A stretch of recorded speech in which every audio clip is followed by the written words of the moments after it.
Paramashivoham. Om Nithyananda Paramashivoham. Om Nithyananda Paramashivoham. Om Nithyananda Paramashivoham. Om Nithyananda Paramashivoham. Om Nithyananda Paramashivoham. Om Nithyananda Paramashivoham.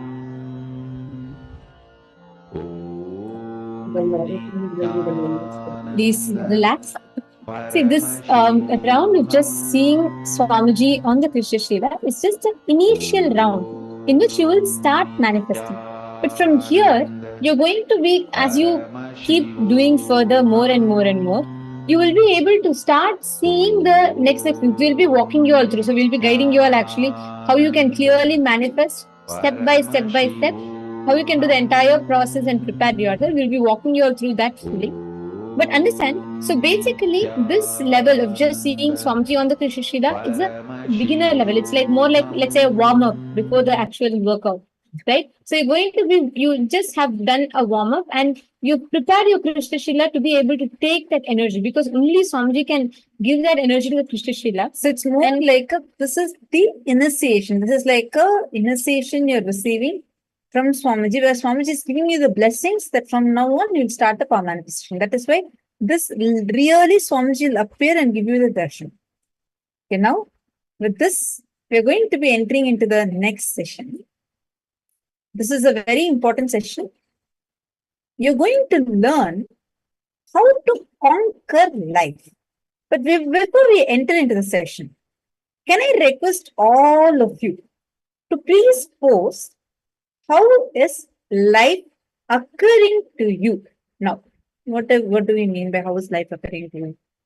Like, for example, when you say life, how do you feel things are happening to you? How is life for you? How do you feel people are with you?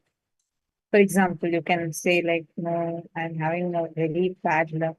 Life is very cruel to me. All my good things are being taken away. Or you may be saying, you don't need to write the reason. Listen, don't write the reason.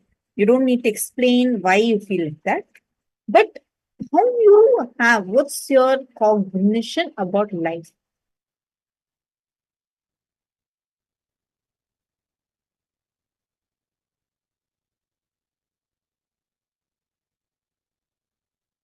Please take a few minutes and post.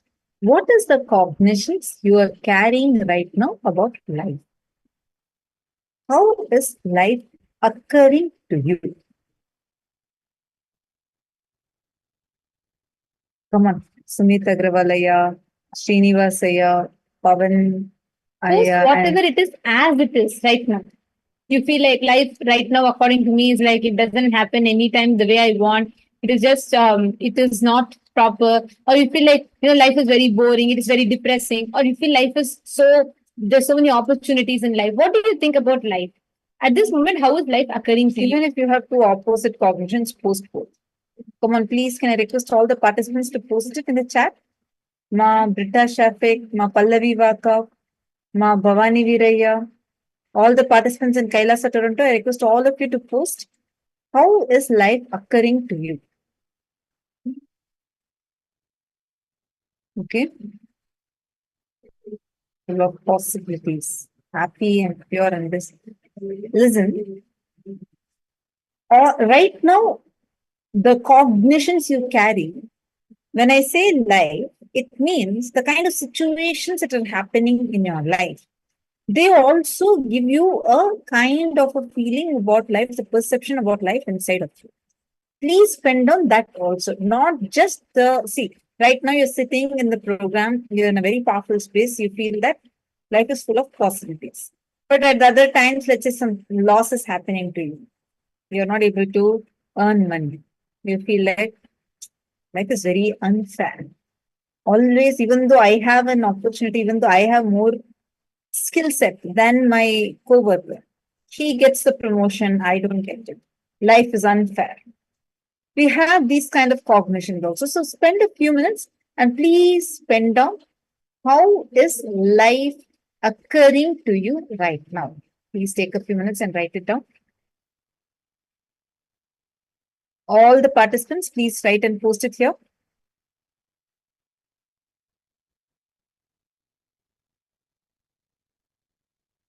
How is life occurring to you?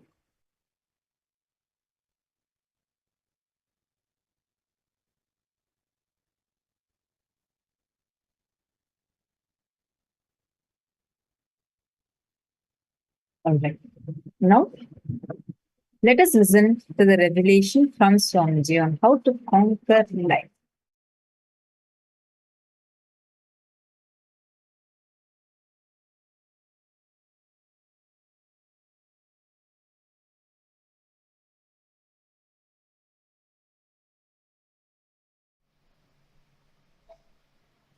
Whatever may be your perception, whatever may be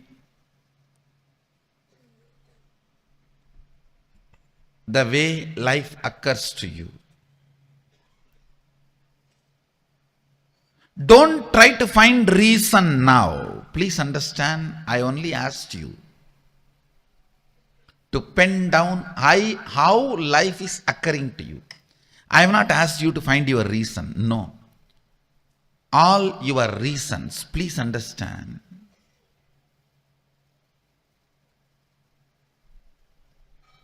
When you try to find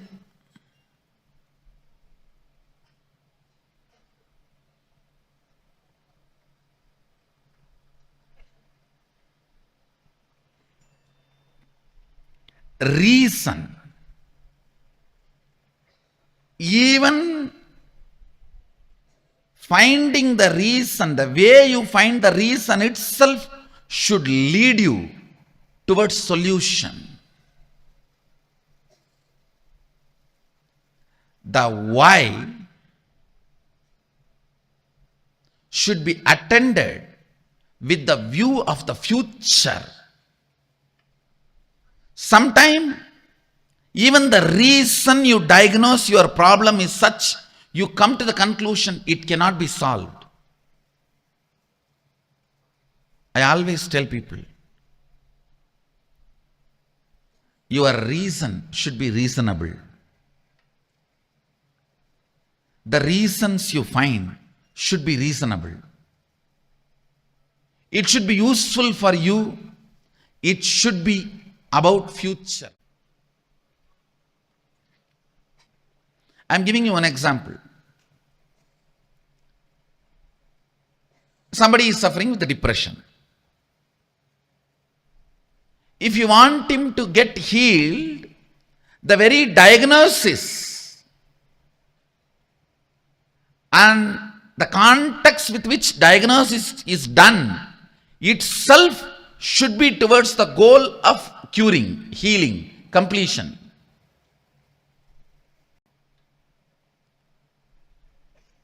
The cognition which is put inside you, it cannot be cured forever. Depression cannot be cured forever. It can only be managed.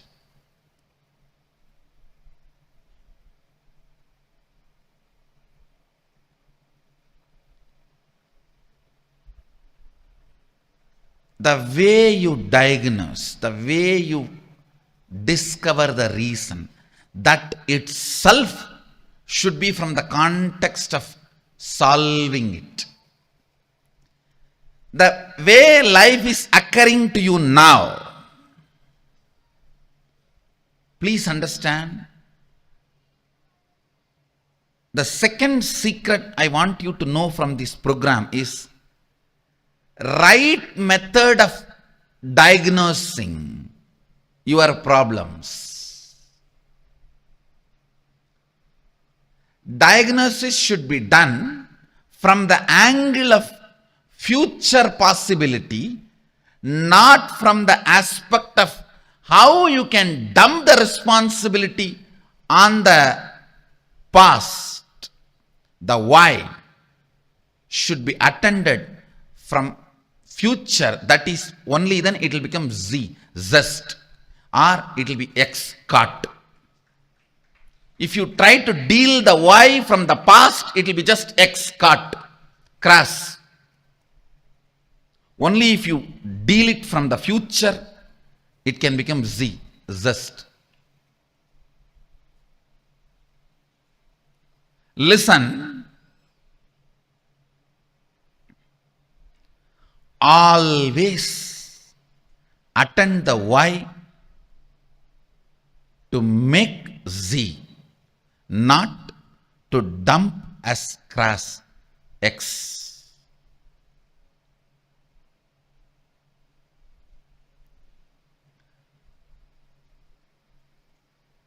Depression. If the simple diagnosis can be done to a depression, any depression has to attract the high energy. It's a simple logic. Whether in the water body or in the weather, if there is a depression, there is going to be a fulfillment. I tell you, most of the people enjoy your problems because only when you have a problem, you will be dependent on them. By and by, you yourself start enjoying it. Because with problems, the infrastructure you established seems very useful and fruitful. You look very brilliant. Listen carefully. Listen carefully. There are at least, I can give you one example. There are at least 100 methods of transportation, more convenient, comfortable methods are already available without using the roads and petrol, diesel, the oil, without using the oil and road. At least 100 methods of transportations are already available. Enough of balloons, methods, just you can race for 200 feet and reach your office, all that is available. Nobody wants to make that popular because all the energy, time we spent on road and oil will become irrelevant. So we will look like fools. I'm giving you one example. Whether in the field of health, or whether in the field of communication, whether in the field of transportation, in every field, enough has happened. If you look at the why from the angle of solving it, but the why is not looked from the angle of solving it. Let me give you some more example which you can directly understand and analyze. See, now you have written a lot of lines, thoughts, ideas, how life is occurring to you.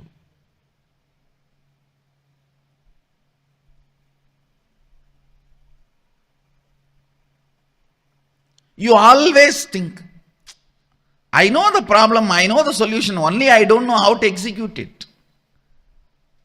Please understand, if you don't know how to make it into reality, at least be very clear, you don't know the solution. Don't have this half understanding. No, I know the solution. I only don't know how to make it happen. No.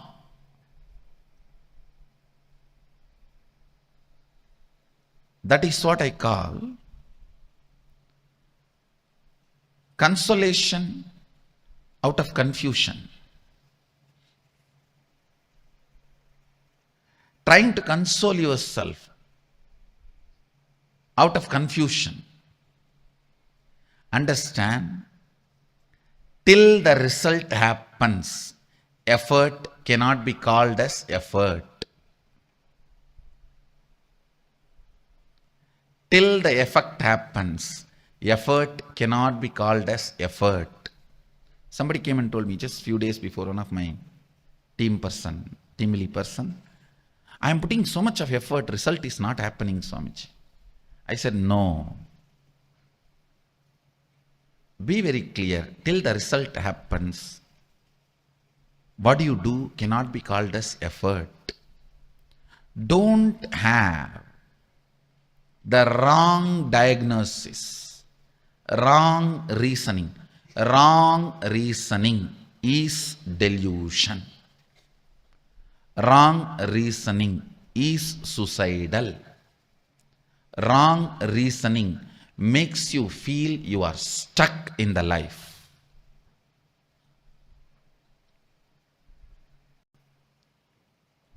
The first step, seeing how life is occurring. The second step, next step, always look at the life,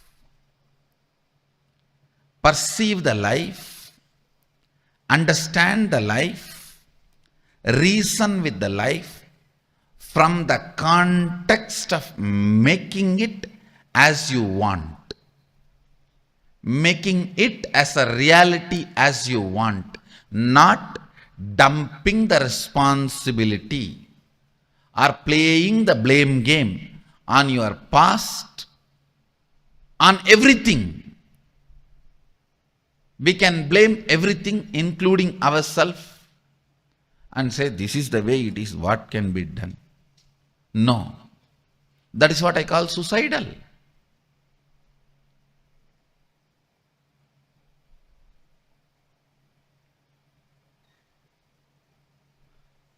Many times we even start enjoying our belief that we are only capable of this much. This is the way it is.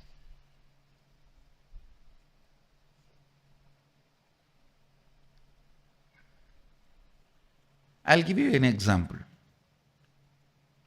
You want to be healthy, you want to wake up early morning 4:30 and do yoga every day and healthy.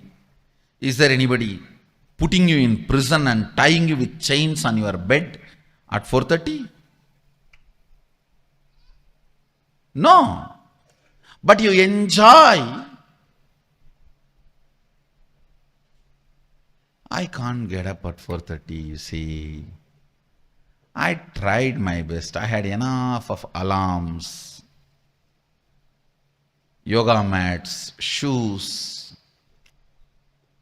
I watched tons of yoga videos, gymming videos, workout in 10 minutes, 6 minutes for 6-pack, 8 minutes for 8-pack, 10 minutes for total workout. All these videos I watch. But you see, I can't get up in the morning. And you start either getting comfortable or give up or even enjoying your inability. Please understand.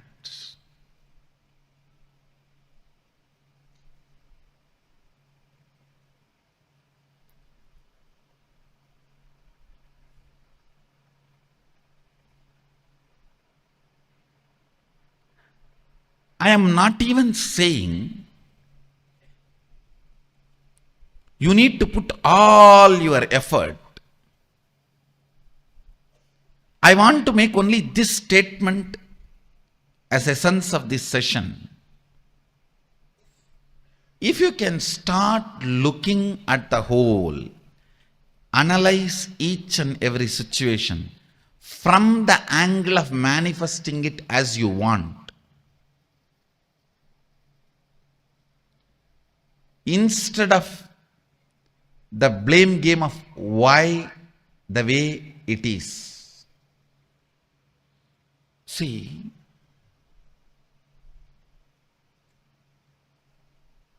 when you look at why the way you think, why the way you act, why the way you talk, why the way you feel, why the way you exist, the way you exist. If you feel tremendous pain, inability, you are only enjoying, entertaining blame game, putting the blame on the past.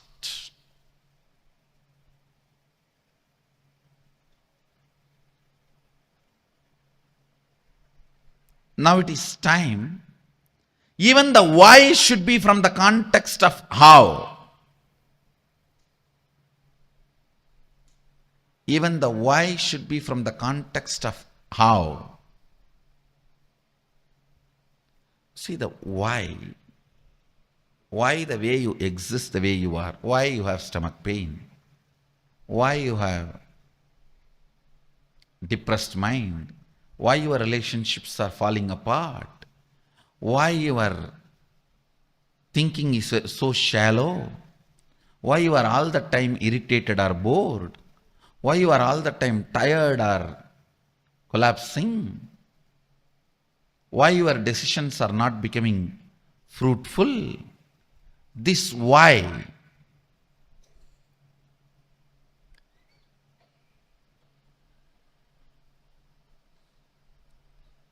If you approach this why only to blame the past, the existence of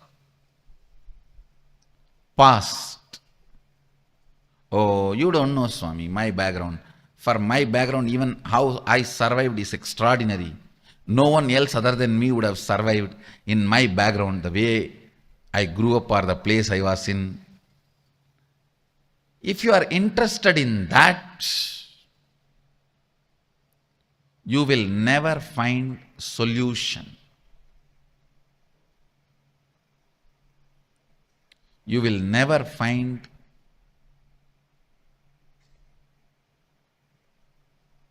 the life as you want. You will never find the reality which you want to manifest. If you want to conquer the life, that's why I use the word conquering life for this program. Actually, you have to conquer it. There is no way you can have agreement with your past. The way as life is happening to you, there is no way you can just paint, do the tinkering, touch up here and there and use it again. No. It is just straight your enemy. The way the life is occurring to you now is not your business partner, is not your friend. I think not your friend, all of you know already. But you always think there is a possibility for negotiation. I'll do little negotiation and just do this touch up and that touch up, little lipstick and little combing and little painting here and there, little tinkering, polishing. No. Only if you understand your past should become redundant and you should not expect inspiration from your past. You should generate a mechanism in you as a source of inspiration and make the whole redundant.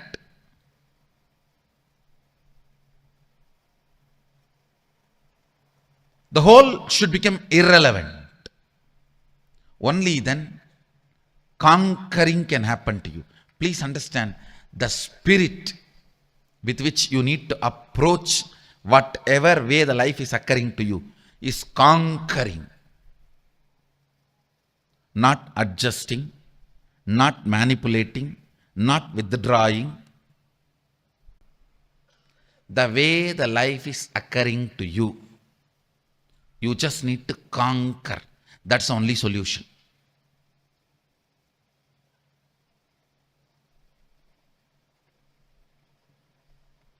as long as you have the light, soft corner and sympathy for you,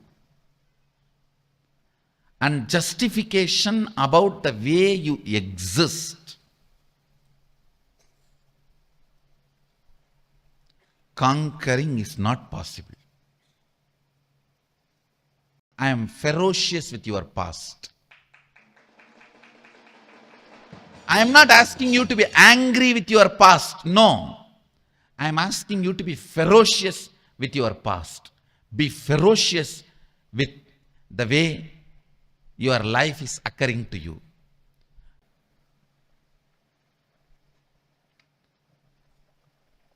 The way you approach your life should be the attitude of conquering. Not angry, but ferocious. Not angry, but ferocious.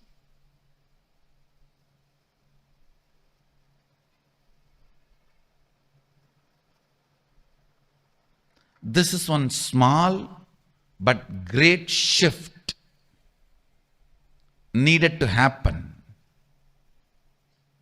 The way you look at the life, the way you diagnose your life, the way you find the reason.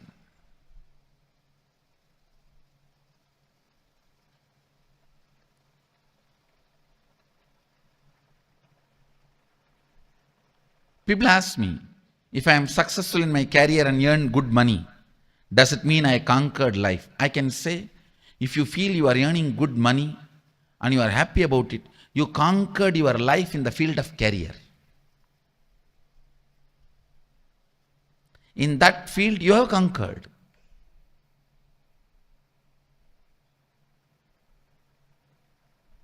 Conquering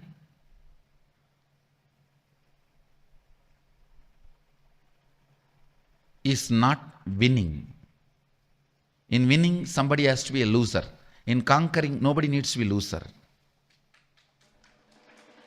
There is a big difference. If the resources are very limited, it has to be winning. Somebody has to win, somebody has to lose. If the resources are unlimited, that is when conquering.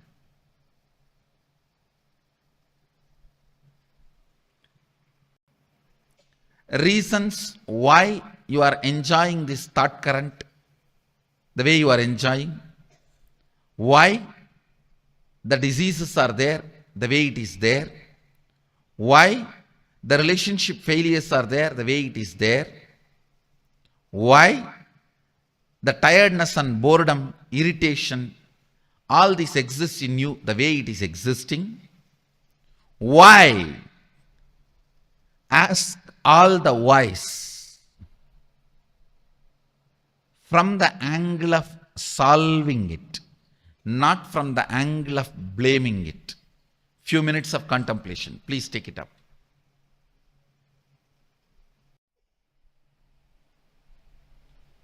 Now, listen to this very carefully. First, the first set of the writing you did, how life is occurring to you as it is. The second, finding the reason from the context of solving it. Manifesting the new reality you want, to conquer the life as you want. Third, listen, now is the real actual part which you are going to do. Last two sessions are more or less like a theory, understanding your problems, understanding how the life is occurring. Now is the solution, I tell you. Solution is too simple, straightforward. Even though you will be shocked, surprised, that's simple.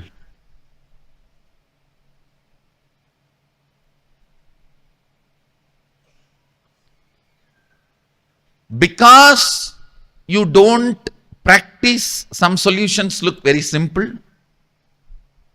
Please listen. Some solutions look very simple because you don't practice. Some solutions are actually simple even if you practice. The solution is your will. Understand? You have so much of pain associated to your will.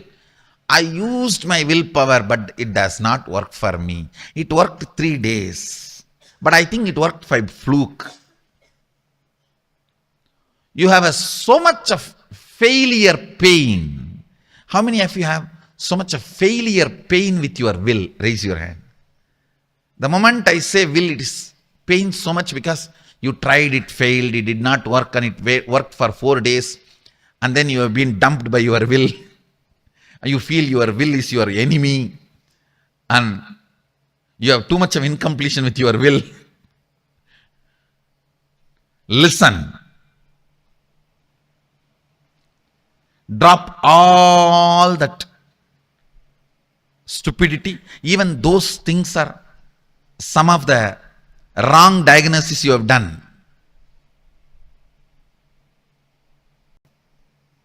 Most of the time, even your incompletions with your will, even your incompletions with your incompletions, your incompletions with your powerlessness, your incompletions with your inability, your incompletions with your impossibility, all this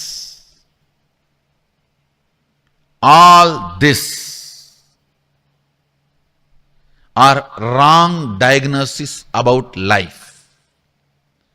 You know the way life is happening. Now you are approaching it from the angle of solving, trying to find reasons from the angle of solving. Now I am giving you the exact precise solution. Listen carefully. All the feeling impossible,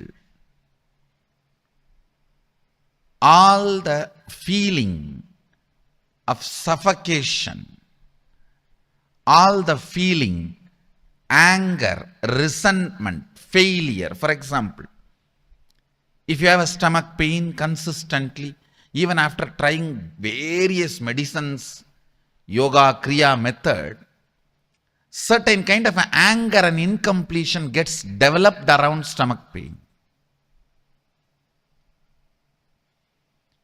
If you have a failure in business decisions, even after trying various things you can, certain kind of an incompletion, frustration gets developed around your career and business. Listen carefully. All these impossibilities, powerlessness in your life, you tried your best to bring completion with some relationship in your life, son, brother, father, friend, wife, daughter, daughter-in-law. With some people you try completion, to bring completion with the relationship, it's not working out. Somehow there is some incompletion, tug of war. All this only I call it as powerlessness. Listen. Relive all this powerlessness. Even the emotions, thought currents, sickness, which can't be named by you or branded by you. Sometimes the jealousy you feel, you will experience as powerlessness. You will never brand it as a jealousy because that hurts you. You will say, oh, they achieved, why not me? Life is unfair. Life is unjust. Please understand, reliving precisely helps you to diagnose from the right angle. Reliving is nothing but diagnosing it, diagnosing any problem, looking at any why, precisely for the purpose of solving it. Listen carefully. Reliving any thought current, emotional current will bring precise diagnosis of why that problem thought current exists from the angle of solving it. The perfect solution for conquering life is relive the suffocations, powerlessness you carry, and declare with all your will you are going to create the reality you want. Please understand, it may look too simple, but it's a complete package, whether you want to get out of your headache or you want to become enlightened. This package, completion and manifesting your will, is complete enough unto itself. Create the intense will to manifest the life as you want. Tell yourself and the universe your intention, the way you want to exist, the way life should occur to you.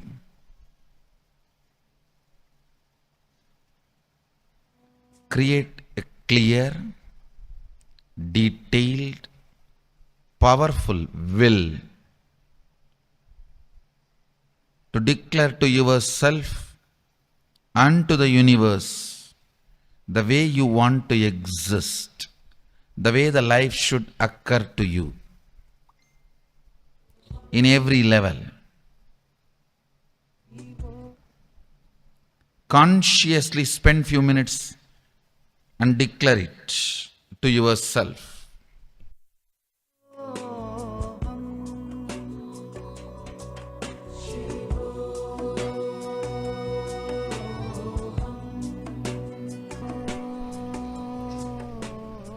Powerful will with your declaration to yourself and to the universe.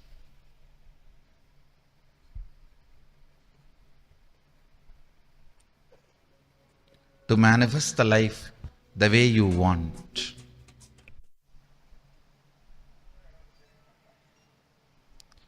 From the space of Sadashiva, I bless you all. Let your intention, will, become reality by bringing complete completion in you.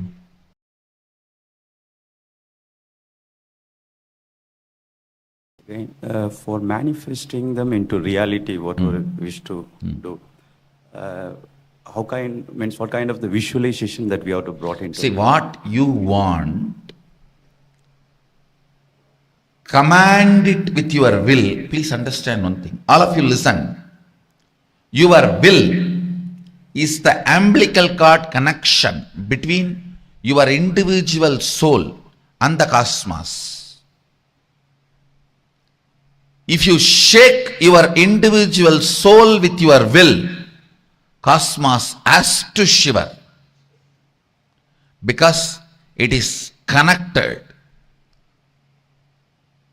through the spiritual umbilical cord, your will. I don't know how many of you read in Puranas. A yogi sits under the tree and starts meditating, creating certain will to get that boon, and Indraloka burns, Devaloka shakes, and Indra has to run, Brahma has to run to attend. It is true. If you sit here and create a will, if you can shake your individual soul, your individuality with your will, naturally you will make the cosmos shake, move. Visualize very as clearly as you can what you want as your life, how you want your life to be manifested, and will it. Understand, when you will, multiple energies in your biomemory, in your muscle memory, in your system gets integrated to that will. Actually, you have multiple energies inside you. Unfortunately, all of them are in their own direction. Even complete you do not know what you want. Because morning you told yourself you want this. By noon you already changed. By night it is different. By the time your first order reaches from head to toe, there is a second order. By the time that reaches from your head to toe, your desires have changed. Even you as whole do not know what you want.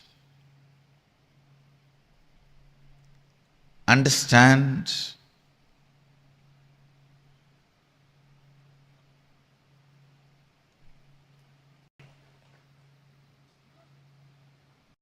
The next question we have from Milpitas, California Center. Raj is asking, what is will? Just executing your intention? Please understand, here, when I am using the word will, I am not even going to the step of executing. I am only asking you, will it, means declare it.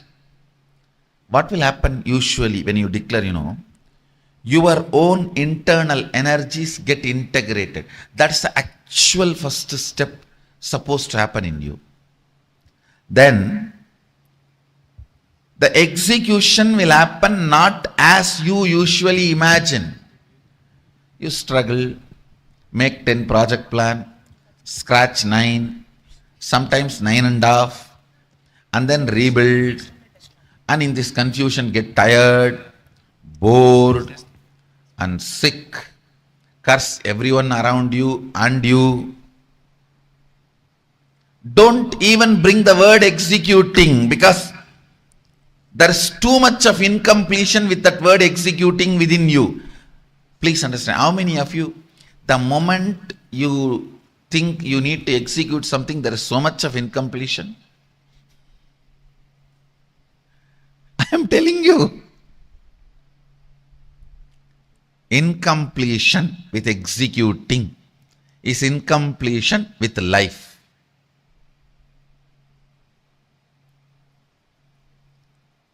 I know it is there. I know it is there. That is why I am saying, don't even bring the word executing. Will is powerful enough. Will is powerful enough to integrate. Then it is capable enough to manifest.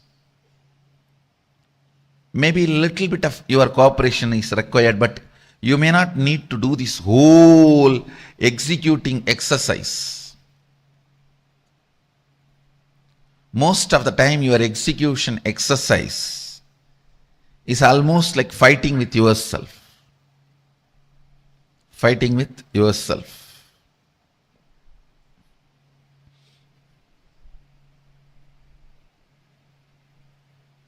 Next. How much ever you analyze in the initial level, you will be analyzing only to a certain limit. But with more and more completion, your analysis will become more precise. When your analysis complete, the problem will not be there. Yesterday I was telling, the moment you diagnose rightly, the disease will disappear. It is one of the technology from Ayurveda. Same way, the moment your analysis is perfect, the problem will disappear. So, how to know whether your diagnosis is perfect, your analysis is perfect? The more and more problem melting down will be the signal through which you can know more and more your analysis is right. So how to sharpen and strengthen my will and determination so Completion. Completion. Every night at least sit 21 minutes to relive all the suppressed suffocation, powerlessness of your life. Just 21 minutes, allow that suffocation consciously to come upon you. Relive. Reliving is the most powerful way of relieving. Completion can bring completely new energy into your neurology, into your whole system. Completion can bring completely new energy in your very frequency, in your very aura. So solution for the problem you are asking is everyday completion.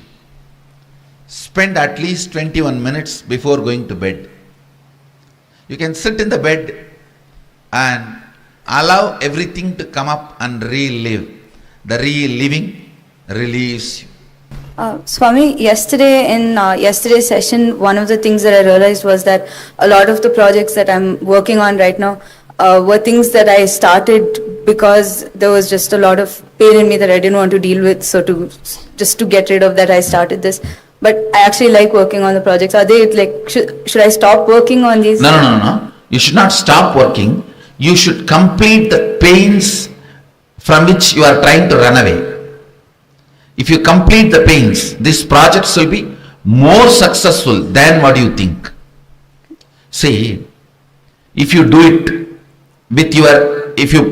a project by putting your time, it will only be like a mathematics.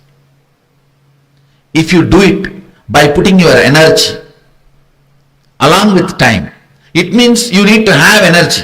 Now all your energy is caught in the incompletions and pains. Complete and put your energy into it. Then you will see it will come out as art piece. If you put your life, it will come as your own extension. Please understand, whether your job, relationship, career, anything, if you are giving only your time, you are a worker. I do not have 1 inch of respect for anybody who is working for somebody. Please understand, I am making a very blank, straightforward statement. Be your boss. Even if you think, no, I am working already for 25 years, how can I give up my job? Take this as a 2-year project. Within 2 years, you will do the transition and become your boss. Be your boss.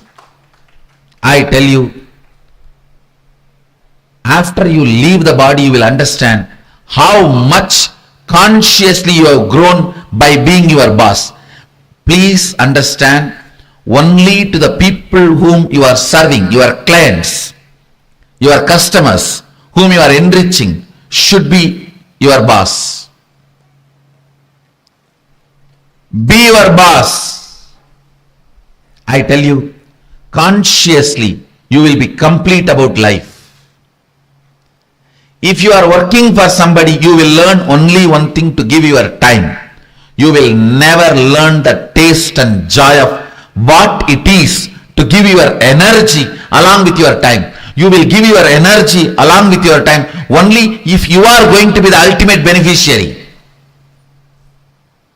If you are going to be the ultimate beneficiary, only then you will put your energy into your time. Otherwise, that's that 9 to 5, especially these government jobs in India. I don't want to talk about it, but you read from my face.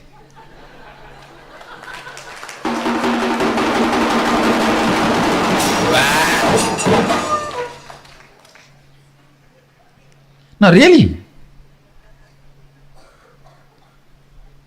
If you want to make some fellow dead, if you want to destroy somebody, if you don't like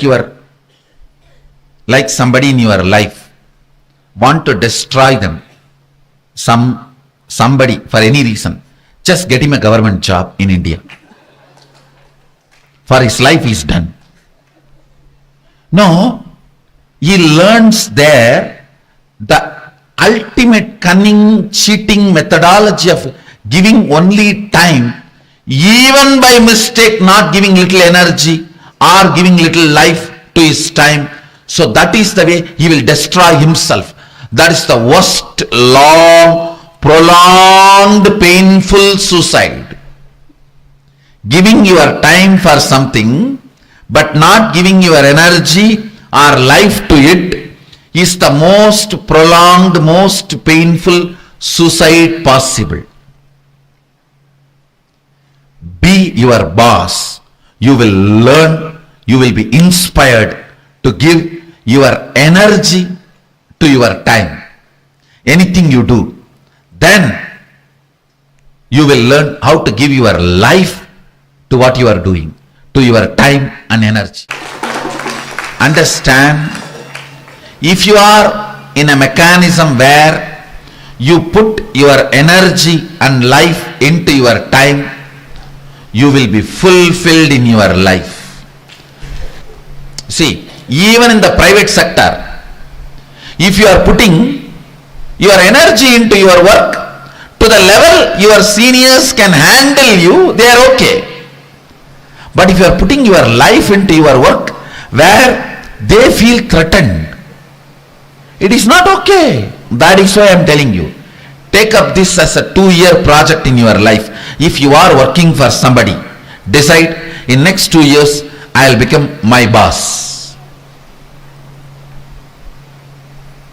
And it will really make you put your energy and your life into what you are doing. Not only you will have success, you will have completion, you will have fulfillment. Understand? Micromanaging your inner space is enlightenment. Micromanaging your outer space is success. Both will happen to you if you are in a mechanism where your time and energy is not separated. I tell you, even the people who hire you, if you put too much of energy and life into what you are doing, which they are not able to comprehend, they will feel threatened. Your great work, your boss will feel threatened. Because that is the whole setup of hiring and firing mechanism. Hiring and firing mechanism. I tell you, take up this one truth in your life. I am 100% guarantee, 100% sure you will only appreciate me for giving you this advice. Never you will blame me.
the secret science, secret way, how to find that life.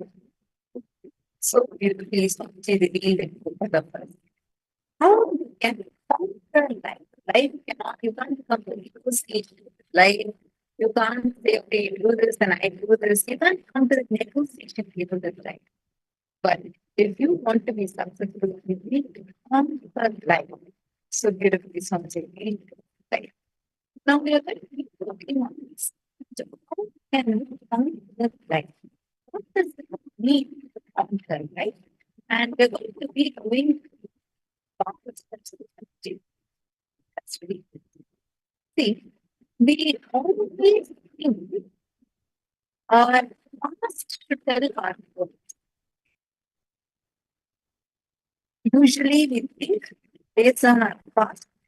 For example, let's say you are interested in political career. But you saw the failures that happened to you and you feel that people are also advising you that no, you're not. So you based on that, you think that that's not even your career, that's not even your path. And we always refer to our past to guide for our purpose. Jesus, no. Create your purpose based on the input and intelligence from the past, but not just based on the past. We're going to do something now and looking at what's life will be all of you, right? Now you're going to be reasoning about from the context of solving. You're not going to be doing this from the context of blaming your past, finding the why. You're not going to do that.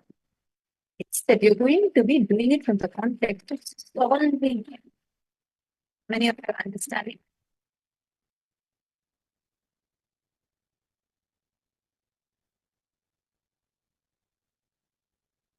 Nithyananda, are all of you able to hear me clearly?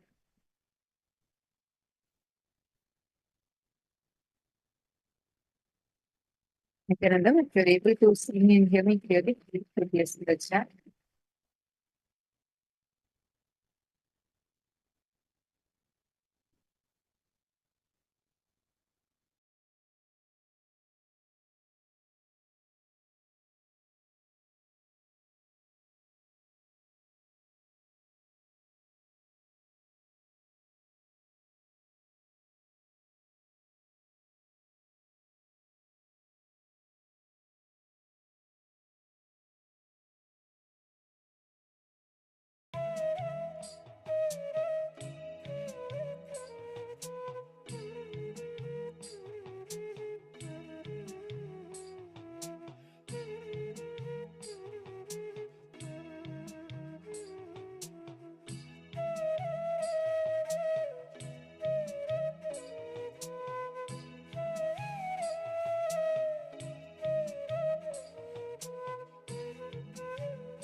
If all of you are able to hear me clearly, if all the participants are able to see me and hear me clearly, let us all of you please like that.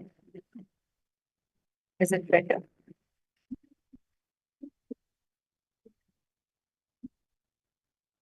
Nithyananda?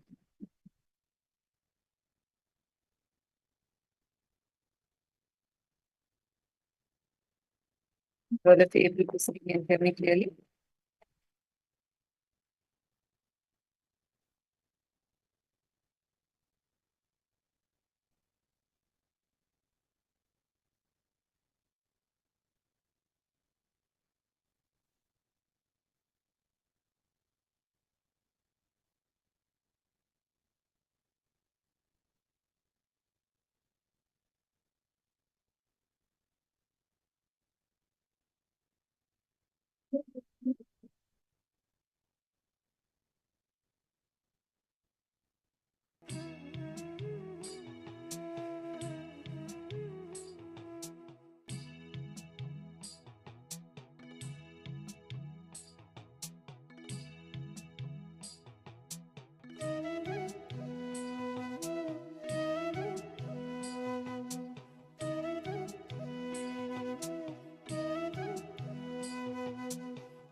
Nithyananda, I hope now all of you are able to hear me better.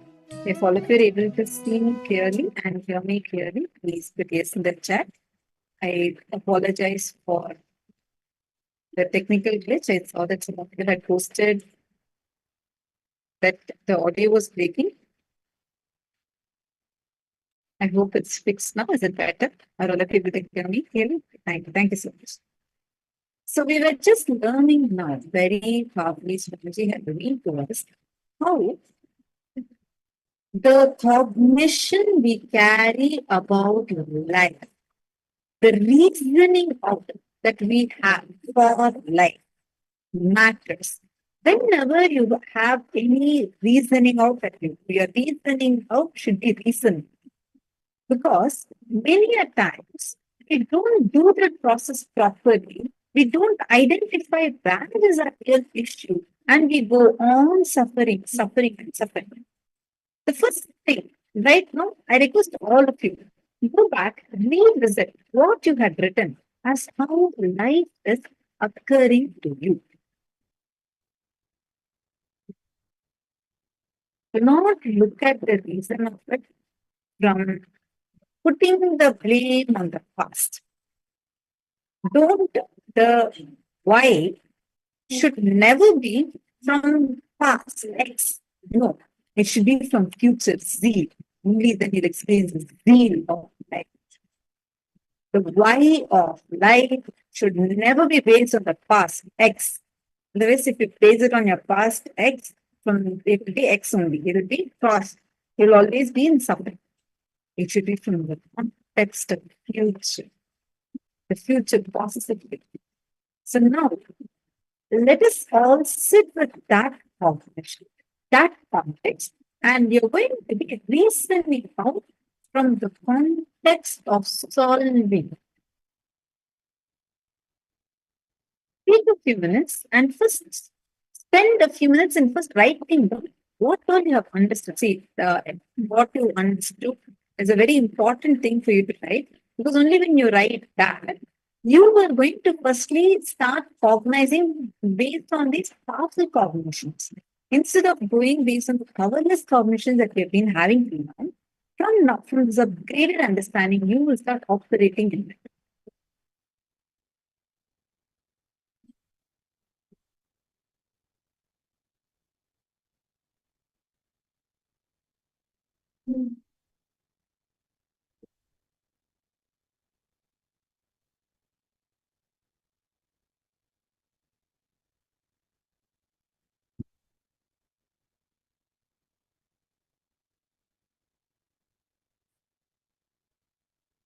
Take a few minutes and first write it down. See, for example, let us say that you're struggling with depression. Now, your context of looking at it should be only from the cognition of solving, not from the cognition of, oh, it cannot be cured forever. The way life is occurring to you, the why of it. The right method to diagnose your problem will lead to solution. Simply knowing the problem itself, when you know the problem rightly, you simply have the solution in front of you. Take a few minutes and pen down. You have already written down how life is happening. Now I request all of you to see that and see from the context, even that why, take it to the context of how.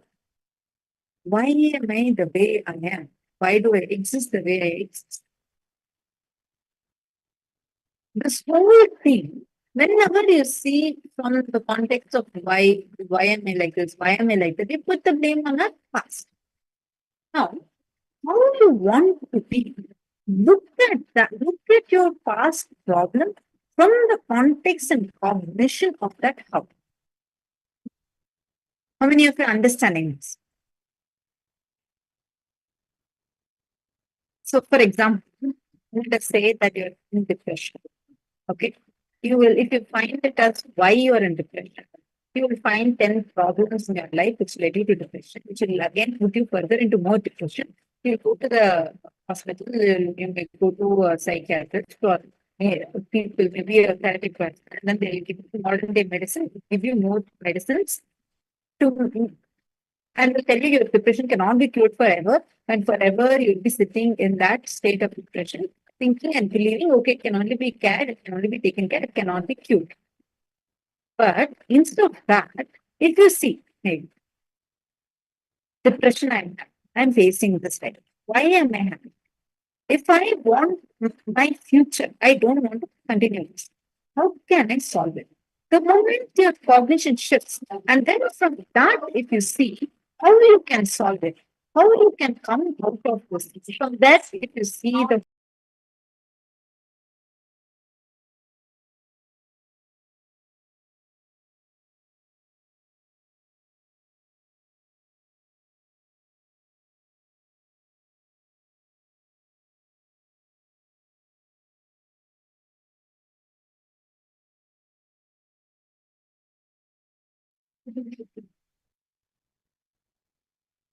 sorry for that glitch. Yes. See, the moment you see from the context of, okay, how I want this to be resolved. Now, how can I resolve this?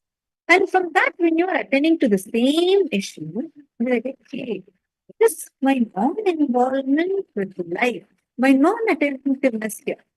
That is the reason why I'm having depression. Come on, let me be ferocious with myself and let me get out of this. How many of you are understanding this? If you have understood this, then please put yes in the chat. I see so many of you in KAILASA, Toronto. Nithyananda, nice to see all of you. Nithyananda, Lalitambika, Nithyananda Maya, so nice to see all of you here. Wow. I'm seeing many of you for a long time. That's great to see all of you here. Gayatri. Actually, no, I can recognize many of you. Some of the names I'm not recollecting. It's so nice to see all of you here. Are you all understanding? You all can continue eating. Sorry, I don't mean to disturb your eating. You can continue eating. Are all of you understanding how to organize this? How you should not blame the past, and you're going to be, see, actually, while eating, cognize these truths, it will help you further because it directly goes into your biomemory. That's why in Gurukul, whenever we eat, we usually have Ajeyatva that we do. We have the discussion of all the succumb points. We'll actually write down, and all of us will be discussing, and we'll be listening to that. So when we eat, it directly, whenever we take bath, eat, and about to fall asleep, these times our biomemory is open. It is so available and accessible to us. Directly, anything we listen goes inside our biomemory. That will affect, and it will also affect the way how your decision making is.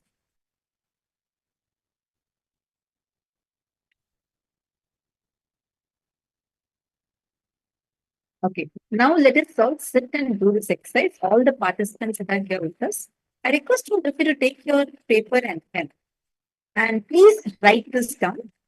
What you saw as how life is occurring to you. You're going to be see the reasoning of it or the context of solving. If you want, you can put an example here, like in the chat. If you need help, we'll definitely be able to help you. And KAILASA Toronto, I request that one of you can type all the participants' names so we know who all are sitting there.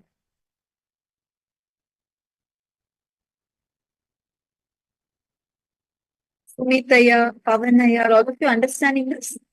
If all of you are understanding this step so far, please do let me know. The way how you see life, the way how life is occurring to you. For example, you feel that I feel always life is very unfair to me. My boss never likes me. If you don't, if the cognition, life is unfair.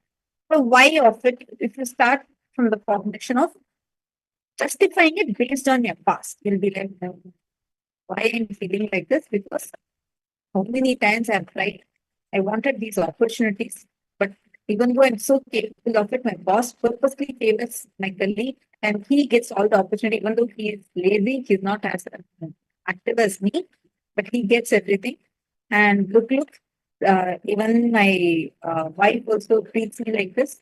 My kids treat me like this. That is why I feel life is so unfair. I work so hard, and this is how they all treat me. This cognition, if you go in this mode, it will lead to the vicious circle. More and more information. This is what anyways we do the whole time we are sitting and that's what keeps running as an inner chatter inside of us. Now let's decide to shift it. Instead of going in this mode, the snowballing effect, instead of putting it in the direction of building up your problems, think, okay, I am feeling that life is unfair. Why do I feel that? I want, from this cognition, I want to shift it. I want my life to be blissful. I want my opportunities to be recognized. Okay.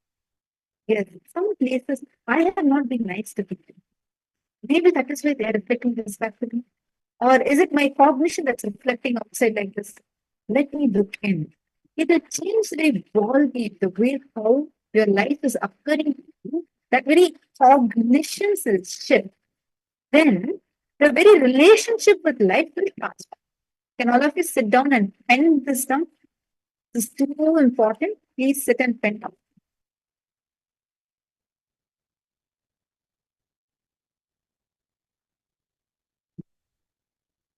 We start the process now. And any time, any question you have, feel free to post it.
Yes.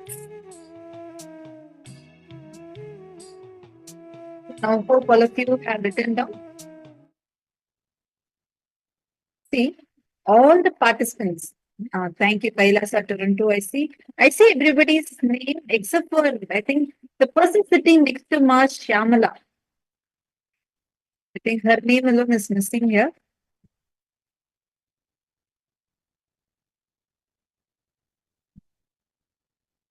Ramesh, did both the kids also come? So nice to see you here. Did the two kids also come?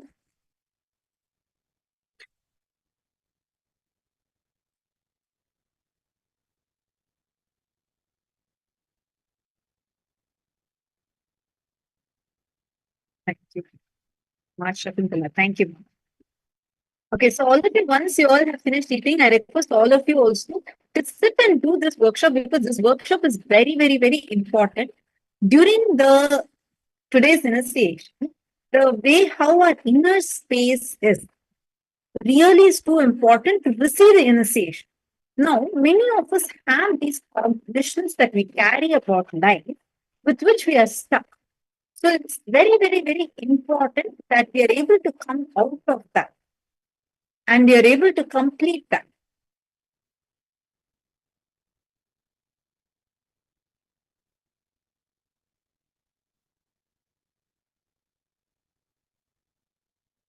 Okay. How many of you have written down? Any of you have any questions? Feel free to post it here. Are you all understanding so far, or all of you able to write it down?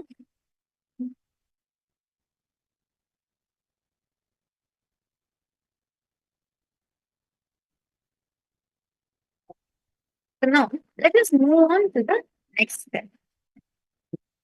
You're going to be seeing where did this cognition, now whatever incompletion you are able to identify, you're going to actually really trace back and identify when this started and sit and do the process of completion. I request all the participants sit now and do this process.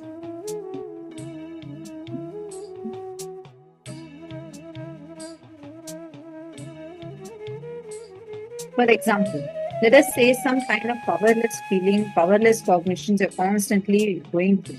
You're constantly feeling that there is some powerlessness inside of you that you need to attend to, but it is not attended to. Any cognition you are carrying in your life, where are feelings stuck? These cognitions that you are now, whatever you have written down, you have identified as the reason. You're going to trace back that incident when this started, and you're going to identify that incident first. From that incident, see, cognitions that we cherish in life, especially the ideas, the way life is occurring to us, is heavily dependent on what cognitions and ideas you are carrying inside of you and how is that reflecting in life. Many times, because of the cognitions and ideas that we are carrying, we deny our own possibility. And we go on thinking that is how life is suffering, putting the blame on the past, and not even understanding, not even recognizing where the issue is. So take a few minutes and trace back. When did you start having this kind of a cognition? It is very important. I request all the participants to do it, because do not think, okay, I know I've done completion before. I know this. No, you're going to sit with yourself, decide ferociously from this moment on. First, you just identify that instant, relive, so that you're able to understand what is the cognition you've been struggling with. And from that powerful space, you're going to decide ferociously to break free from this. Please sit now. I request everyone to start.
Please take a few minutes. I request all of you to create this intention first from the space of confusion.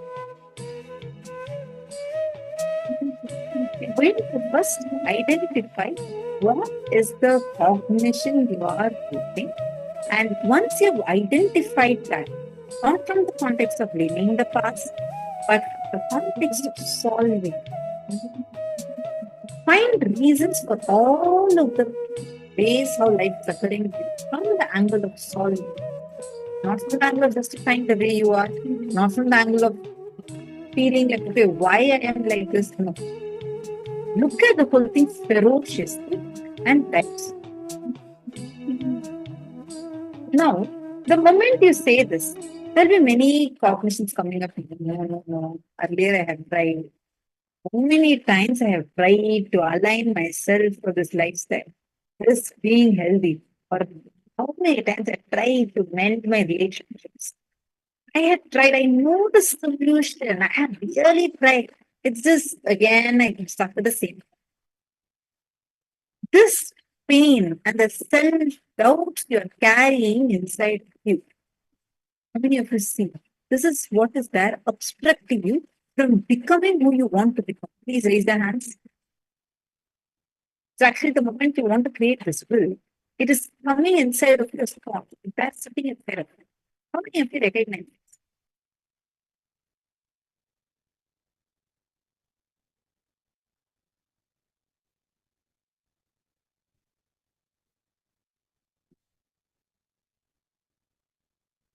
All the participants, can I request all of you to please come on camera and sit down?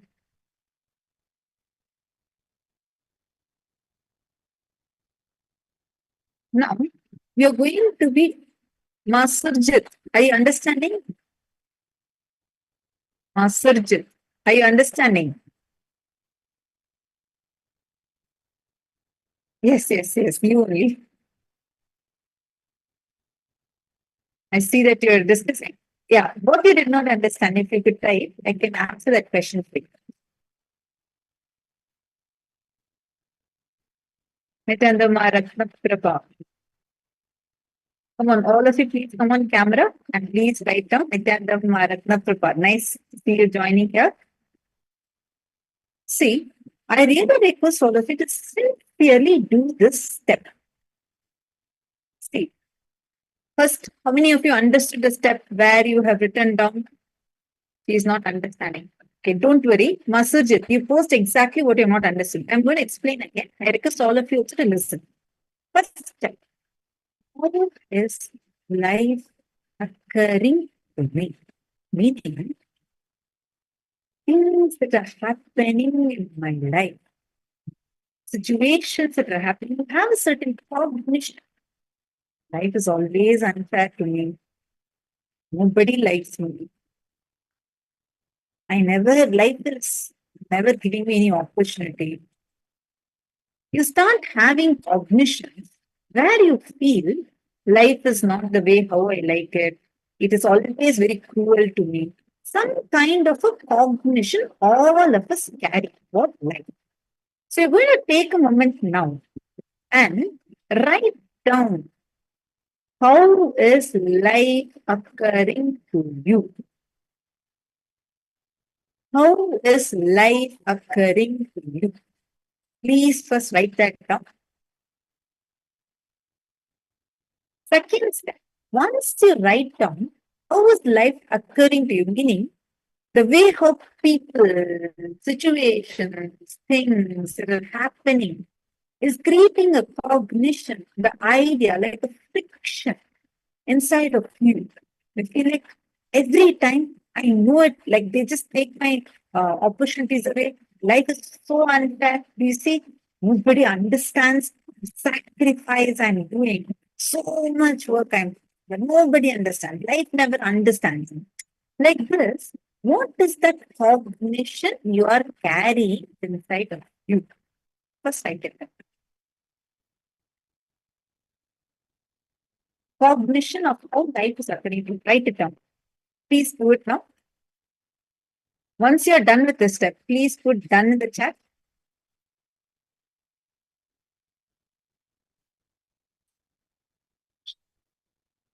Vishwanathanaya, were you able to write it? Shivasaya, Sumitaya, have all of you written down?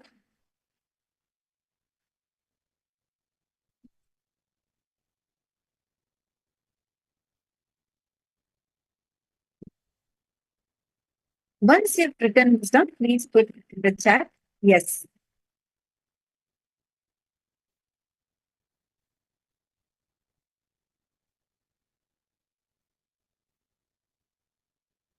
Now, once you have written this down, please understand writing is very, very, very important. The second step you're going to be moving. Listen. Now, why life is happening to you? Like, for example, you feel that life is unfair to me.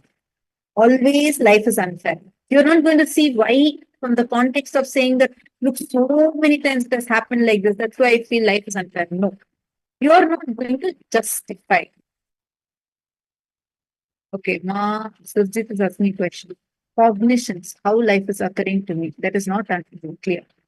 Cognitions means, the very word cognition is the process of internalizing an information and processing it inside of you and making that idea as a part of you, from which you start making your decision, from which you start taking.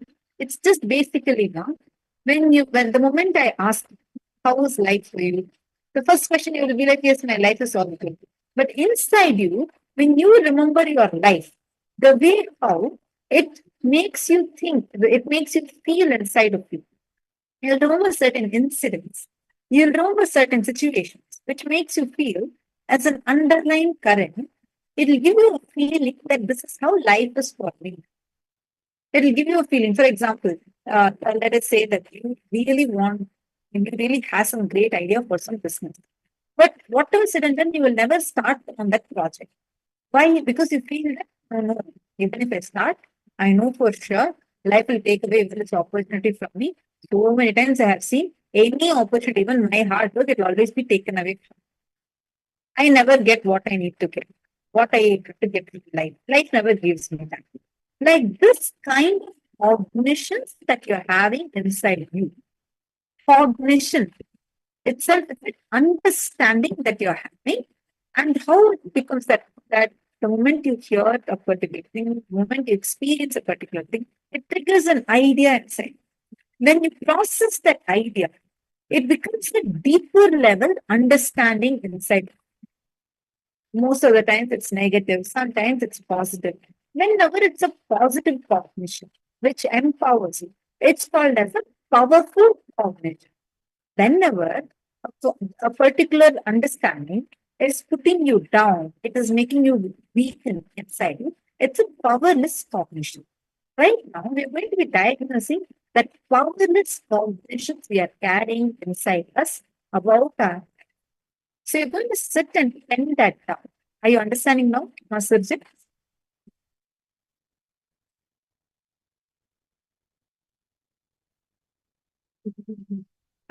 Wonderful. So now write it down. Identify that particular cognition you're having. Write down. Once you've written that step, listen. Now all of us will finish writing this step. Listen very carefully. This cognition you're having about life inside you. You are now going to identify how, why, not from the cognition like to justify saying, why I feel life is unfair. No, because this is what my relatives did to me. This is what my friend did to me. This is what my colleague did to me. This is what my boss did to me. No, you're not going to get any of these reasonings right now. This is all the time going on as an inner chatter inside of us. Put this aside. Now, if you are having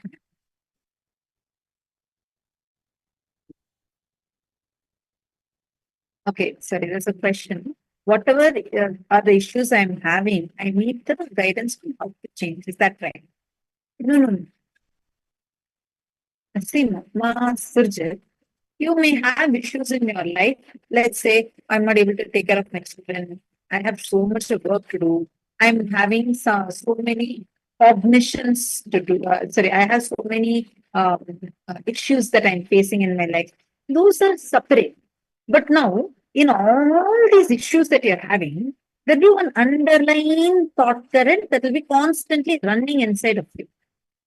How, as a general way, how you perceive life, that perception, that cognition that you carry about life is the cognition I'm telling you today. That is what I'm saying. How is life occurring to you? Meaning, how do you feel about life? What is you need to spend this time with yourself. Issues are happening is different, but with those issues happening, there's an underlying thought current that is getting created inside you, a feeling. For example, morning you wake up with so much of hard work and you're cooking, you're cleaning everything, you're making the best, you're food, everything. Your husband comes and sits and your kids come and sit. They demand you for food. You give them, they don't tell you anything. They just leave it half eaten and they go away to office, go away to school.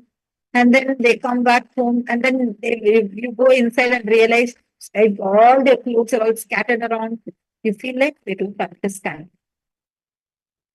Again, in the evening, they come back and again you have a fight with your spouse. Again, you feel he doesn't understand.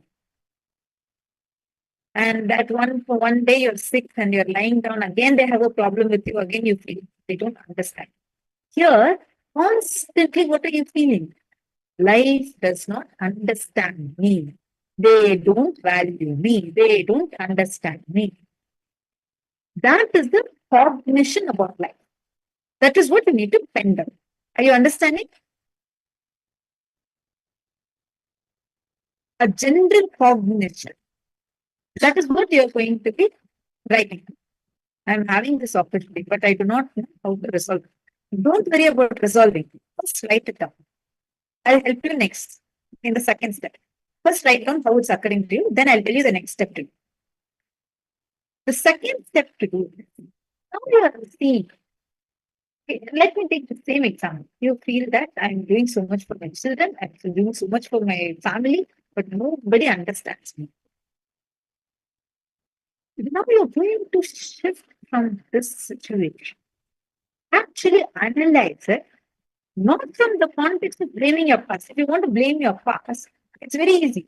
You can keep blaming them, saying nobody's understanding me. Whatever I'm telling, this person doesn't understand. Look, that's why my spouse comes and fights with me, even though whole day I'm sitting and working so hard. You're not going to blame anybody. Because here you're going to want to solve it. From the angle of solving it, look at the problem. Identify how to resolve it. If you analyze and diagnose the right problem, you'll find a solution. Problem is, we don't even know what the problem is. Look in. Why are they not understanding me? Maybe, is it that I am not being friendly enough? Maybe am I not having the right understanding of them? Look in. Spend a few minutes and looking in. See where the issue is. The moment you identify that, you just need the decision to change simply outside of it. You don't have to go and change the way you're talking to your husband. You don't need to change the way you're talking to your children. Just face shifting will shift the reality outside. Are you understanding? If you're still not understanding on the subject, you have further questions. Like you are saying, no, I don't know how to resolve it. Put that specific problem, I'll help you from there. What exactly you feel like, no, I don't know how to resolve. Put that problem.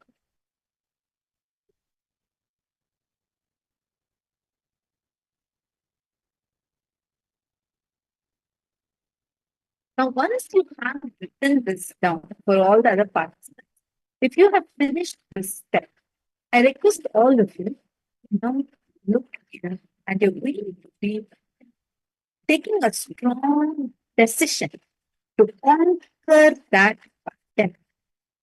Decide, create an intense will Manifest the life as you want.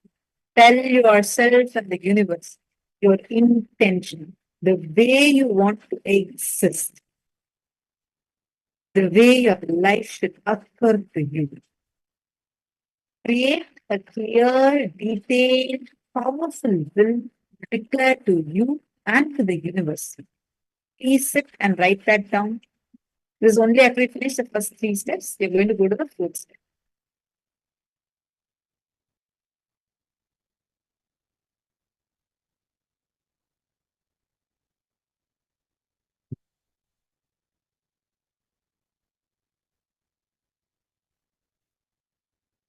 Okay. Thank you, Master, for opening up. So I read what you have written down. Let us take the example of your spouse in this case. Okay. Can you write down? I want your help in this. Can you please write down? You don't even need to write it here.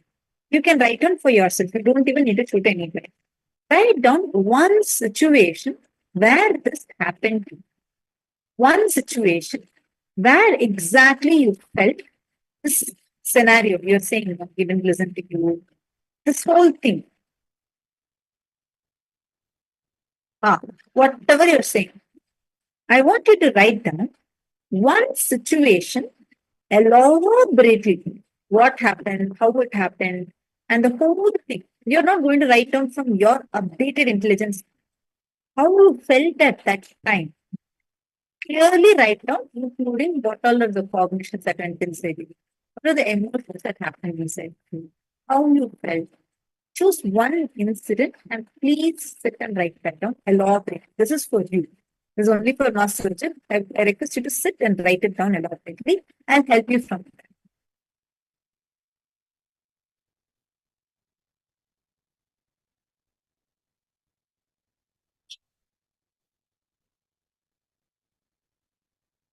Yes, please sit and write down. You need to write it down. Please sit, take a few minutes and write down. Actually, write it down. You don't need to type it here. Do not type it. You take your paper and pen and write it down. One situation. Whenever you feel, whichever there'll be one painful situation for you. One situation. Write it down. I can actually see you saying that no, it happens every single time. But write down, choose any one and please sit and write it down. Because only then you'll understand the exact issue that is there in. Okay. Now I request all of you to do this step. Create this intense will. Consciously, you're going to be creating your will.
you've written this down and how many of you are understanding so far?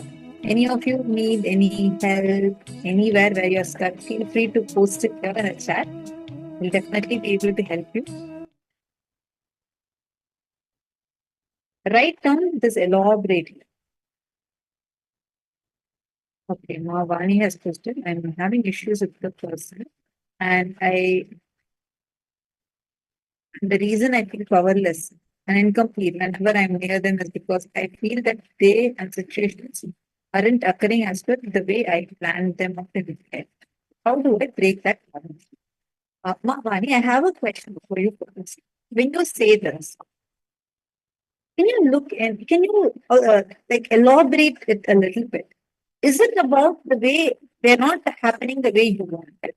Or is it reminding you, is it making some kind of a cognition about you that is getting occurred at that time?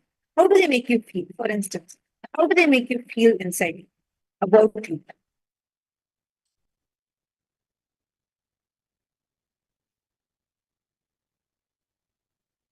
Is it for everyone?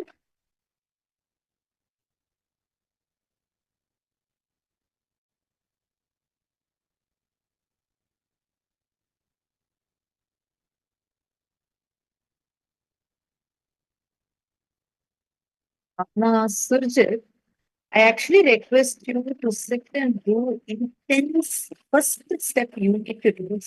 Write down these incidents. Understand it is not about your husband, it is not about your children, it's not about anybody external.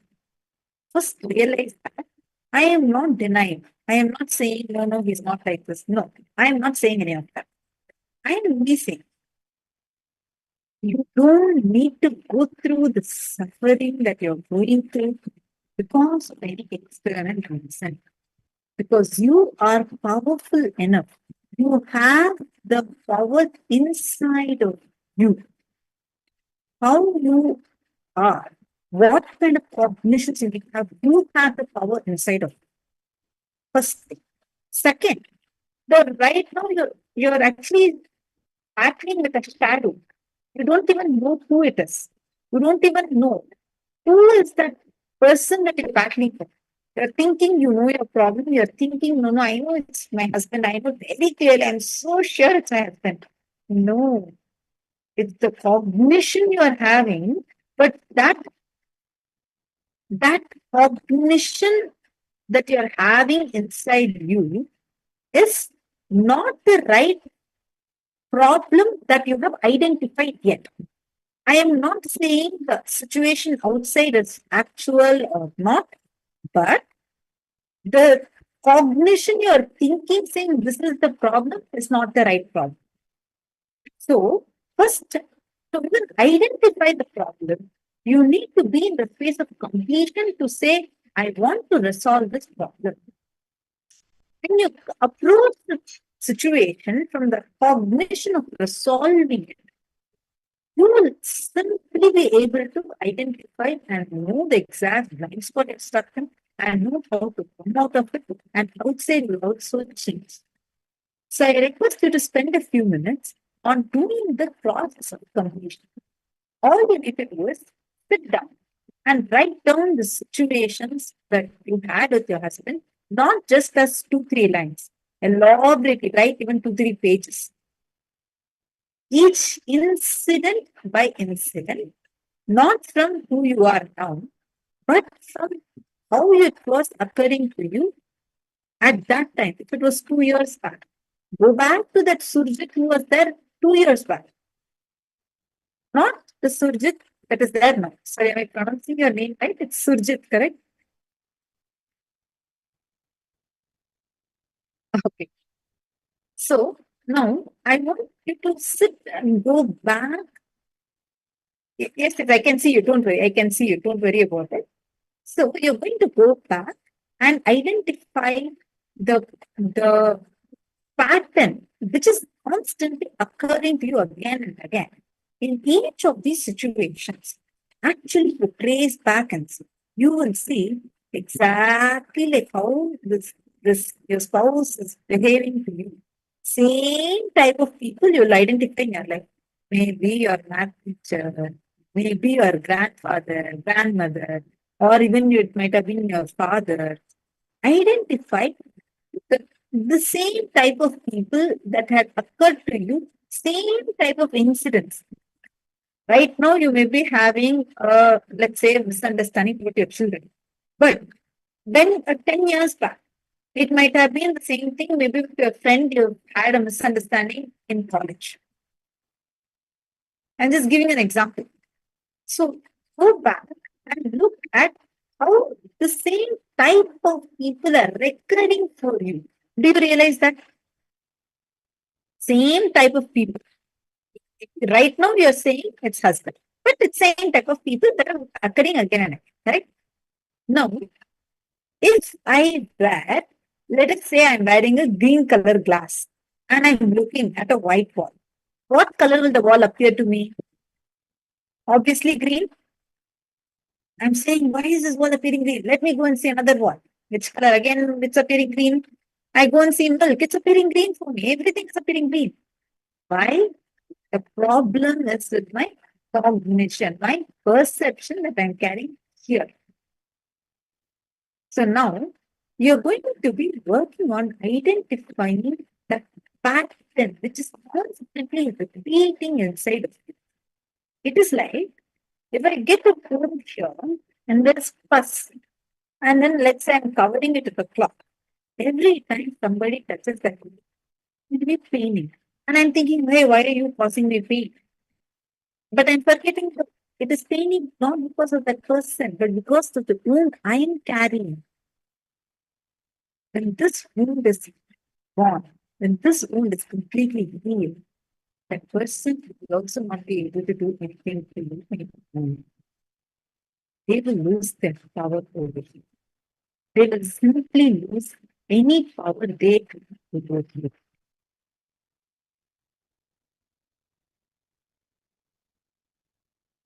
Same thing, Mavani Goyal, even in your relationship. Let's take a few minutes. First, see what is it that you are looking to get from that person.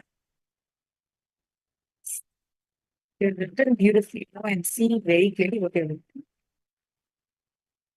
Understand the cognition they are creating inside you about you. See, you're trying to get the feeling of love from outside. That feeling, that acknowledgement, that attention from outside. Because inside of you, there is a big blind spot. There is a big blind spot, a limited cognition, which makes you feel, no, I am not loved enough. I am not enough. That cognition that you are carrying inside of you is making you want to get that acknowledgement of love, acknowledgement of attention from outside. Mavani, are you understanding? So now you need to shift from this. First thing, do you realize not just with the person you're mentioning, but with many people like this, you always approach in the same manner to them. And many times people also give you back the same feeling. They may not behave back the same way, but they give you the same feeling. You get the same feeling even with your teacher, even with your best friend, even with your, let's say, your favorite relative, your cousin, whoever. In many places, it's recurring because the cognition you carry inside you, like I was just explaining, that lens is the problem. But really, it's not just that, oh, okay, so now if I shift my understanding, so now my understanding will change about the situation. No, the person, the way they treat you, the way they occur to you will change. This completion is the most practical. Sit now and write down elaborately. Why do you feel life is occurring to you this way? Be honest with yourself. Don't justify it saying this person didn't give me enough attention. This person didn't smile at me. That person didn't acknowledge me when I am doing so much. Don't give any justification, even if you feel it's 100% factual, actual reason. Forget that. Instead, Look at it from the cognition of solving it. Without falling in powerlessness, from the cognition and context, I want to solve it. Look at it and approach it from that. And then write. And create a conscious will as to how you want to exist. Are you understanding? Vani, if you're understanding, can you just give me a thumbs up? Okay, great. Actually, try it out. You will see it will give you a clear breakthrough inside of you. You will have a very powerful breakthrough happening inside of you. I think it went quite long. Now it's time we're going to move into the next session. The session on secret to conquer your enemies. All of you must have intently listen to this. Very beautifully, Swamiji will tell us and reveal to us how you can handle even the situations right now that you're struggling with, how to handle them. Swamiji is going to be reading. Let's listen to the revelation.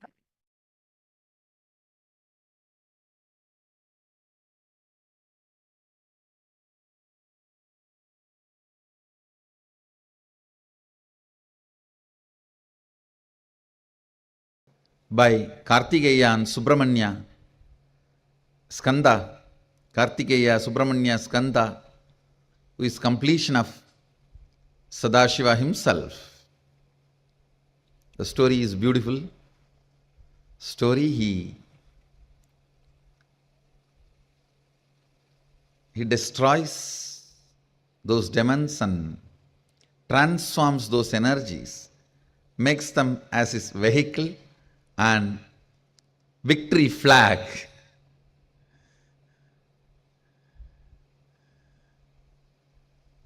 The attack done on him, he transforms that itself as a brand for him after victory, after his victory. He conquers and converts the attack into a powerful energies to support him. He is today gracing with 12 hands on the Swarnamayura Vahana, the golden peacock vehicle.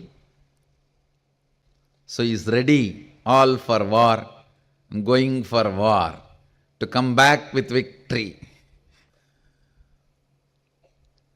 It is not actually vada, means destruction in a way. He conquers and brings those energies under his control to support him in his mission. It's one of the most beautiful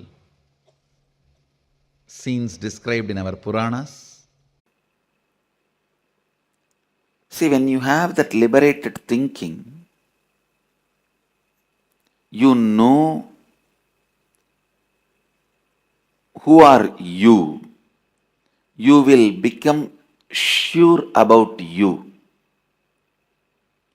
You will become very certain about you.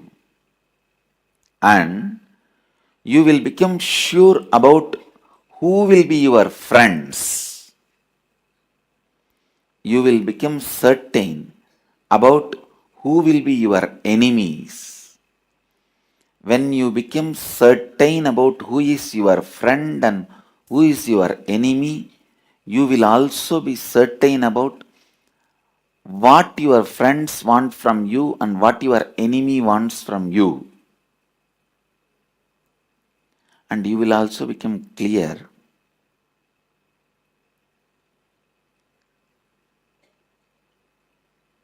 what world expects from you, what you are supposed to deliver to the world.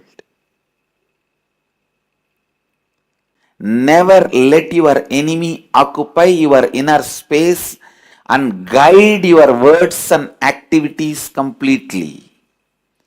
That will be the worst defeat you will have. Your enemy may be attacking you from very stupid, foolish level. If you allow him to occupy your inner space and go on changing your words, decisions, or even trying to justify, explain yourself, I tell you, he will destroy your life. You should only know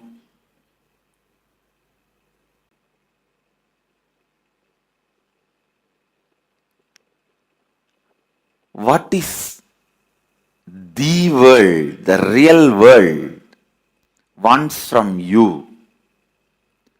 What is it you can add to the real world and enrich? See, it's like some floating plants will be floating on the water, small ponds, tanks. Sometimes you will not even know it is a water. It look almost like a land. How the floating plants cover the water and you mistake it for the land.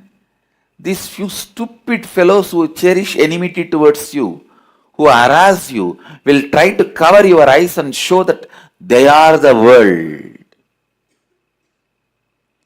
The moment you believe those stupid few enemies who harass you, abuse you constantly, they are the world, you lost your life. Because now they will be guiding you continuously. They will be standing in front of your eyes in every statement you make, every word you make, every action you do will be guided by them. That is what they want, then it means they won the game. Understand? You need to know what is the self,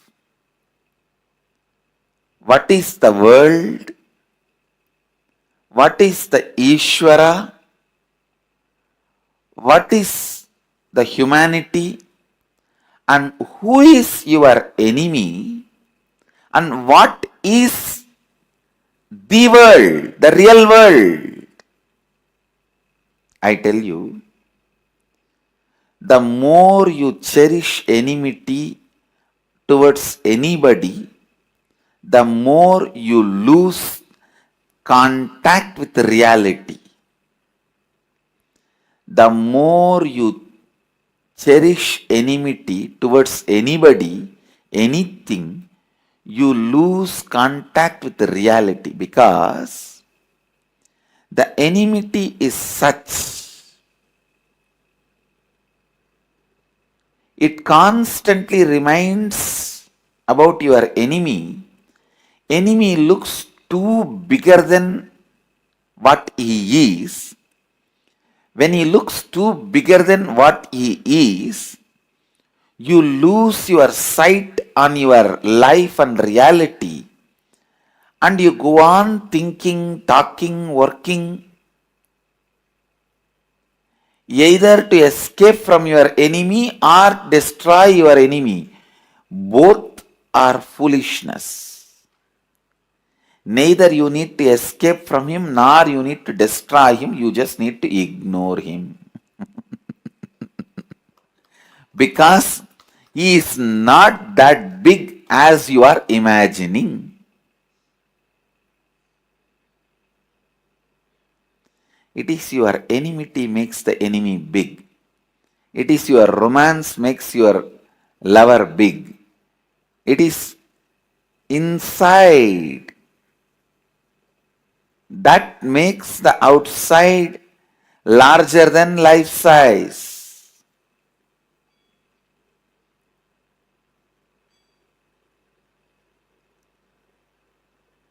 It is that which is inside that makes anything which is outside larger than life size.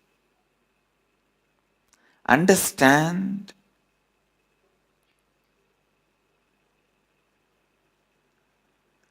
When you are so sure about what you are,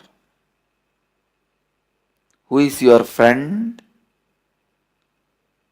who poses as your enemy, what your enemy wants, all these details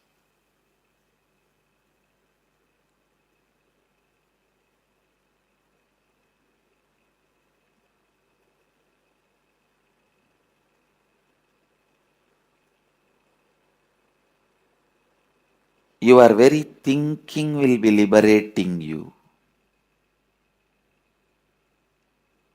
Your very thinking will be liberating you.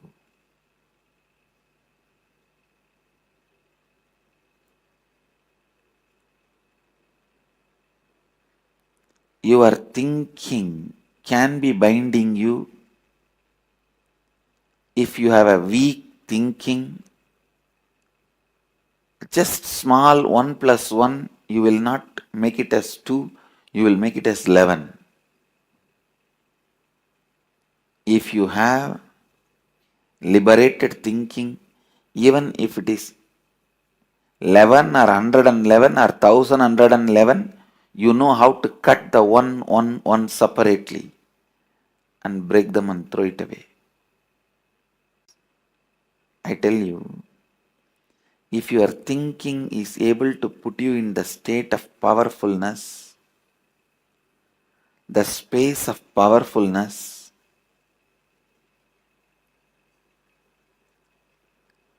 if your thinking can keep yourself in the space of strength,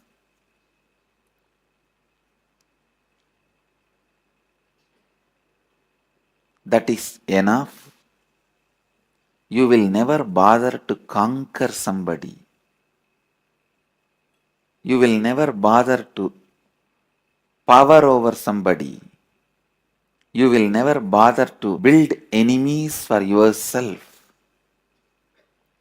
And even if somebody tries to cherish enmity towards you, they can't do anything to you because you can't be manipulated by their enmity. See, only when you also accept the fear and recognize somebody as your enemy,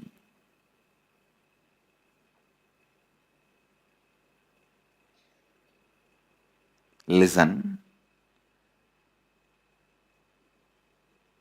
for enmity to be complete, one person has to feel enmity towards you, and you should have fear towards that person and accept his enmity. Just like friend request, enemy request.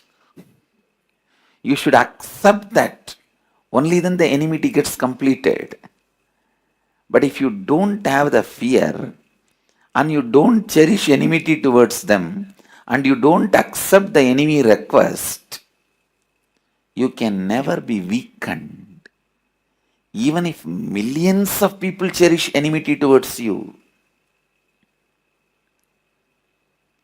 millions of people may send friend request to you, but only the request you accepted, they become your friends. Same way, thousands may send enemy request to you, but only if you accept those requests, they become your enemy. Do not ever bother, be bound by any of the so-called enemy requests.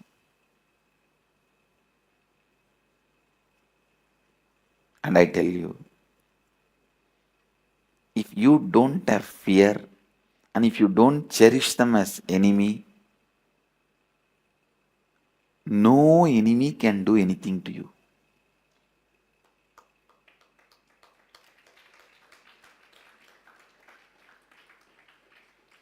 Whatever they may try,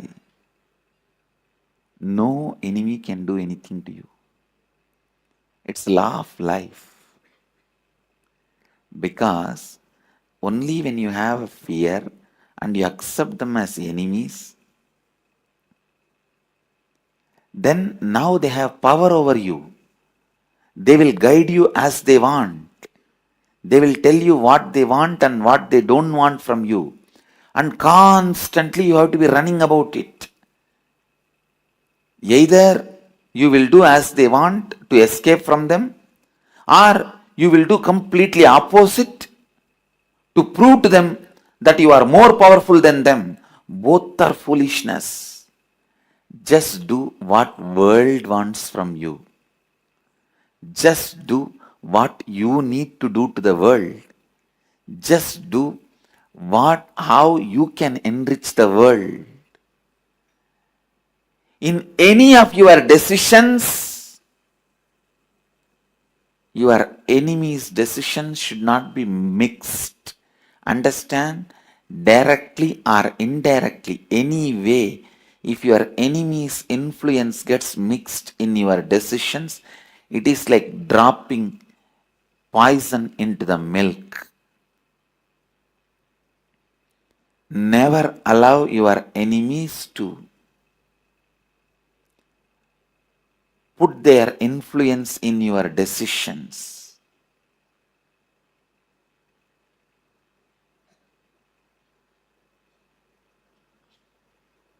Directly or indirectly, if your enemy's influence is there on your thinking or decision making, it is equivalent to getting poisoned. Understand? It is equivalent to getting poisoned. Don't do just because you want to escape from enemy.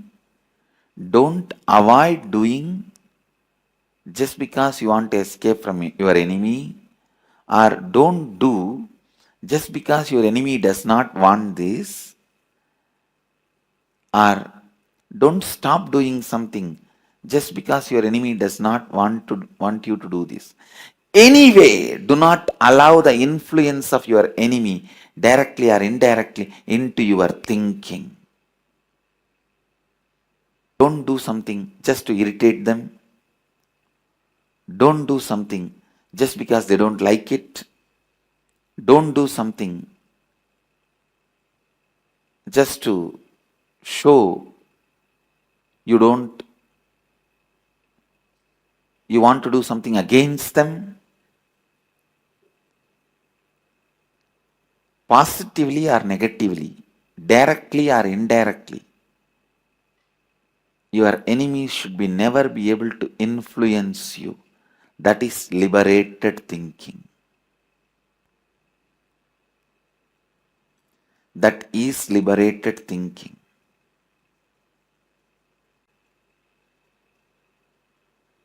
When people send you enemy requests and you don't accept it, you terrorize the people who cherish enmity towards you. I tell you, you terrorize the people who cherish enmity towards you. Never accept enemy request. You see, after you accept the friend request, whether you like somebody's post or you comment, you give an abusive comment or right comment or wrong comment or bad comment, he is your friend. Same way, the moment you accept the enemy request, whether you do as he says or whether you do opposite to what he wants, he is your enemy, you are gone. Just don't accept enemy requests.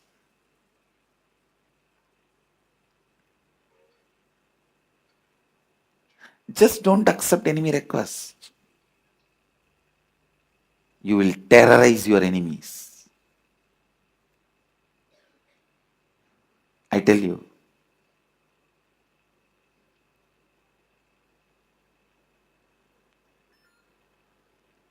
Sankhya teaches you the science of liberated thinking, where no one can have influence over your thinking. No one can have power over your thinking.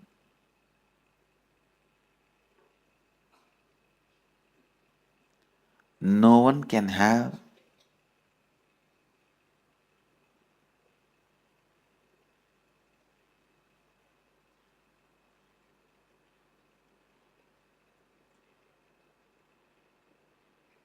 any say over the way you think, act.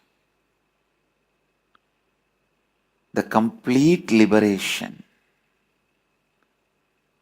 complete spiritual liberation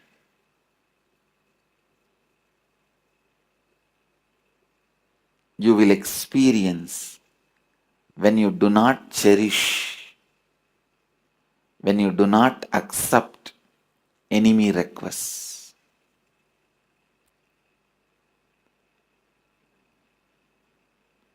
Just like Facebook friend request, in life book people send you enemy requests.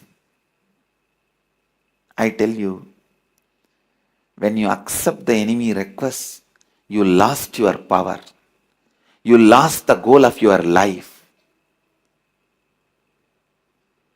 You can't enrich the world.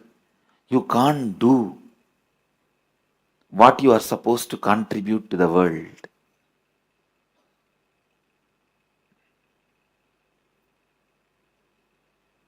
That is why I always tell people, whoever cherishes enmity towards me, I never say my enemies, because I never accepted the enemy request. I never reject any friend request, and I never accept any enemy request. I don't reject any friend request anywhere in the world, and I don't accept any enemy requests.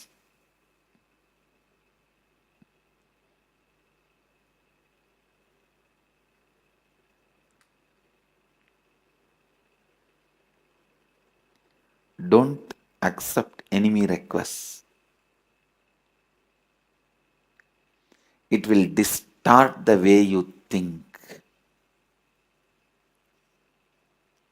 Like vendetta politics takes away the growth of the nation. Where you need to contribute, you will not be able to contribute. Next, one story from my own experience, my own life. When multi-layered attacks from multiple gangs done on me, all I know is I am Paramashiva, I cannot be destroyed. All these attacks which comes like a destruction, I know how to just change them and be in the space of rejuvenation.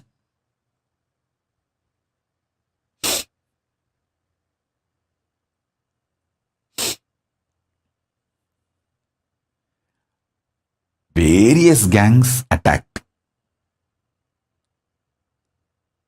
due to their vested interests. There are some people who waged the war. There are some people who tried to war beneficiary. They did not wage the war. It's like a jackal, culinary, never attacks the elephant. But when there was a fight between the lion and elephant, if the elephant is not able to walk and collapses, this jackal goes and, this culinary goes and tries to eat the flesh of the elephant. That is called war beneficiating. I have seen all kinds of people who wage war in the front side, who wage war from the back side, and traitors, war beneficiaries. There are some traitors who don't even do the job of traitor, but they try to get the benefit of the war.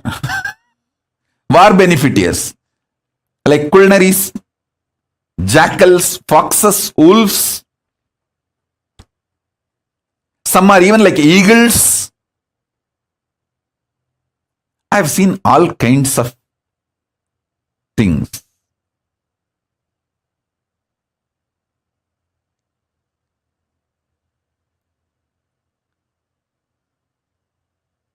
I don't even want to name those gangs, groups which attacked, because, listen carefully, this is one of the most beautiful strategy of Krishna.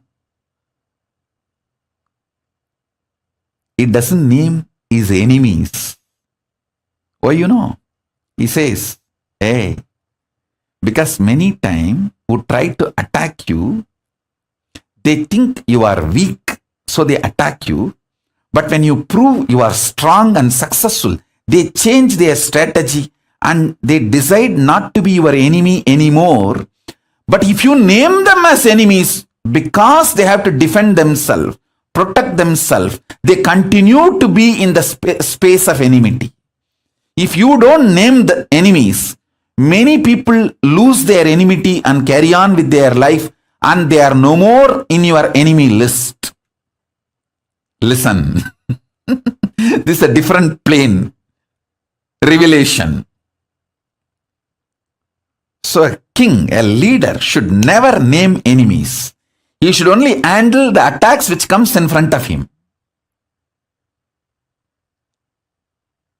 So almost 99% of the people drop their enmity and carry on with their work if they know that enemy is too strong with whom they are trying to fight.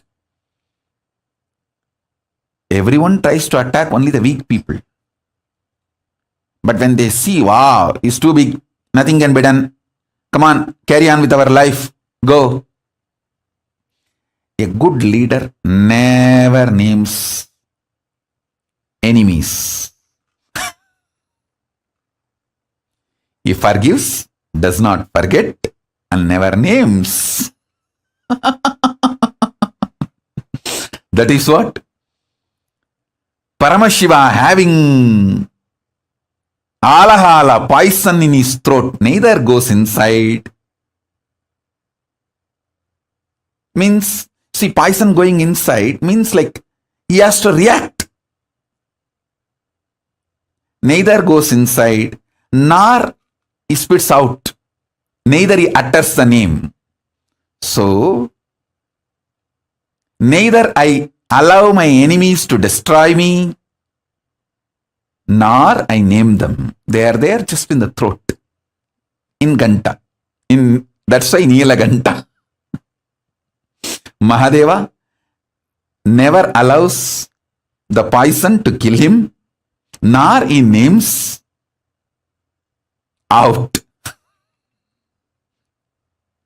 I forgive and I don't allow anyone to destroy me. I don't forget and I don't name. Multi-layered intelligence and understanding needed for any leader. If you want to become a leader, take this same strategy. Do not allow your enemies to destroy you. Forgive them, because if you don't carry the anger, vengeance,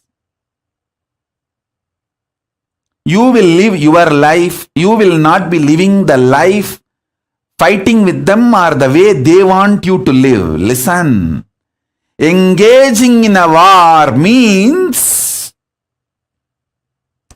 you are living the life they want you to live. So they become the master of your life. Don't allow.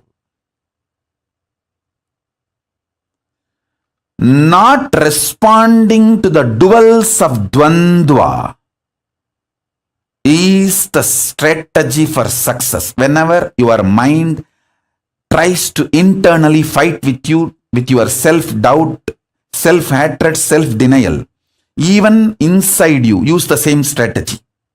Understand? The enemy who is attacking you from outside and the enemy who is sitting inside you and attacking you, your self-doubt, self-hatred, self-denial, both are one and the same. Don't try to respond to them. If you start conversation with your SDHD, self-doubt, self-hatred, self-denial, you have started losing argument. You have started losing war.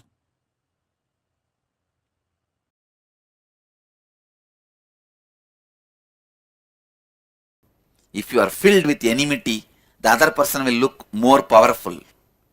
Your enemy will look more powerful. I tell you, Don't empower your enemy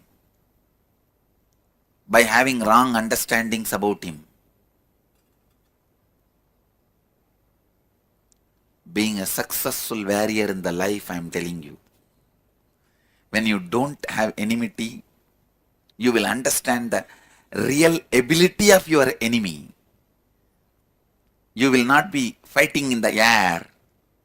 You will know the capacity of the fellow who is cherishing enmity towards you and intensity of his enmity. I tell you, don't make your enemy too big because of your enmity. Don't empower him. I am clearly telling you. The moment you think getting scared, going crazy is a mental problem, you empowered your enemy.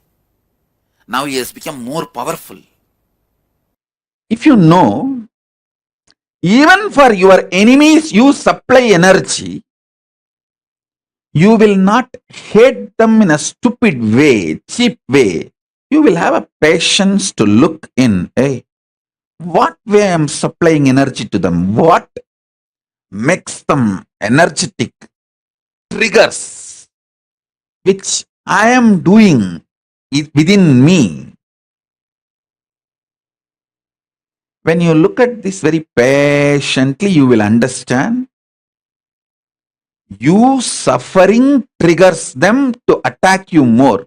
If you stop suffering and continue with your life, they just drop dead. Never change your lifestyle or life due to your enemies.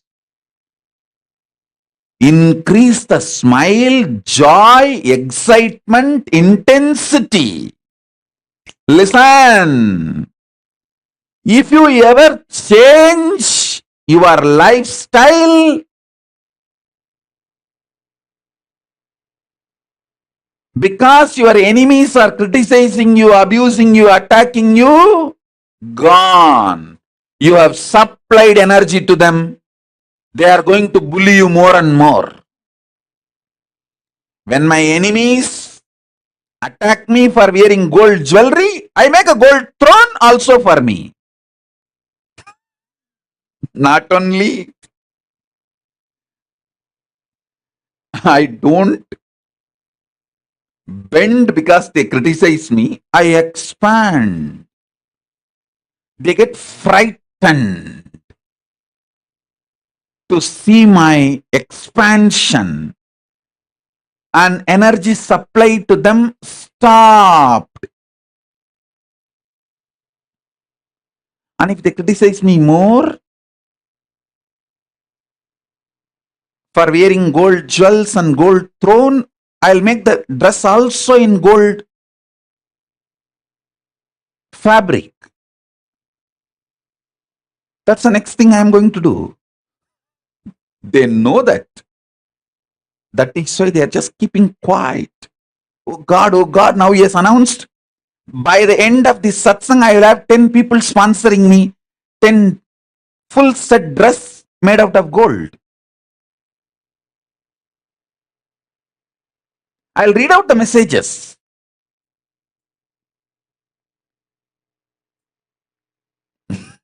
My enemies, people who cherish enmity towards me, they know it. That is why they are just keeping quiet and they just collapse automatically. They just collapse. I tell you, don't hate your enemies. Don't hate people who create toxic atmosphere in your life. Don't hate anybody who makes your life hard. Have a deep patience, knowing you, Paramashiva, God particle in you, Paramashiva. It is you who is supplying material even for your enemies to be energetic, alive, active, then you will understand how you are supplying energy to them. When they see they are successful in their efforts by depressing you or reducing your expression, your life focus, distracting you or slowing down your speed, when they see all that, they get energetic.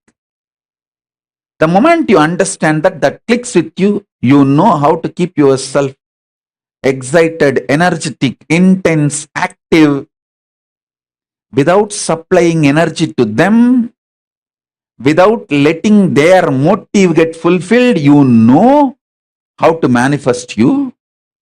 That is enough. The people who cherish enmity towards me will just collapse and they will stop. They will not feel energetic anymore.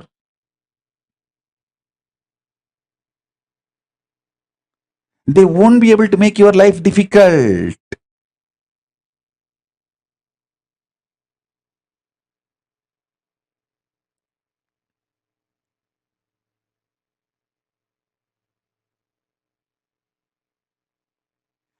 Actually, all these gold jewels I wear as a responsibility to demonstrate Hindu traditions. That's all. I am neither attached to it nor I hate it. I am just untouched by it. People who lived around me will know the moment satsang is over, public program is over, I will remove everything. I will just be like Ramana Maharshi. My Paramashiva space. On my body, only one will be there, that Atmalinga Kandi. That's all. The Atmalinga I always wear on my body. Other than that, nothing else will be there. And one Devi's Prasadam, Shakti, I wear that. Other than that, you won't find anything on me. Listen. But I never allow my enemies to bully me or my lifestyle.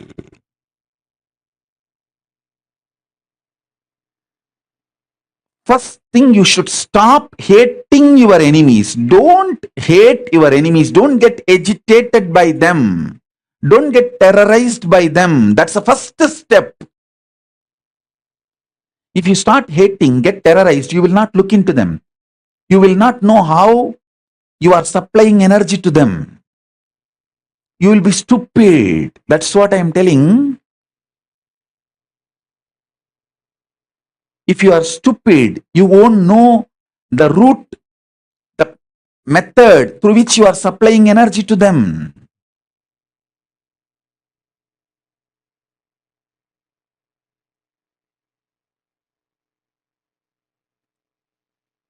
If you stop hating people who make your life toxic, if you stop getting agitated by the memories of your enemies, if you stop getting agitated by anybody who attacks you, you will have the patience, power to look into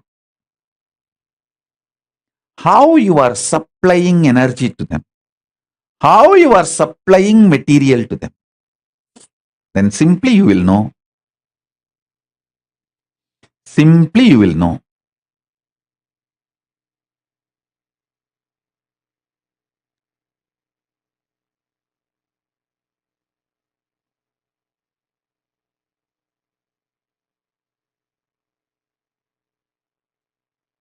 How you are supplying energy and how to stop supplying energy to your enemies, to your delusions.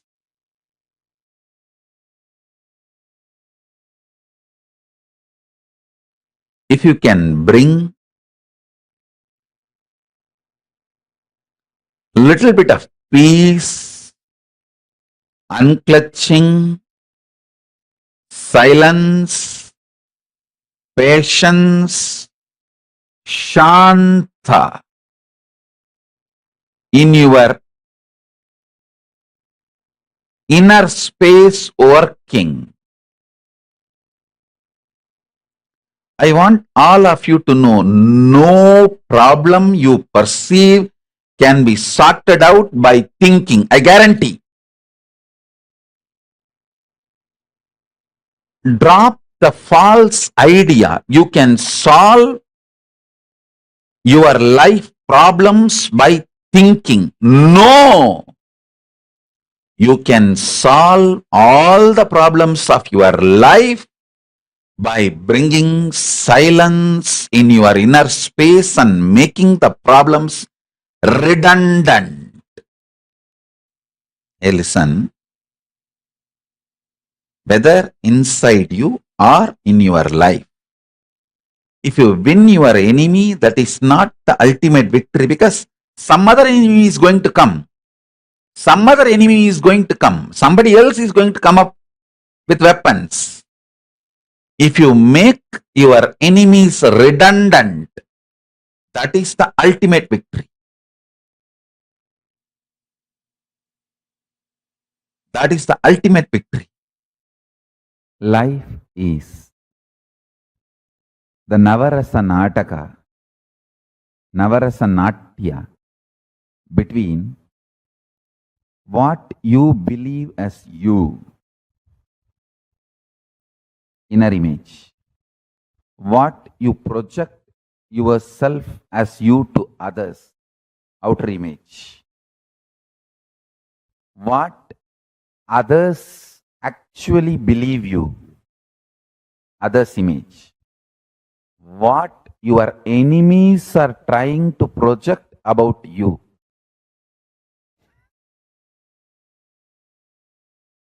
Enemy's image. Fourth one I am introducing, listen. Life is nothing but the Navarasa Natya, Nataka between these four. If you imagine, just imagine your life as a movie, cinema story, Bollywood, Tollywood, Hollywood, Jollywood, Bollywood, Hollywood, any wood, you can sandalwood, any wood, you can take it as any wood, whether Hollywood or Bollywood or Hollywood or Tollywood or Jollywood, any wood. You consider your life as a movie. The image you really have about you is a hero. The image you have about you, inner image, your inner image, that is hero. The image you project about you to others, outer image, that is heroine. The image your enemies want to project about you, build about you, that is a villain. The image actually others believe is an audience. Understand? Just spend a little time thinking, visualizing.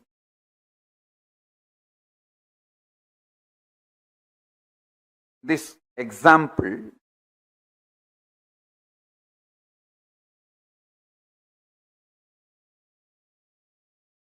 man who puts time, treasure, talent, energy, everything on his inner image, unconsciously builds it, wins the game. He becomes the hero forever.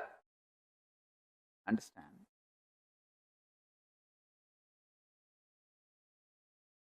Movies' climaxes are not conclusions. Many times, the life continues after the movie climax. Always in the movie climax they show they happily lived ever after. But after that, if you continue the scene only, you will understand. Understand? Climaxes are not conclusions. Anybody wants heroic conclusion about your life, put your time, treasure, talent, energy, everything on working on your inner image. Understand? Your inner image is the conscious blueprint of you. Even if it takes 6 months, 1 year, 2 years, spend time on it and make it happen. I tell you. I really tell you. Simplest thing. If you can just conquer your junk hungry pattern, not even your hunger for real food, your hunger for junk food. If you can conquer even 1 or 2 patterns, like stop this stupid non-veg, stop this destructive plastic food, food-like products, not the real food. I can list many things. Food-like products, but not real food.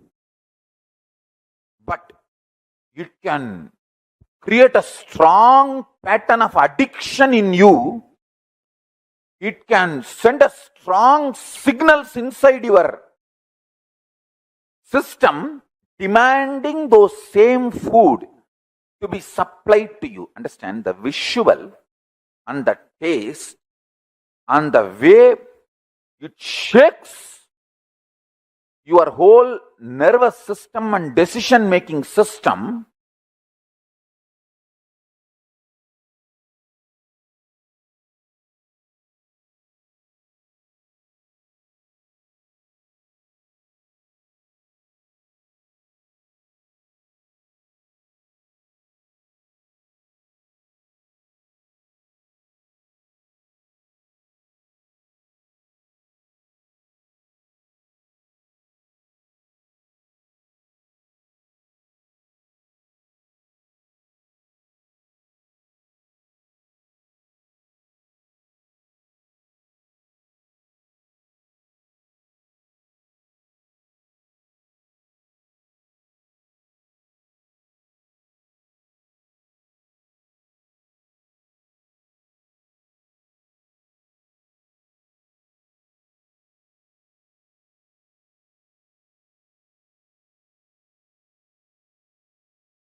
Swamiji revealed a very, very important and profound science to all of us in this one session.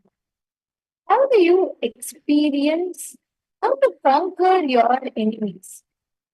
How do you conquer, how do you win your enemies? The secret to conquer enemies. Can I request all of you to post what you understood? What is your click or what did you understand in the chat, please? I request all of you to please take a moment and please share. What did you understand about conquering enemies in the chat? What did you click with in the session? What did you click with the most in the chat? Swamiji always says, make your enemy powerless by making your enmity powerless. All of you.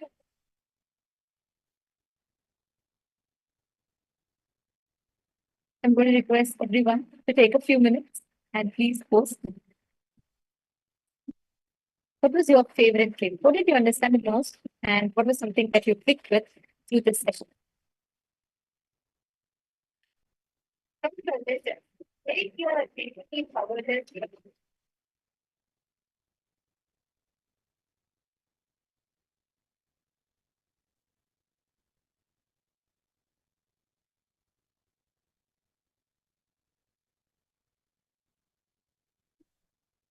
Yeah, somebody revealed a very important truth for all of us, right? A man who puts time, pressure, talent, energy, everything on his inner image and consciously builds it, wins the game, he becomes the hero forever. This is the most important aspect we need to understand. The more and more you build yourself based on others' opinions, the more and more you build yourself based on what you think as others' ideas and opinions about you are, you will constantly keep faltering. You will feel very weak because the key to your confidence will always be in others' hands. That is why we get so easily triggered, right? Like imagine if your boss suddenly doesn't approve the things that you're doing, then you suddenly start seeking his approval more and more and more, whether you like or not. You push yourself. So at some point, we all start depending so much on what people, the cards that people carry about us, that we start compromising. We start not being ourselves, not being who we are, just for the sake of that approval from others. How many of you are catching this? Understand the secret. Can you all tell me one thing that gives power to your enemies? What if you drop will make your enemies powerless?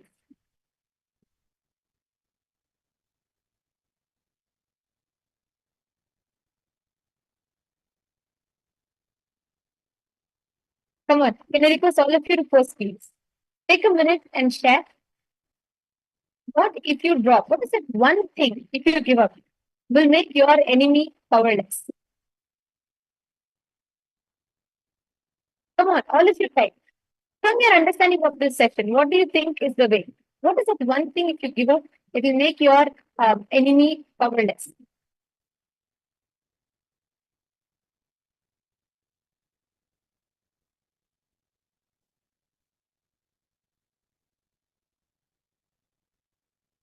Vishwanathan is saying, take time to build your inner image and not accepting your enemies as enemies. And Pavanaya has posted, refusing to accept their enemy requests. Mavani Goyal has posted, not entertaining that enmity. Absolutely right. You dropping, see, the decision for you to suffer makes your enemy powerful. Your enmity is not the power of the degree of what you are suffering is not in the hands of your enemy, but is in your hands. This is the truth. If you stop suffering, if you stop entertaining that enmity in you, you should know this is the truth. All of us entertain the enmity inside of us. When you drop your enmity, you make your enemy powerless. The more and more you accept, like Swamiji said, right? One of the most beautiful quotes from Swamiji, I really love this one line. Swamiji tells, I am too busy loving the people I love, and I do not have the time to, I'm too busy loving the people that love me. I do not have time to hate the people who hate me. Swamiji doesn't even make his enemies a part of his narrative in life.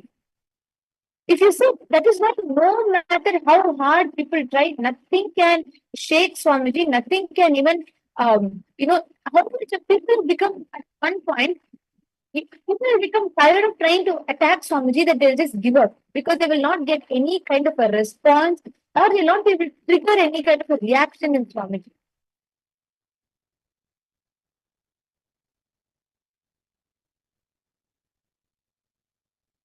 I request all of you to post what you understood. See, this is the most important secret that Swamiji is saying here. When you look at this aspect very patiently, you will not trigger the enmity. So you will not entertain or cherish the enmity in you, making your enemy powerful.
Okay. I request all of you to please take a few minutes and post your understanding.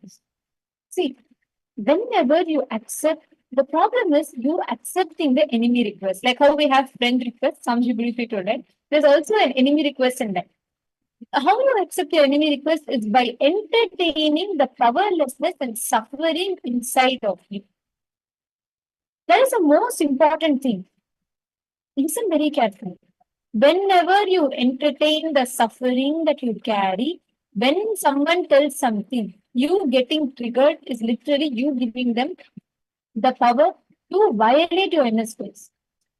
And this one thing, constantly what you carry inside of you, it keeps pulling you back again and again and again into the rut of powerlessness. And that's the most important thing you need to understand.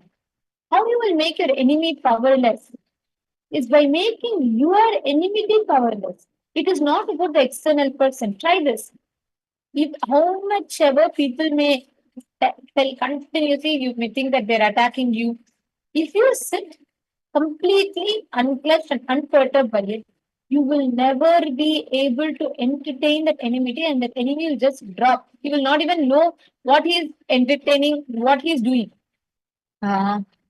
KAILASA, Toronto. Whose question is this? Who had posted this question now? Please raise the hand. Somebody had posted a question. Basilaya. Okay. Nithyananda. So I'm just reading the question.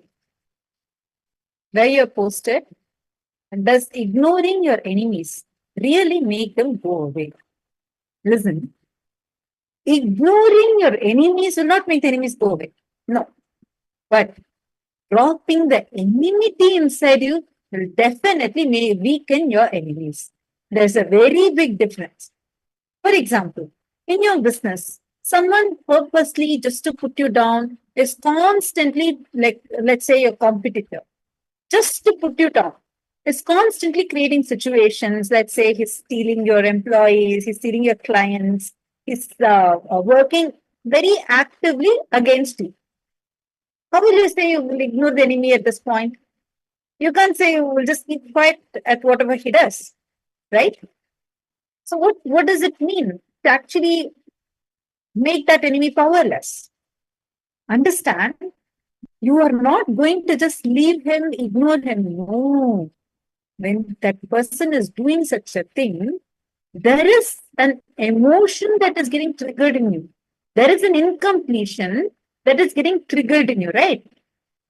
You are going to be looking into that emotion, that incompletion, that enmity that is getting triggered inside of you.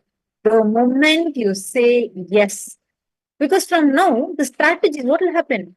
You're going to strategize only based on him. Your whole life, time, money, energy, everything, you're going to be basing it on, oh, what will he do next? Let me show him. Let me prove to him. I am not touched by him. I am going to show to him that I am not touched by him through this. Even if you think you're won in that game, you lose. Because you're again and again giving power to your enemy. What do we say when we say, Basilaya, listen to this carefully. It is not about ignoring the enemies. When we say you are giving power to your enemy by the enmity, it is you have to never let your enemy occupy your inner space and guide your words and activities completely. That will be the worst defeat you will have. See, your enemy may be attacking you from a very stupid, foolish level. But if you allow him to occupy your inner space, you go on changing your words, decisions, even try to justify, explain to yourself. That is the way your enemy will destroy your life. The moment you come into a battlefield, whether you win or lose, you've already lost the battle. See, many times you will decide that, let's say, for example, when you are young, right? Someone constantly criticizes you of being poor. Just to revenge that person, you work hard all your life and you become rich, you have still lost because the enmity has driven you to take a certain action. So when Swamiji is saying that make your enemy powerless by making your enmity powerless, he is telling about having the liberated thinking, which means you are so sure about who you are that you will never let the enemy's opinions occupy your inner space. Are you catching it? Is this making sense to you? Most of the times, we go on working on our outer image. Let's take an example. Okay, let's take this example of this corporate enemy. I'm just giving you an example. Your competitor, who is purposely trying to put you down. You really are in a strong war with that person. Everybody knows this. They can very clearly see through because it's like a cold war that's going on. Now, you're going on empowering, trying to put all your money, resource, trying to build your outer image. Usually that's what all of us do. We try to build our outer image. And Mavani, if you are here, please show thumbs up. Yes, I see you. Are you listening? Because this is also going related to what you were sharing earlier. I request you listening. See, even to the person, a person who's not giving enough attention to you, that person, they may not be really your enemy, but you still feel incomplete with that other person. Even that, you go on giving energy, life to them, that part of them which you do not like, by constantly you encouraging, nourishing, cherishing the enmity inside you. For instance, in this example with this corporate enemy, I'm just giving as an example. If you notice, what will you start doing? You will start, he buys a new car, you buy the next more expensive car. He is now building a big villa, you buy 2 more villas. Everything you do will be to show and prove to that person that, look, I'm much better than you. Look, I'm not touched by you. They steal your employees, they steal your clients, you steal theirs. Like, it is always in the mode of disproving the other person or expressing your enmity, whether it is actively or passively. If you are in this mode, you lost it. Even if you think at one point you win it, you have still lost it. Because end of the day, you're only going on, where are you spending your entire time? You're going on empowering, decorating, cherishing, nourishing your outer image. But inside you, your own part of you is still feeling powerless, laughing at you, crying. You have to attend to this part, not the outer image. If you empower your inner image, put all your time, money, resource, intelligence, everything in strengthening your inner image, nobody will be able to take you. Nobody will be able to even touch you, even if they try to come and bother you, even if they try to come and put you down, try to sabotage your work, nothing will affect you. And that is the most important key. Please understand. Swamiji made a very important statement here. Swamiji said, the more you react to your enemy inside of you, they will look bigger and bigger to you. They will start occupying more of your inner space. This is the most important thing. See, you will actually see there will be attacks going on. There will be, like Swamiji will be persecuted, targeted everywhere in the news and media will be talking about it. And there'll be so much of false news, hatred, everything will be spread around. But you will never see Swamiji changing his what his vision is, what he is planning to do for humanity based on the external attacks. Swamiji very beautifully told in this session, one of the most powerful statements. Swamiji said, if you allow yourself to get triggered, or if you change your decisions just based on your enmity, you have already lost it to the enemy.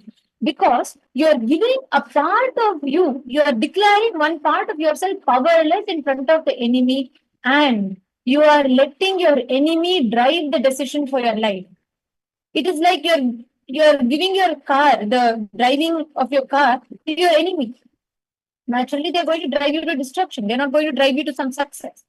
Just because your enemy is attacking you and abusing you, if you change your way of living, just because of the enmity, if you change your decisions, you're only triggering your enemies to react more and more to you. If you see Swamiji, right, from the time Swamiji started his mission, how many attacks have been there? Now, that same media which targeted and attacked and spread all the negative news about Swamiji, that same media houses come back and call Swamiji as, oh, he single-handedly created a nation, he's someone great, this and that. Neither Swamiji made them a part of his narrative when they trolled or abused. Swamiji never even accepted the enemy request. That is why the enemies became powerless, because there was no enmity. How much ever from that side continuously enemy request came, Swamiji never accepted it. And that is the key. I see a message from San Jose, KAILASA San Jose. I think Sri Nithyananda, is it yours? I see a message that Nithyananda Ma, so nothing including something that looks unfair to me. Enmity initiated by another is one-way street. Control lies within me.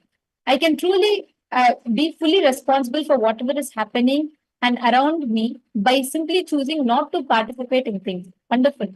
Ultimate secret for bliss and marriage. Just like clapping, which needs two hands. One can choose to not participate, power back to me instead of reacting. The understanding is beautiful, Aya. But one thing I just wanted to tell, that understanding should not be triggered by an incompletion. Very, very important one. Listen carefully. That understanding, your decision not to participate, should not be triggered by an incompletion within you. See, it is not about your action alone. What is important here is that inner space, the software that you carry. Whether you, see, understand, whether you react or not, whether you respond or not, like none of this matters to your understanding. See, it is not your physical action. It is the inner space, the software which is your functioning. Life does not go by your video recording, which means it does not go by your action. Life mirrors your audio recording, your thought current. You don't need, many times I've seen people don't respond. People be powerless inside, but they'll not show their powerlessness outside. Even then, they will continue to cherish their enmity inside them. See, first thing, you should never label something as enemy. There itself, you have given power to something by declaring it as a part of your narrative in life. Second step, drop cherishing the enmity inside of you. That not reacting should not come from the understanding that, oh, that person is trying all this, but still let me keep quiet, let me see, that person will continue to yell at me, I will see, that I will not react to it. But if you do that, please understand, you will start deriving that powerlessness, will continuously start trying to derive the strength, power, or something from the external situation. It is something a little bit more deeper. Even your decision to not react, if it is being driven by enmity, still that enmity is occupying your inner space. What Swamiji is saying here is very important. He is saying, just drop the enmity itself from your inner space. Life will completely change the way it responds. See, one important thing you need to understand here, attention, whether it is negative or positive. Positive attention means someone looking at you, giving you a smile, congratulating you, appreciating you, just showing some gesture of love. All these are positive attention. Negative attention, someone scolding you, someone firing you, someone like throwing their anger at you. Whether positive or negative, attention is energy.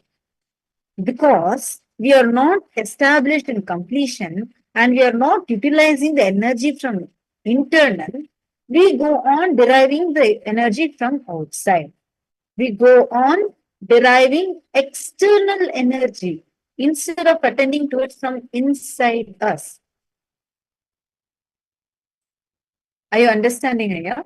So, first and foremost thing, whether you are going to have a response or no response, even that decision, let it be established in completion. If you're not complete with a person at that particular moment, Swami just given a very powerful technique. Sometimes, let's say you have this habit, you get really agitated, you get really triggered, you're not able to handle it. At such situations, just decide to freeze, like literally freeze, become a stone.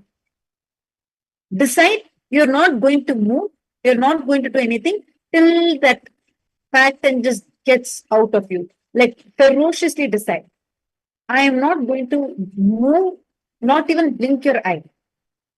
Let's say some agitation is just gushing inside of you. Try this and see.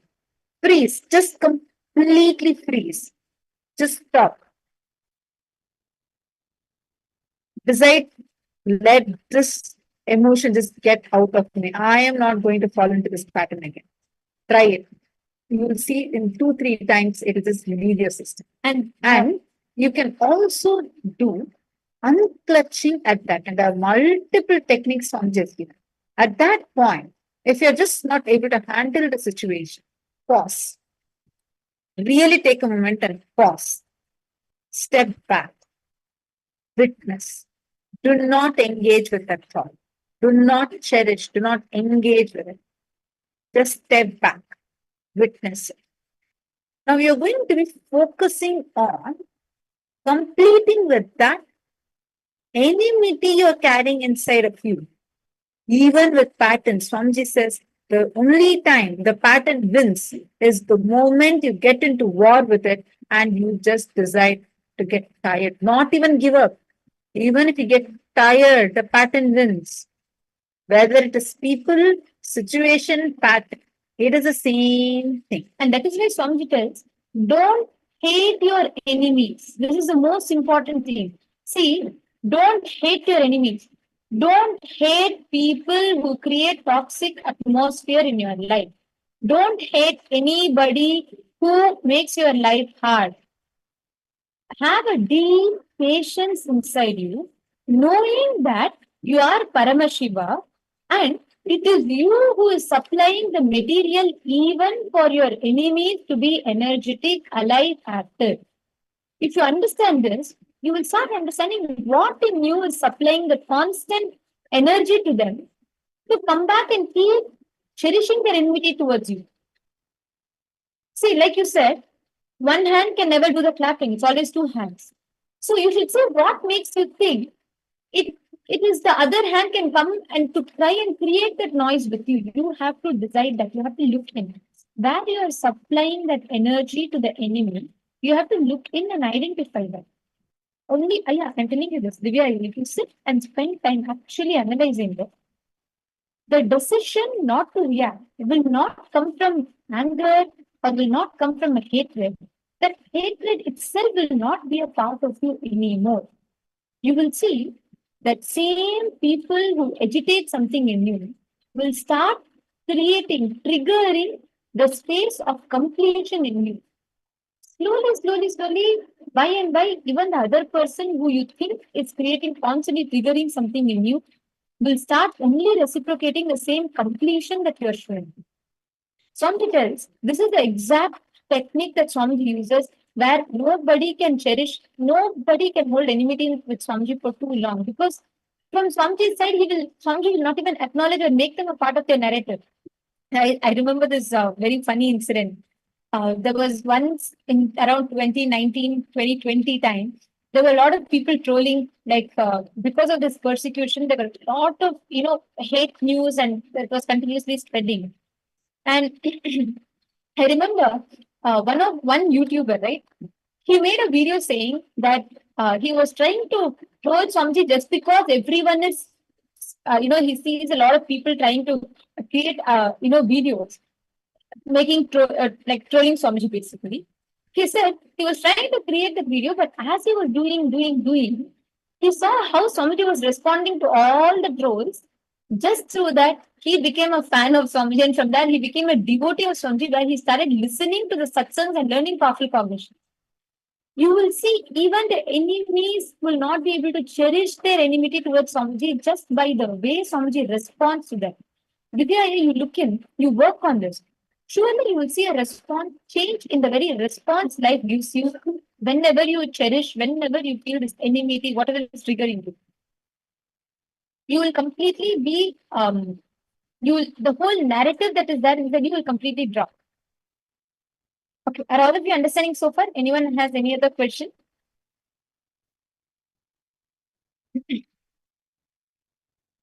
Vishwanathanaya, are all of you understand? Pavanaya, okay. Now, let us actually sit and spend time doing a very powerful exercise that Swamiji has given for us. Listen very carefully. When you are cherishing your enmity is very, very important to listen. How are you supplying the enmity energy to your enemies? What makes them energetic? Triggers. What I am doing within me that triggers them. For example, just because you okay, let's say constantly someone keeps coming and criticizing you, okay, and you feel like you don't like, they destroy all your projects. But actually see what makes them keep coming back. It is true. Whether you accept or not, this is the truth. You supplied energy which will give them the acknowledgement that yes, I can come and bully them more. So look in, pen down, where exactly you are supplying energy. It is not, when we say enemies, it is not just some enemies like in your work, like some what we understand. Even normally, everyday life, if you're facing conflict with someone, there also you are cherishing enmity only. Look in where you are supplying that energy. It could be constantly, many times, if you do something, it may trigger the other person and you do it. Just to get that, some equation settled. Or many times by being depressed, you show the other person that you are, like, you literally become depressed every time they say something, which makes the other person want to come back and trigger that reaction in you. Look in, I request all of you to be extremely honest with yourself. Sit and write down. Look in and write down. Wherever you feel enmity, right? Look in all those situations where you are supplying that energy to the enemies.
Hope all of you have finished this step.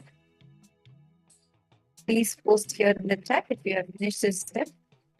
All the participants that are sitting here with us. And if you have any questions related to this also, you can post and ask.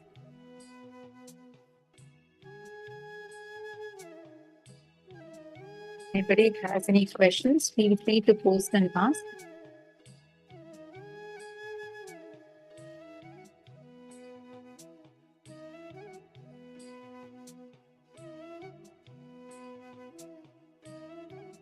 You all have written down so far. Where all have you all identified that area? No. Look in and bend down.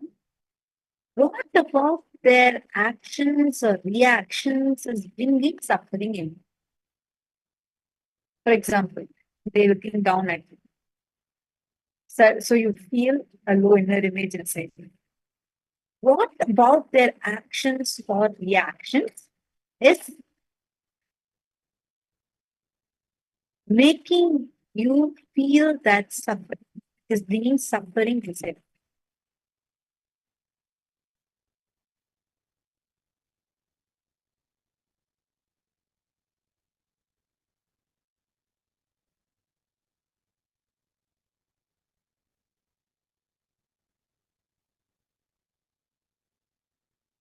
Someone creates a misunderstanding with their opinions about people that you are part of. Okay. I see a question from a participant.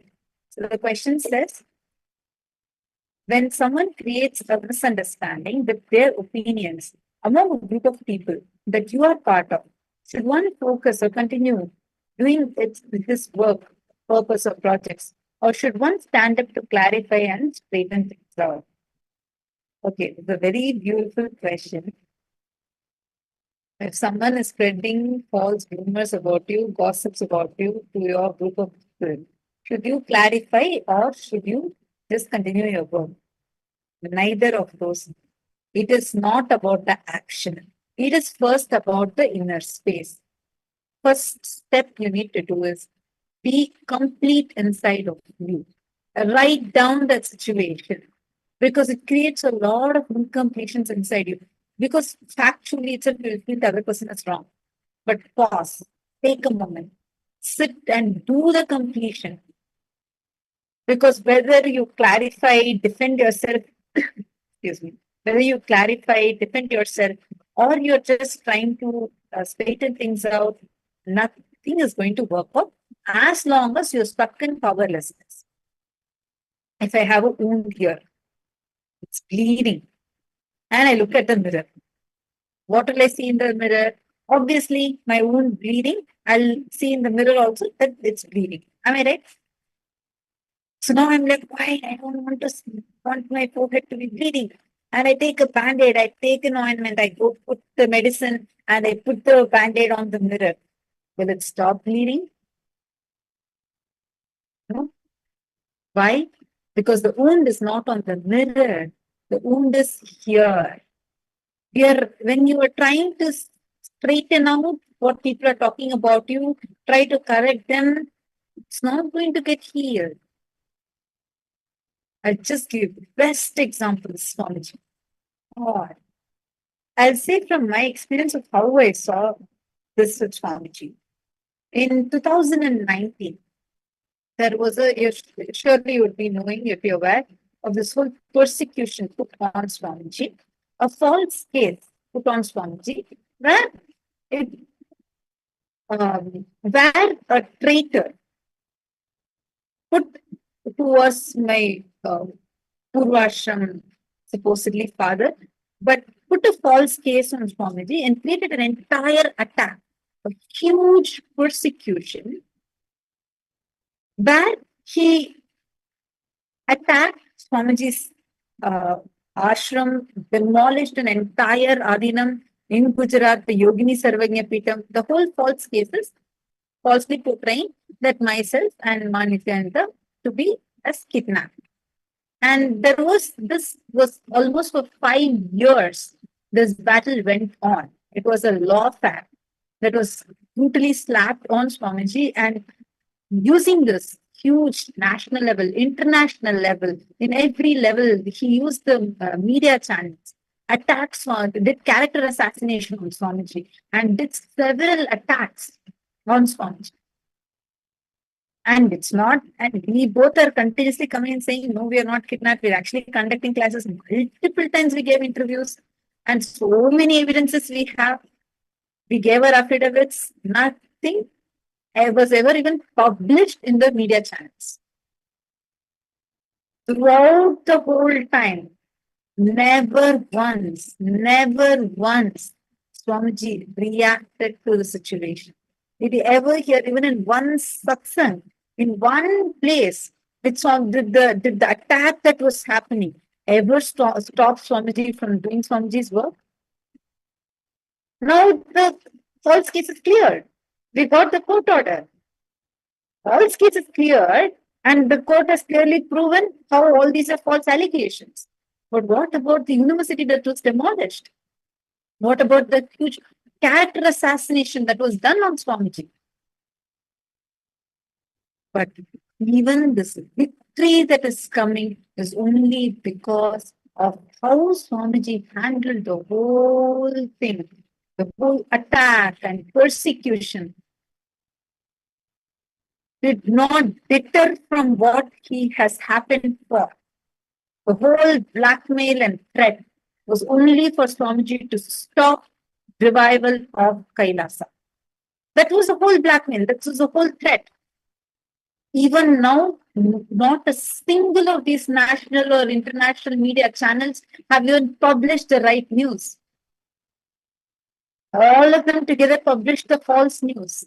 They published the false news, falsely portraying as if we are kidnapped and whatnot. So many false, brutal lies, accusations, and brutal character assassination was done on Swamiji for 5 years, just on this one false case. But that never stopped Swamiji from doing Swamiji's work. Swamiji never said, okay, this is the attack that's going on, so much of false case, and never Swamiji stepped back, did not even pause or deter from his work. He come, his only focus was on KAILASA, KAILASA, KAILASA, just for us, just for humanity. Because of that, now who became powerless? The enemies just became redundant. Those enemies just became redundant.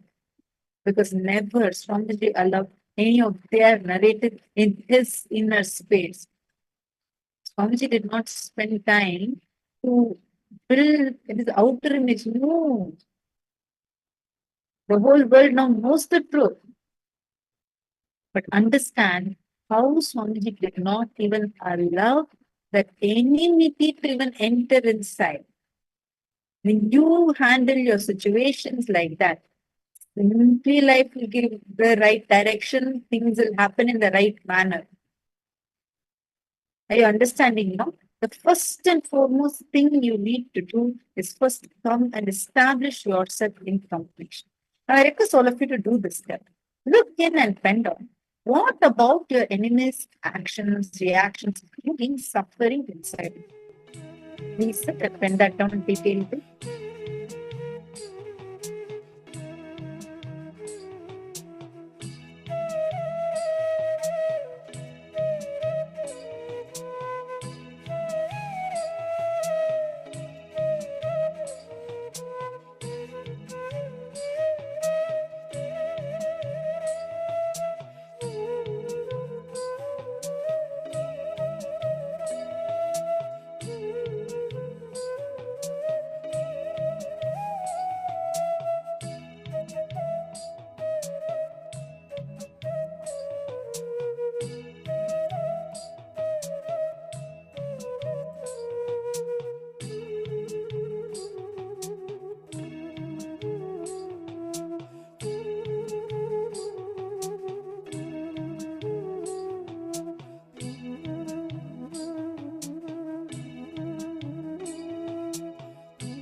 Have all of you finished both the steps?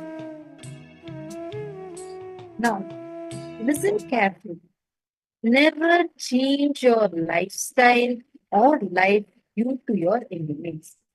Increase the smile, joy, excitement, intensity. Decide from now, you are going to be only in the space of completion. How many of you feel while you're writing itself, so much of healing is happening inside of you? How many of you are realizing that? Please raise your hands. How many of you feel as you write, so much of clarity is coming?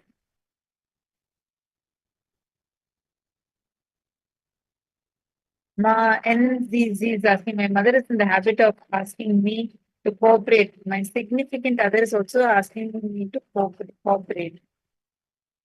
Is the core of the problem the interaction of energy in the mother's relationship? Is the main cause and interaction of the mother's energy patterns or energy? I'll tell you, Ma. See, understand. The main source of the problem is what is getting triggered in you when life is giving you that request. Ma, E is in Z. Listen, the problem is not with your mother asking you to cooperate or your spouse asking you to cooperate. The problem is something in you is getting triggered when they say it, correct? That is a problem. Like, for example, if someone, let's say, and we'll give an example, let's say I'm walking on the road. Someone is just randomly calling me a monkey. Will I get offended by it? No. If someone calls me a buffalo, will I get affected by it? Yes. Why? We have to look in and see why is that word triggering certain powerlessness inside of me. Understand, this is very, very important for you to learn this. What you are looking at is external situation. There's no point. Something in you is getting triggered when that is uttered. That is the powerlessness. That is what we say as the enmity. You're letting the enemy have certain impact on your inner space. So I request you to look in and see what in you is getting triggered. Are you understanding? Then you will be able to solve the problem. So it's not the action of them asking you itself. It is the action of you getting triggered inside you, what you need to address. So, first and foremost, look at that word, feeling, cognition about you inside you that is getting triggered and identify that, complete with that, and then. Okay, so now with this, we're going to enter into a very important, most important session of the day. This is the session through which you're going to see what is that secret to be invincible, how you can be actually really be successful. Actually, I have a question before we enter this session for all of you. How many of you feel, how many of you, if you have studied Swamiji's life, how many of you feel the way Swamiji is dealing, how Swamiji is responding to all the enemy requests in life, that unshakable, invincible inner space of Swamiji's, how many of you want to learn the secret to that? And how many of you want to replicate that in your life? Raise your hands. How many of you feel you want to become, have inner space Swamiji and replicate that in your life? Can I request you to raise your hands? Okay, I see so many of your hands up. Okay, please relax. Understand, in this session, we are all going to be learning about what is the secret of Swamiji's invincible inner space. What makes Swamiji is himself going to be sharing, what is the exact method Swamiji uses whenever there is an enemy request in life? What makes Swamiji powerful? And we're also going to learn how Subramanya, Bhagavan Subramanya was what makes Bhagavan Subramanya also invincible in life. This is a very, very important session. You're going to be learning 3 statements to success. You're going to be learning about 3 important statements to manifesting invincibility and success. Okay, listen to this. Please make notes. This is the initiation we're all going to be receiving today. So please listen to this and let's enter into the session.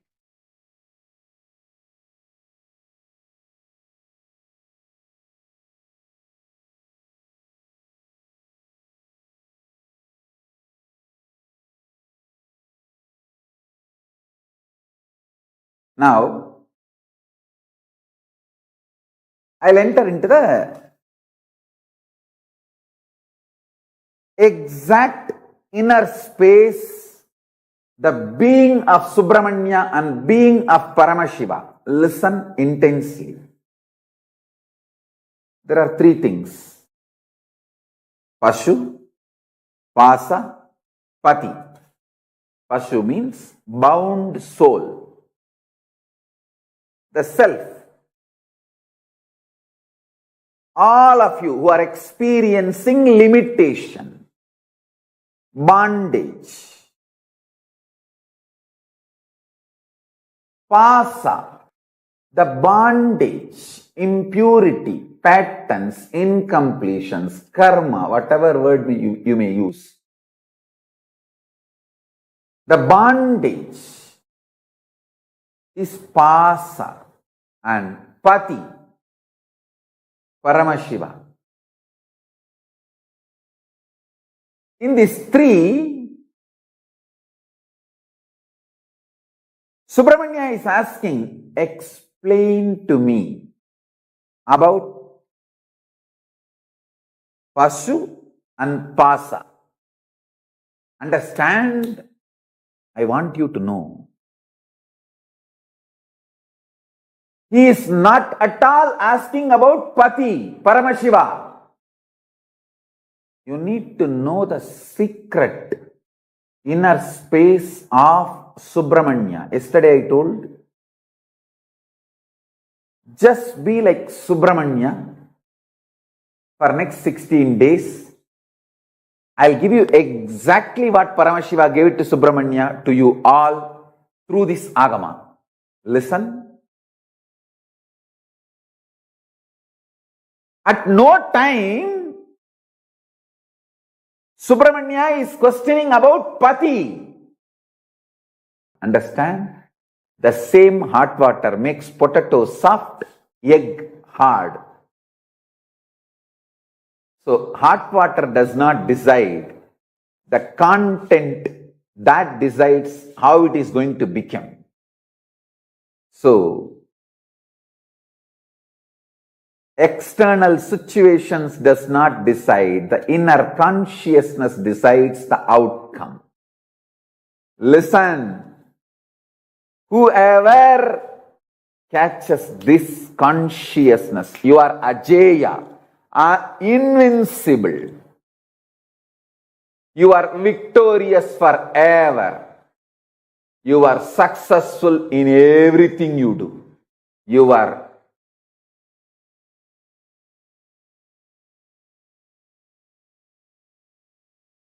invincible.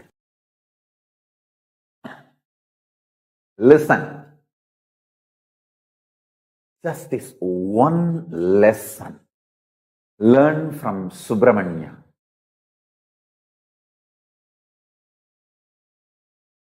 Question only phaleṣhu and pasa. Individual, bound soul and bondage. Never ever question Pati. That is what? Is the consciousness of Vetrivel. Vetrivel.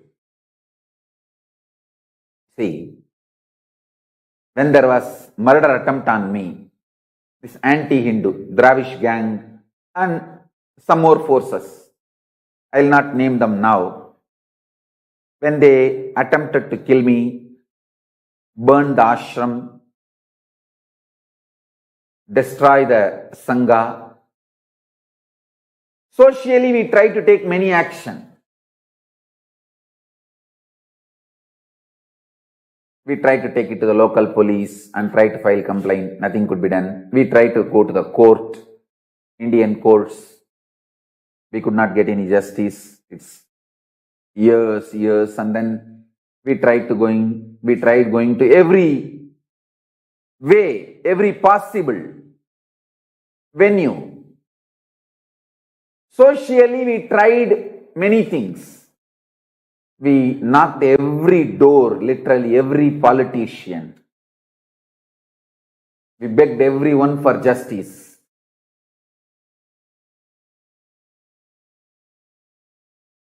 Socially, how we try is one. And we try to tell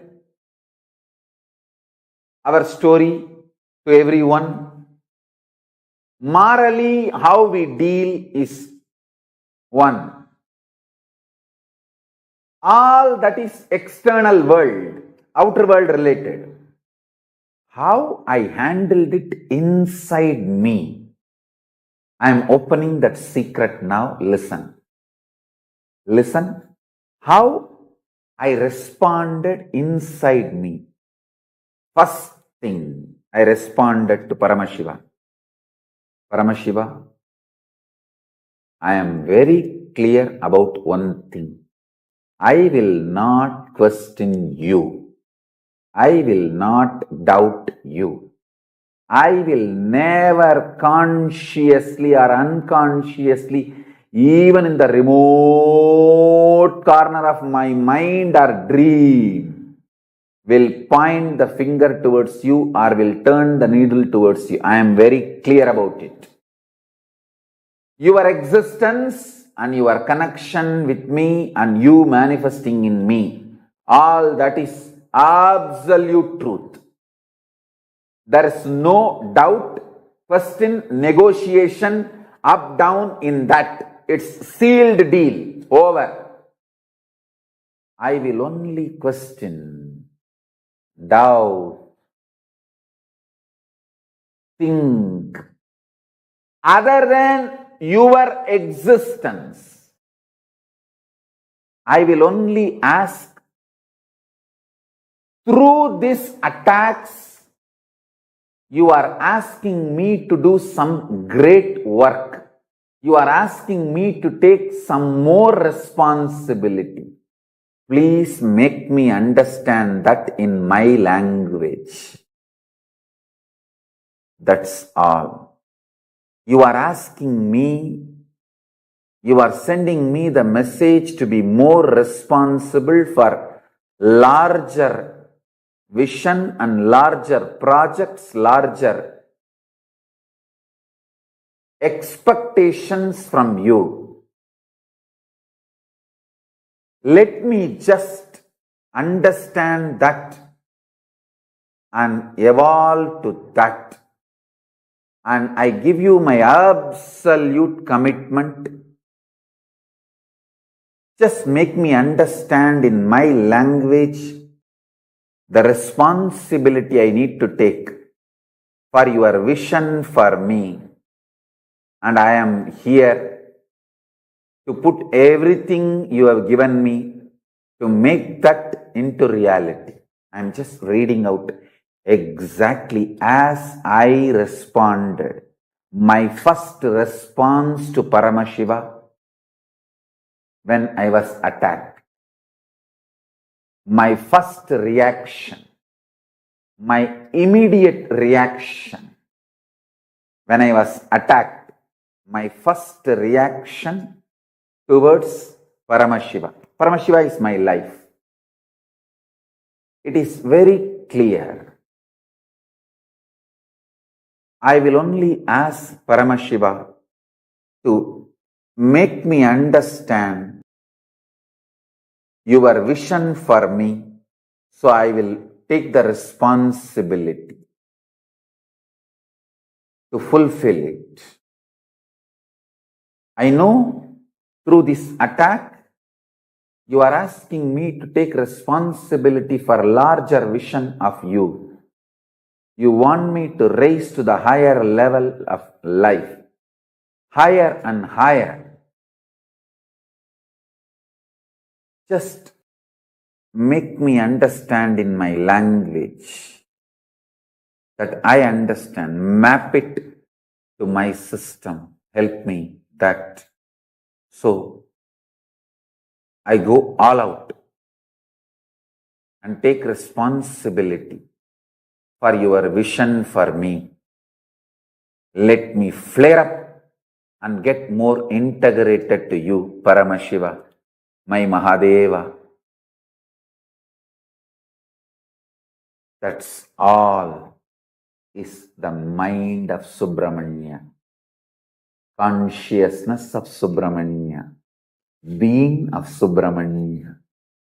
Listen to what I said now again and again. I am very clear. Paramashiva is real. He himself is absolutely manifesting through this being. So anything happening from outside, any attack, anything happening, I will only look into what Paramashiva is trying to teach me through this. And what is the larger vision Paramashiva wants me to take responsibility? Now, I am flaring up and getting more integrated to Paramashiva. How I can fulfill his larger vision for me. That's all. I tell you, all those demons, devils, rakshasas, racist terrorists, Dravish terrorists, media mafia, Hindu phobia terrorists, and anti-guru Hindu gangsters, guru phobia Hindu terrorists. All of you please be informed. The more you try to attack me, the more I flare up and get more integrated to Paramashiva. So, every time you try to attack me, you are only going to find more powerful, more integrated, more responsible, more enriching, more powerful Nithyananda Paramashivam. You are only making my version higher and higher and higher, because my whole mental setup, my consciousness is such. More attack from outside, I only get more integrated to Paramashiva. This is the first lesson. Understand? Manifesting Subramanya's being in you. Decide forever, I will never question my Guru. That's what exactly I told Paramashiva. Actually, with Paramashiva, I relate more as Guru. Because the most intimate experience I had with Paramashiva is when he came as Arunagiri Yogeshwara. That's the ultimate intimate experience I had. So even now when I remember Paramashiva, I remember only as Arunagiri Yogeshwara. I said, I will never question my Guru. That is sealed. The Satya of my Guru and Satya of my Guru. Reality of my Guru, possibility of my Guru. No question about it. I will only question the Pasu and Pasa. What way I am supposed to become more responsible to tune myself to your vision for me? How can I manifest your vision more? Be more responsible. Be more integrated to you. Be more authentic to you. That's it. Make me understand in my language. I am here all out 100% with ferocious tyaga to burn myself, to drop myself at your feet and burn myself in your energy. And with this ferocious tyaga, I am here to become part of your larger vision. That's it. That's it. I am here only to question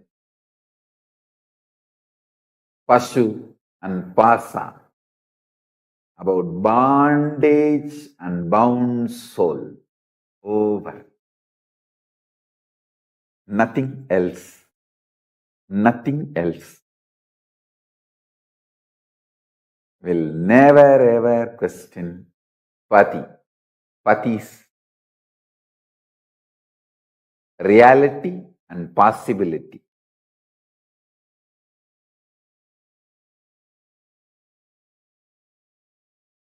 I'll give you the deeper dimensions of invincibility. Never questioning the Pati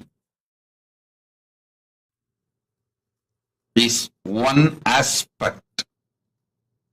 Second, always rejuvenating ourselves.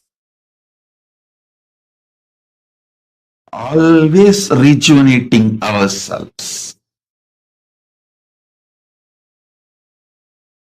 Listen intensely. Third, you should understand deeply. Winning or success is a habit. Be very clear. If you break early morning laziness, wake up in Brahma Muhurta and start doing yoga, I guarantee you will break all your boredom patterns, non-involvement in your business and career. You will have a big breakthrough. It may not look logical superficially. If you practice, you will understand.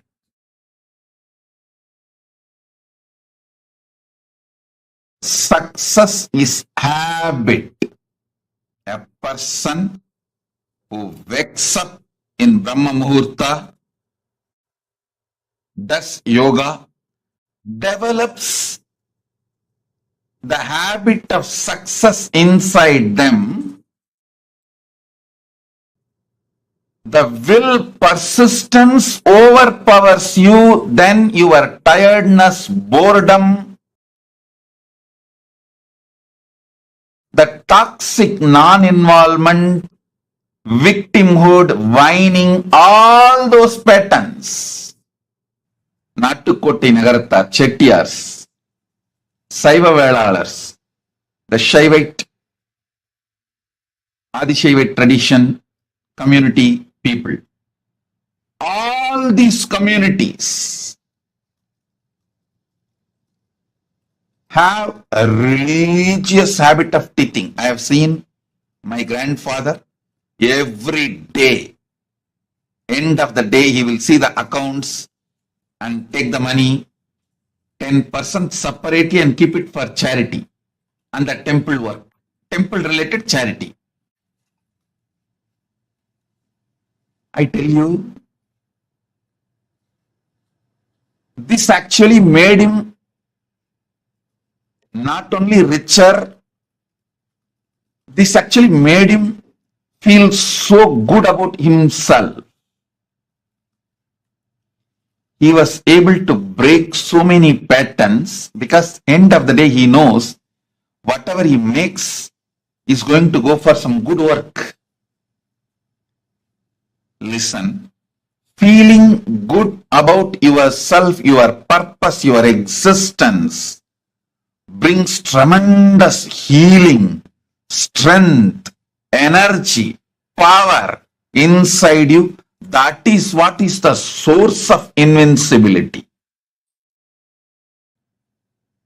There is no such thing as you cut down on other fields and focus your energy on one field and you achieve success. No. Many times people try to tell, Swamiji, I wanted to focus on my business and achieve success. So I stopped doing yoga, puja, stopped going even to our temple. I'm focusing myself on my business. Nothing will happen, I am telling you.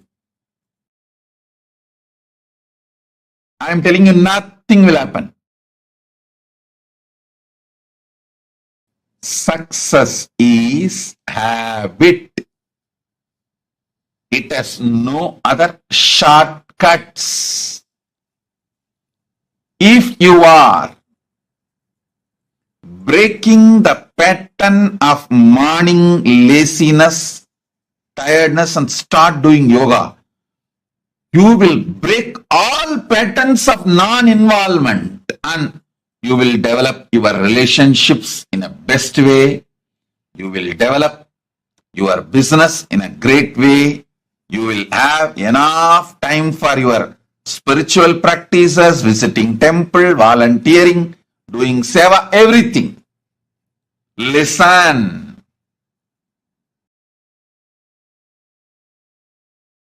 Logic of life is different. Logic your deluded brain teaches you is different.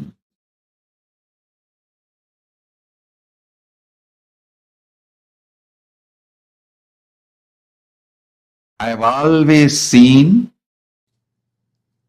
when you break your laziness and start doing yoga, the time you spend with your family becomes a quality time.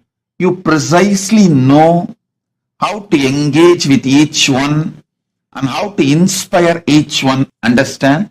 Once you allow toxicity to settle in you in any form, tiredness, frustration, boredom, anger, that why should I do so much, all that, what am I going to gain by doing it, that bargaining tendency, or whining, victim card, anything, any of this toxicity patterns you get into, you will destroy your body, your mind, your family, your career, everything.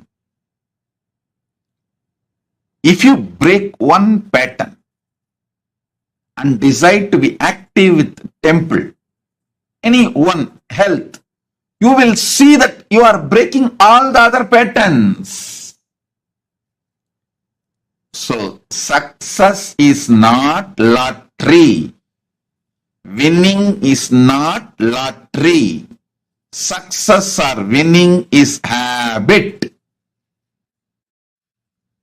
If you understand that,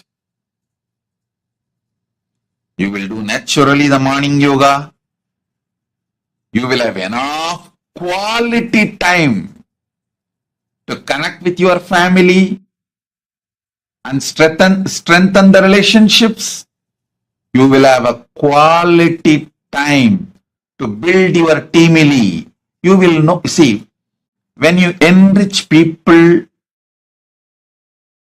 with Hinduism and expand your teamily in the temple, you get so trained properly, perfectly to inspire yourself and inspire others. You will simply build a teamily for yourself and you will become a leader. You will become a natural leader. I tell you, our Sangha, KAILASA temples are training grounds for all of you. I have put all the investments and giving you free training. What 10 MBA cannot give, 100 training courses cannot give, I can give you if you just go to our temple and enrich 10 people.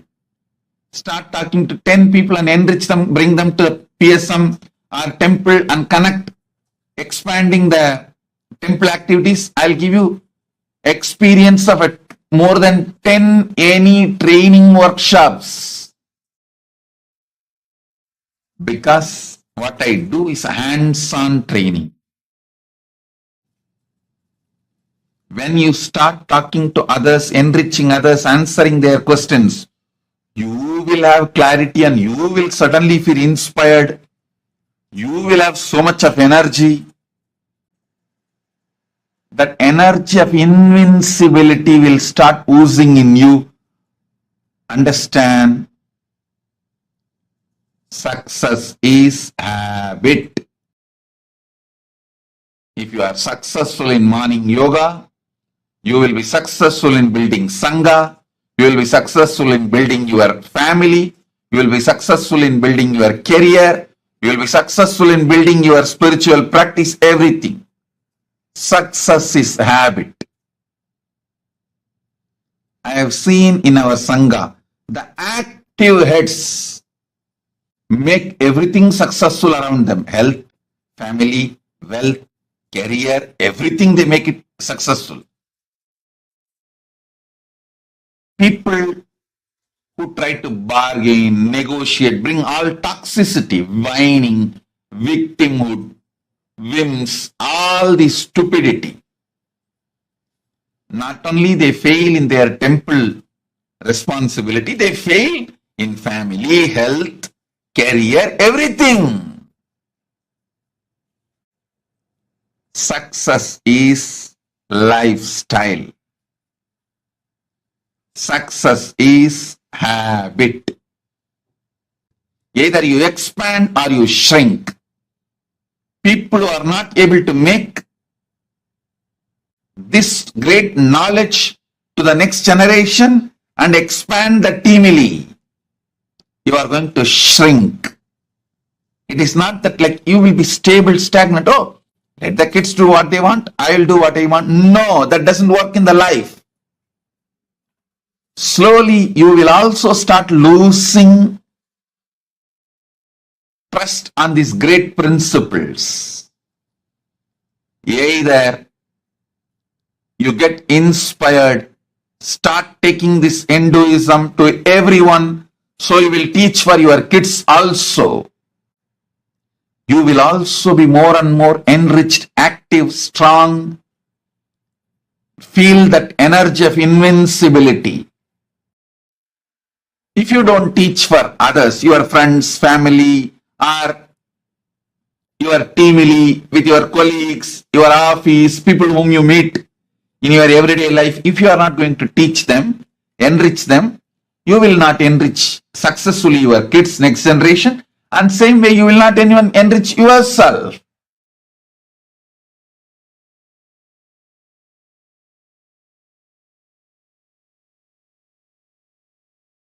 There's only two possibilities. Either you are active, make success as a habit, or you shrink. Up to you.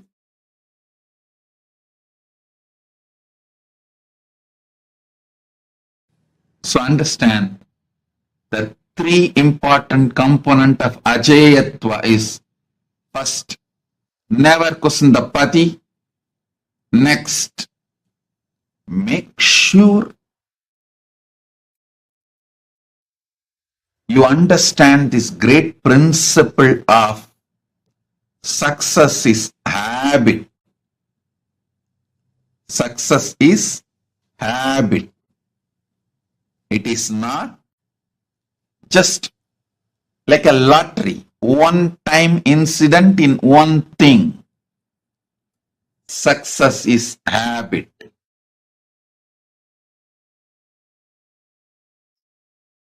Life is all about the strengths you build inside, the powers you build inside,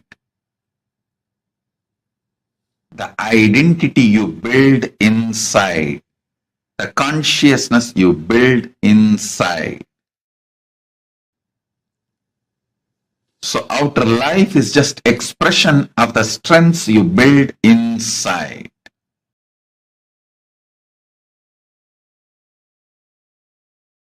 So three important components of Ajeyatva. One, never questioning the pati. Second,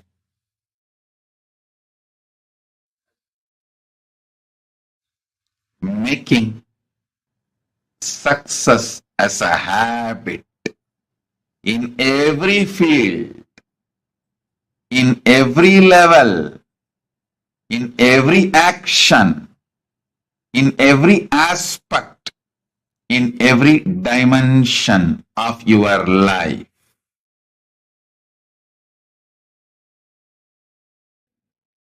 Third, continuously able to rejuvenate yourself. Study, rejuvenate, listen. Even Paramashiva was ready to sit as a disciple to his own son as a Sishyabhava Murti, because Paramashiva shows, I am ultimate but not final. I will go on, be expanding. I will study. Studying, the habit of studying and expanding is the quality of Paramashiva. He is showing this through this Sishyabhava Murti. He is not closed. He is not dead. He is not ended. He says, being Paramashiva, if I am sitting at the feet of my own son as a Sishyabhava, even though he and his son are one the same, but he is showing the attitude of studying. Sishyabhava means he is teaching us. Have that attitude of constantly rejuvenating yourself. If you missed in the past, don't worry. Come on, wake up now, today. Today again I make the Sankalpa. How I met Swamiji. When I met Swamiji, how I was a real student. The beginner's mind I had. Let me restart with that beginner's mind. Teaching the great truth of the beginner's mind, Paramashiva manifested Sishyabhava Murti.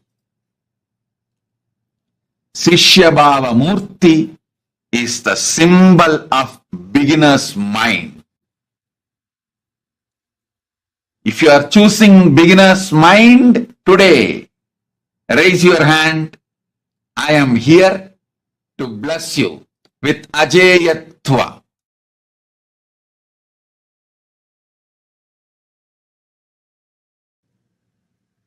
I am repeating 3 things,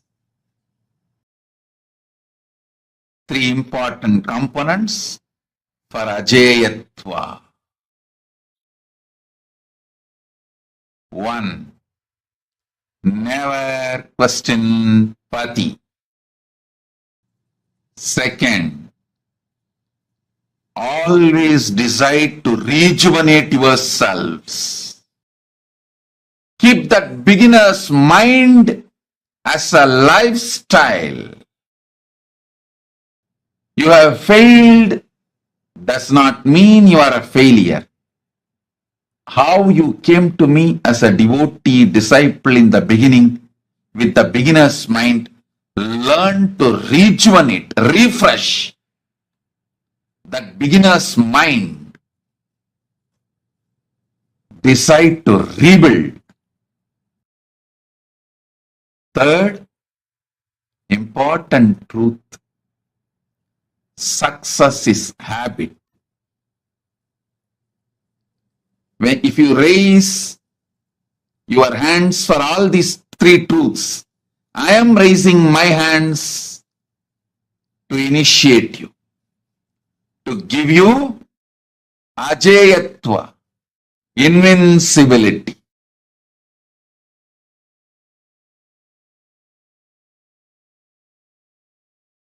Invincibility is achieved through absolute non-violence. Invincibility is achieved through extreme powerfulness, love, tyaga.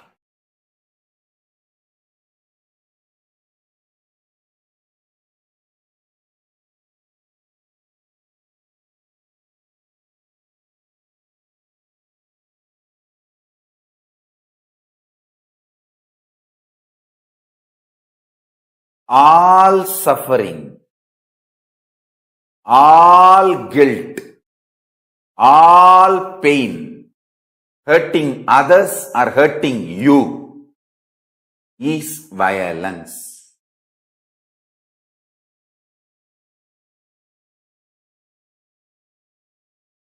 The more you renounce violence, the more you establish in love, the more you manifest Tyaga. Paramashiva gains confidence on you. When he gains confidence on you, he showers all the best things on your life.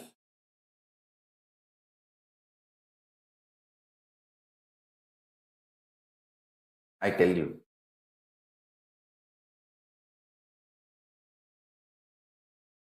Just clean up all the cobwebs you have inside you. The stupid cobwebs you have is you have been exploited. So much injustice is done to you.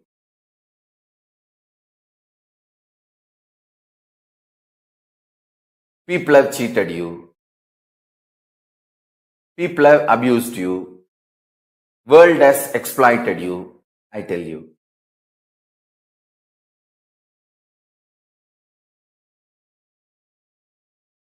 If you see factually, you are not abused, exploited more than me.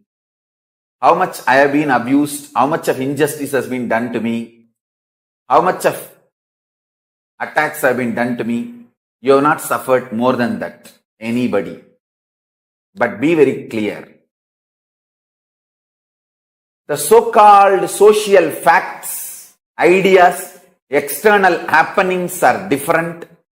The internal powerful truth, reality, cognitions are different. People may throw shit at you. You don't need to eat it. You don't need to eat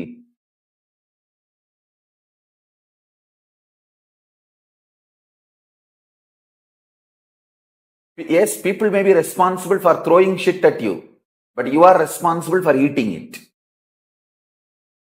You can keep your mouth tight shut and not eat it.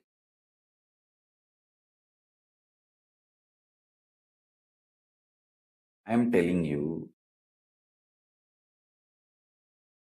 from the smallest level of not getting violent reactionary assumptions to your day-to-day issues, like a word from your family or team or others,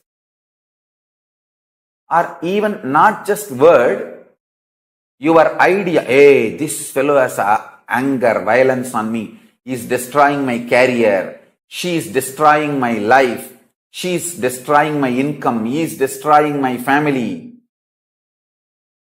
Constantly presuming, assuming,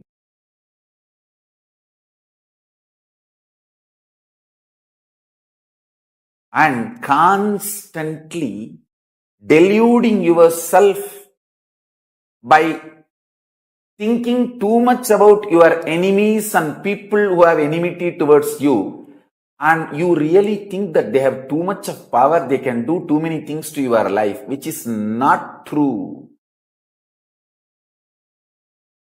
Which is not true. You really need one drop water from AC machine, not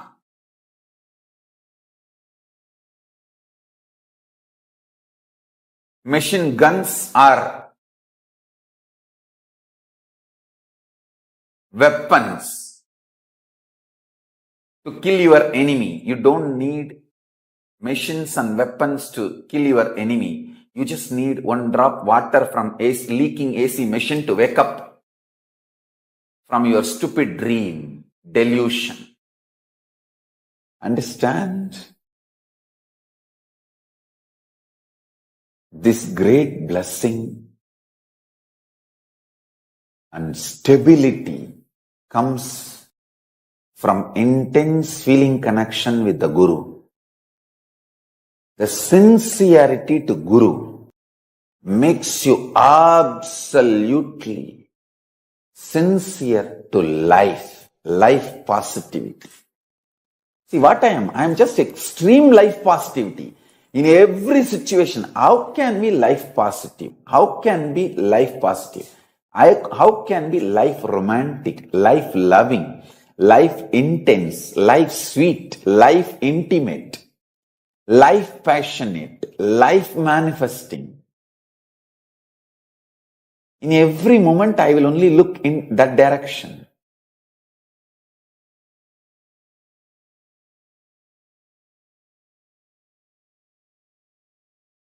I tell you.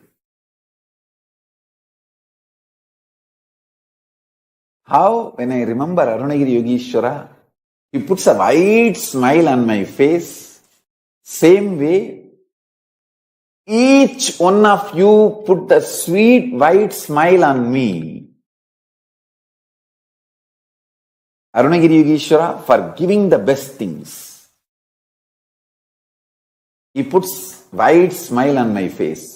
All of you, for receiving the best things from me and celebrating this great sharing with me, you all put the same white smile on my face. I want to tell you this one thing.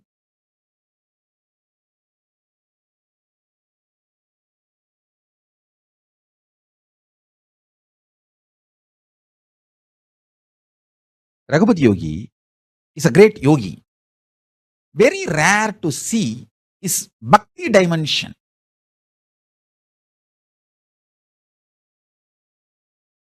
He is very secretive about his devotion, bhakti dimension.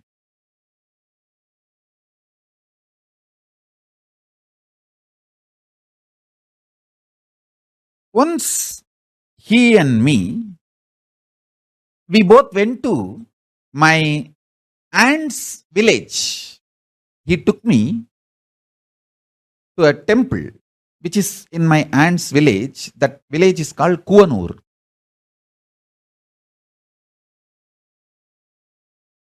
We went to one Vishnu temple. It's called Adi Thiruvarangam. And then another one Shiva temple which is in that village Kuvanur. We went to both the temples and we stayed 1 or 2 days with my aunt, pre-monastic aunt. And he used to stay in the temple and I'll stay in the house and go also to temple to be with him. And few days, one of my aunt's relative, of course my pre-monastic relative also, his name is Paramashivoham.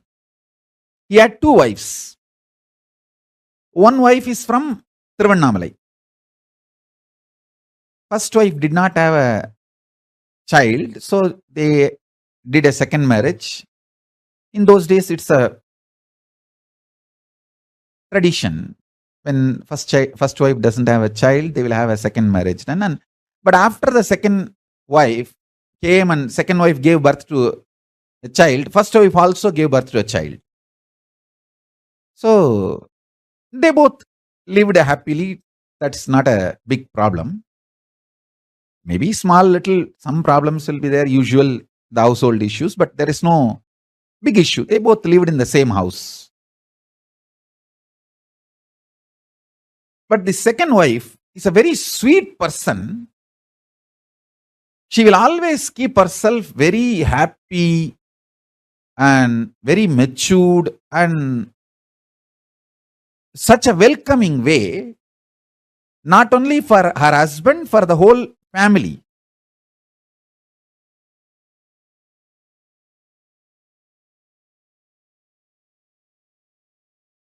So when we went there, he came to that second wife's house. She gave food for me and my guru and she took care of everyone. After we came to temple, Raghupati Yogi told me, understand how she keeps herself happy happy, makes everyone feeling welcomed.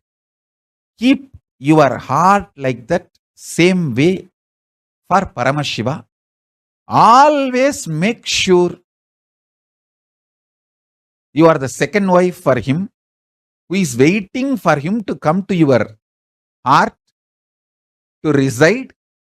Never ever any complaining or ill feeling or incompletion can enter into your heart.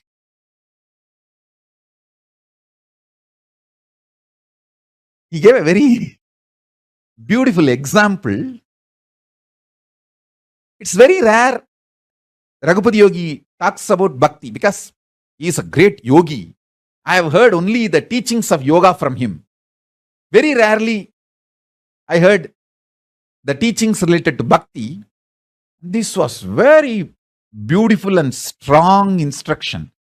From that time, I always keep myself, my heart, as a space for Paramashiva.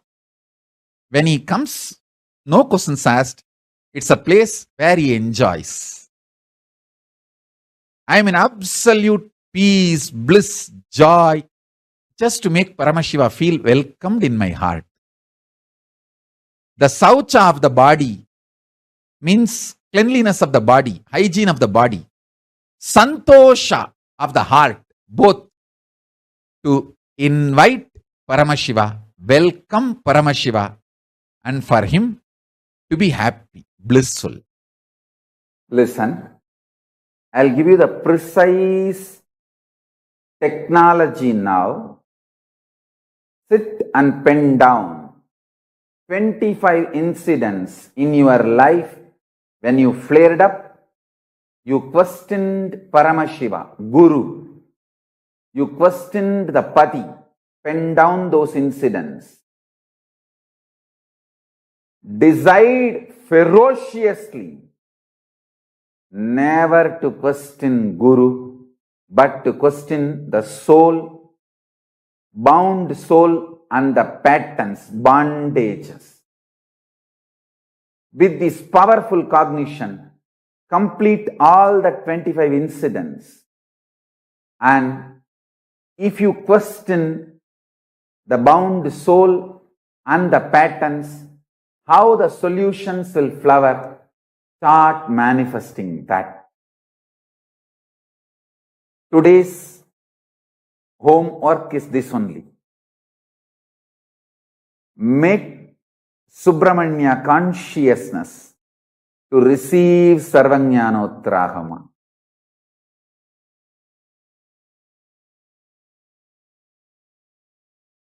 Just make yourself as simple as Subramanya.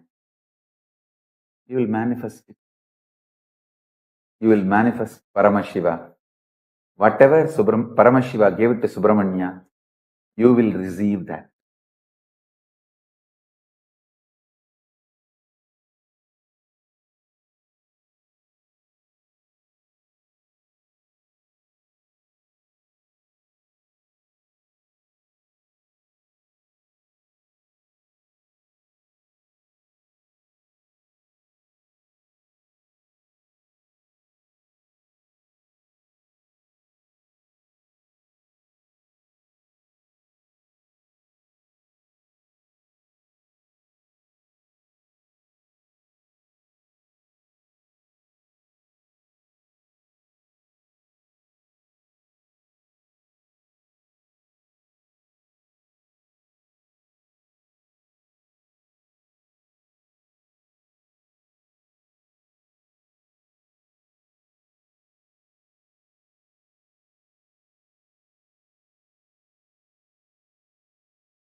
Nithyananda.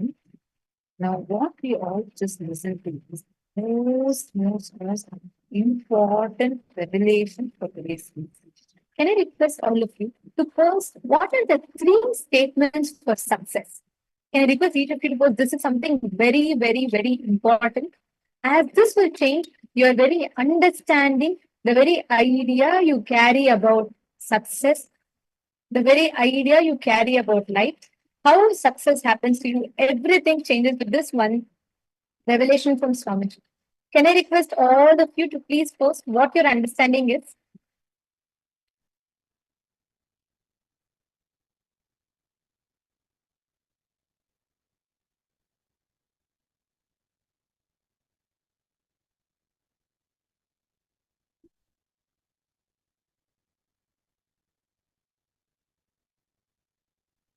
I request every one of you to write down what are the 3 statements that you listen to. What did Swamiji tell? Can I request you all to post in the chat, please?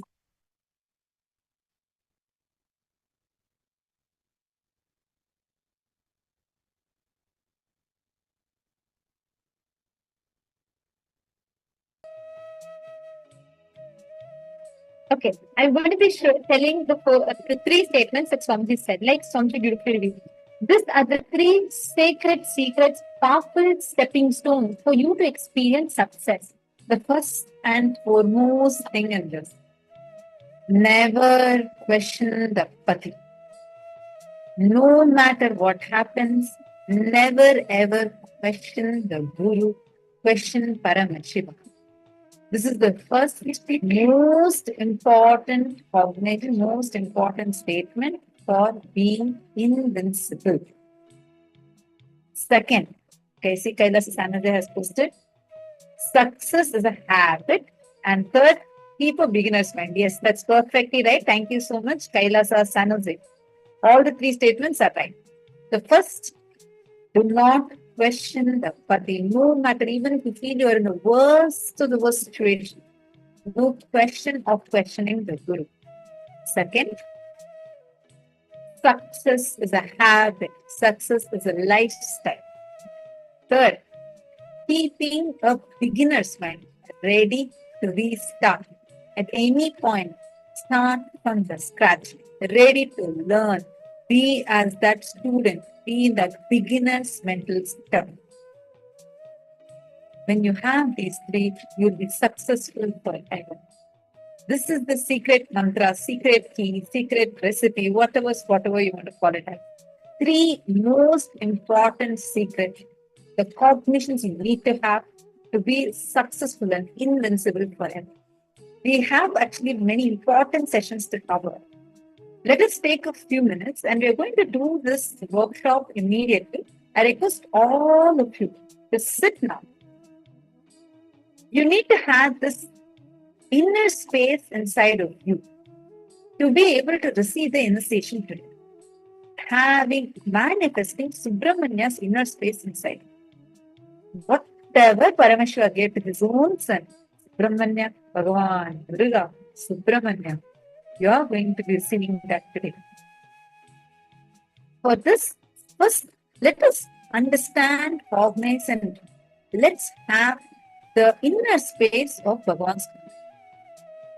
Sit now and pen down 25 incidents in your life when you flattered and questioned Paramashiva, Guru, Pati, and you saw clearly after that how it messed up your life. 25 such situations. Please sit and pen this down. We're going to take a few minutes now. It's too important. I request all the participants to sit now and do this right away, because right after this, we are going to be learning a few more important sessions. I request all of you to take a pen and paper now. All of you, please pen down. If you started writing, please give me a thumbs up. Meaning, for example, let us say that some situation happened. It can even be like you had asked for a clue, okay? And immediately when something else, you felt like, no, this is not happening as per what I prayed for. And that made you even think in your mind as a question against Paramashiva, Swamiji, Guru. Please write that down. Any point in time, whenever you flared up and question Pati, Paramashivoham. Please sit and pen that down. I request every one of you to sincerely do this. This is a very important preparation for today's initiation. All the participants, please start it now. If you're doing it, please show a thumbs up. Who all have started? Any question regarding this, please post right away. We are going to be now doing the workshop.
Now, hope all of you have finished step number 1. Let's enter into the next step. Decide ferociously within you never to question the Guru. See, there could be there could be a wrong understanding that you have. But instead of questioning the Guru, when we say Guru, life, God, Guru are all one and the same. Instead of blaming the Guru, instead of questioning God, instead of blaming life, decide never to question the Pati, instead to question the soul, the bound soul, its patterns and bondages. I request all of you to make this a ferocious decision within you. And I request all of you to sincerely sit, make that Satya Sankalpa inside of you, never to question the Guru. Question the bound soul, the bondage in you, but never question the Guru. I request all of you to sincerely do this.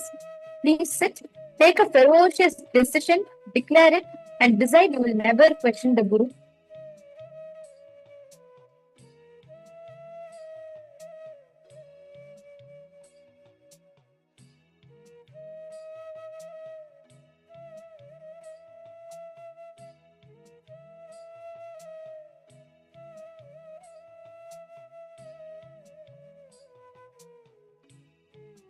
Make a clear declaration. Please understand one important thing. There might be situations where you may think, oh, it didn't happen the way it is supposed to happen. But for that reason, you questioning the Guru is not the right thing. Question the bound soul, which means the bound soul is, see, understand. Just you should not question the Guru does not mean you criticize yourself. No, you criticizing yourself is also directly against the Guru. No. Many times you may say, oh, Swamiji is saying everyone can manifest powers. Maybe it's for others, maybe not for me. That is also questioning the Guru. You putting yourself down is also questioning the Guru. Understand? This is very, very important and very beautiful, because many times you may think, oh, because I should not question the Guru, maybe something is wrong with me, so I should just blame myself. No. Swamiji is saying, question the bondage. Inside, wherever you are bound, the bondage, the pattern that is stopping you, question that. How many of you are understanding this? How many of you are catching this? There's a big difference between the two. This is the first and foremost principle. If you establish with this, automatically, spontaneously, your next step will be having a beginner's mindset. The third will be you will realize success is a habit. Now, make this as a ferocious declaration inside of you. With this, we're all going to be entering into the next session. This is a very, very important session. Today, we're all going to be having a special initiation where Swamiji will be churning the Kundalini Shakti inside of us. We're all going to be doing a very powerful process where we will have the churner. Using the churner, we'll be churning, and Swamiji will literally be awakening the Kundalini Shakti inside of us. I'm going to request all of you to listen to this session as we prepare for the initiation today.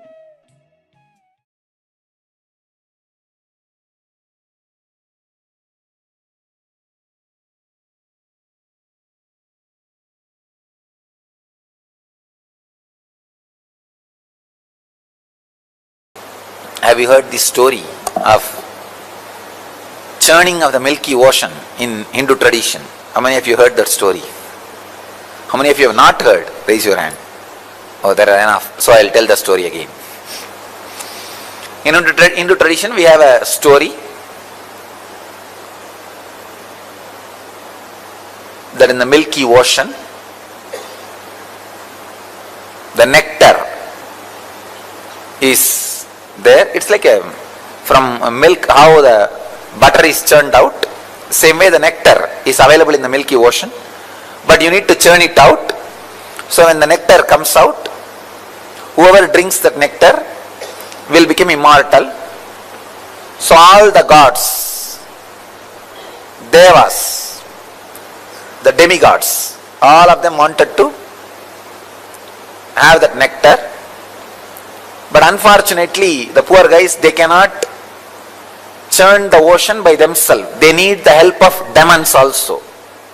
Please understand, every line is full of philosophical truths. So the gods, they went to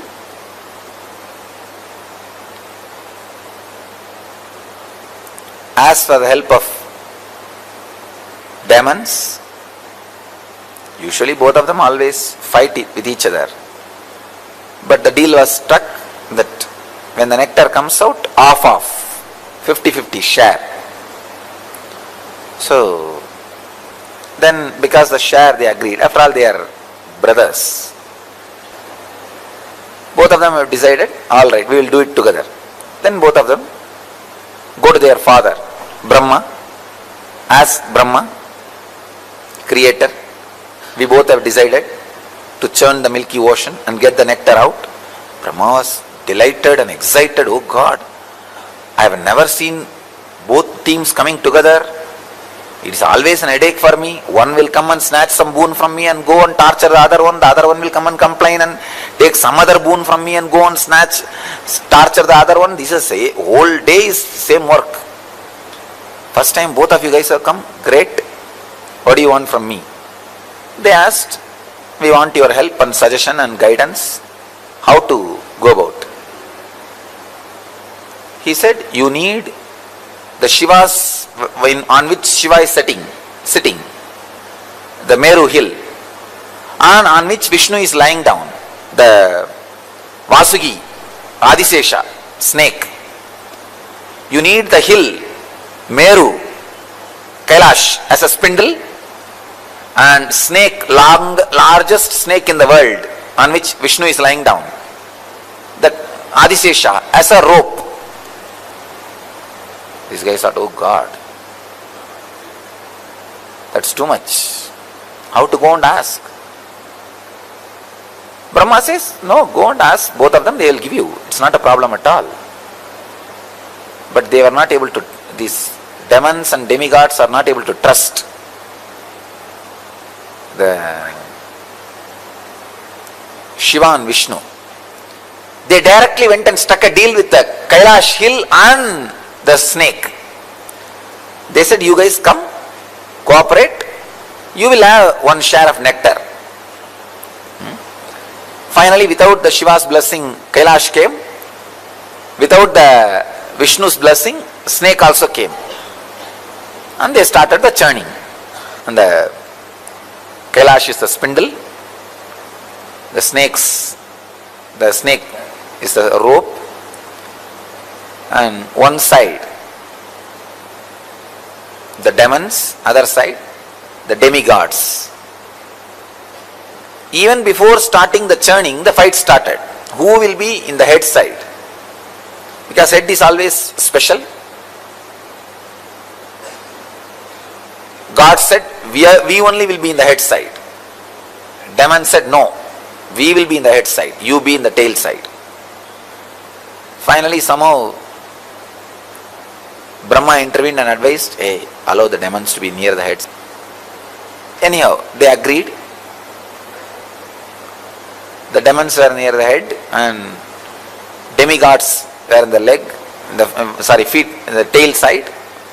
The churning has started. Suddenly, because neither Shiva gave permission to Meru, nor Vishnu gave permission to the snake, the hill has started sinking inside the ocean. How many of you have seen that churning when they churn the milk for butter? The Indian villages with spindle, they will churn.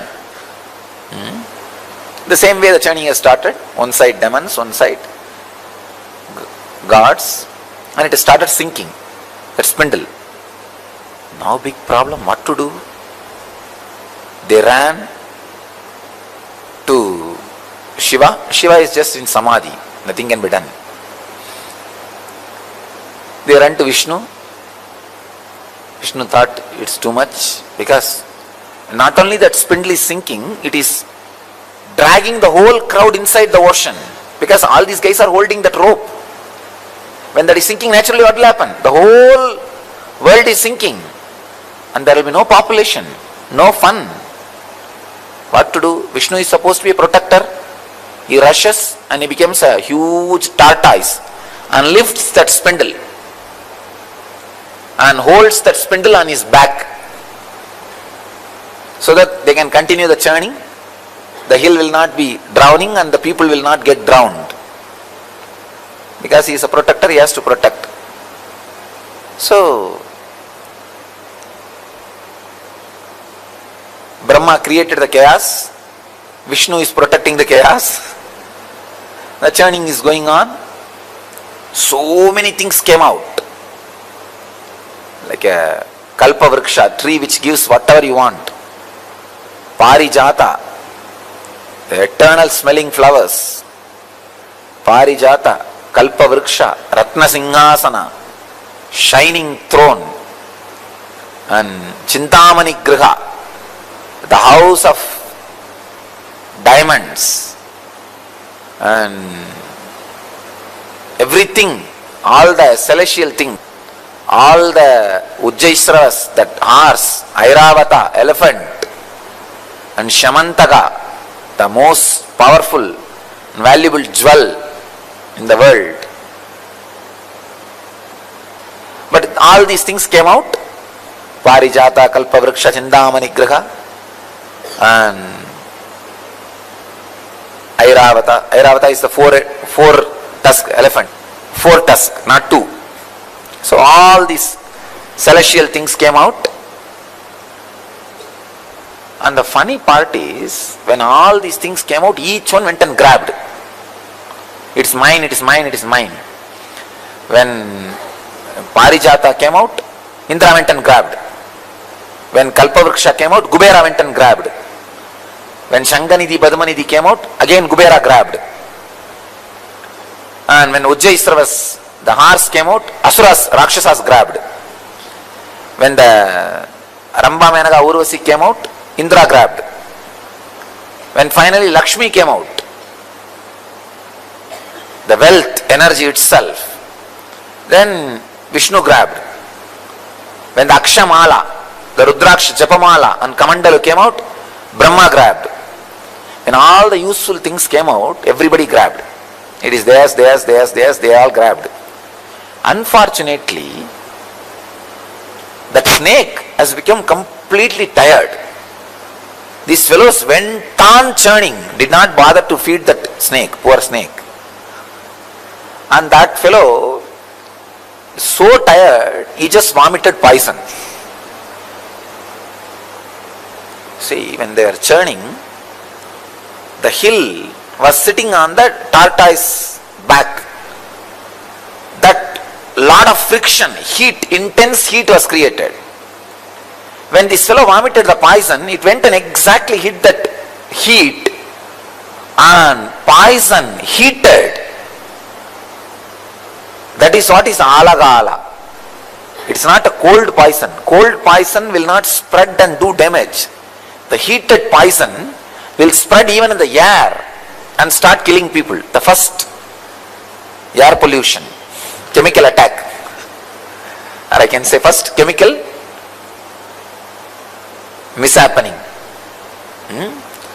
Maybe 10,000 times, like Bhopal gas accident. Something has happened in that heat. When the poison was added, intense heat, it's a huge destruction. Millions of demons and demigods have started dying. And now nobody is able to save, because Vishnu is below and Brahma has disappeared, ran away. And what to do? Indra runs to Shiva, Mahadeva. He is in Samadhi, but they all run and pray, oh Lord, please save us. We don't know what to do. Shiva opens his eyes and sees the fun. Okay.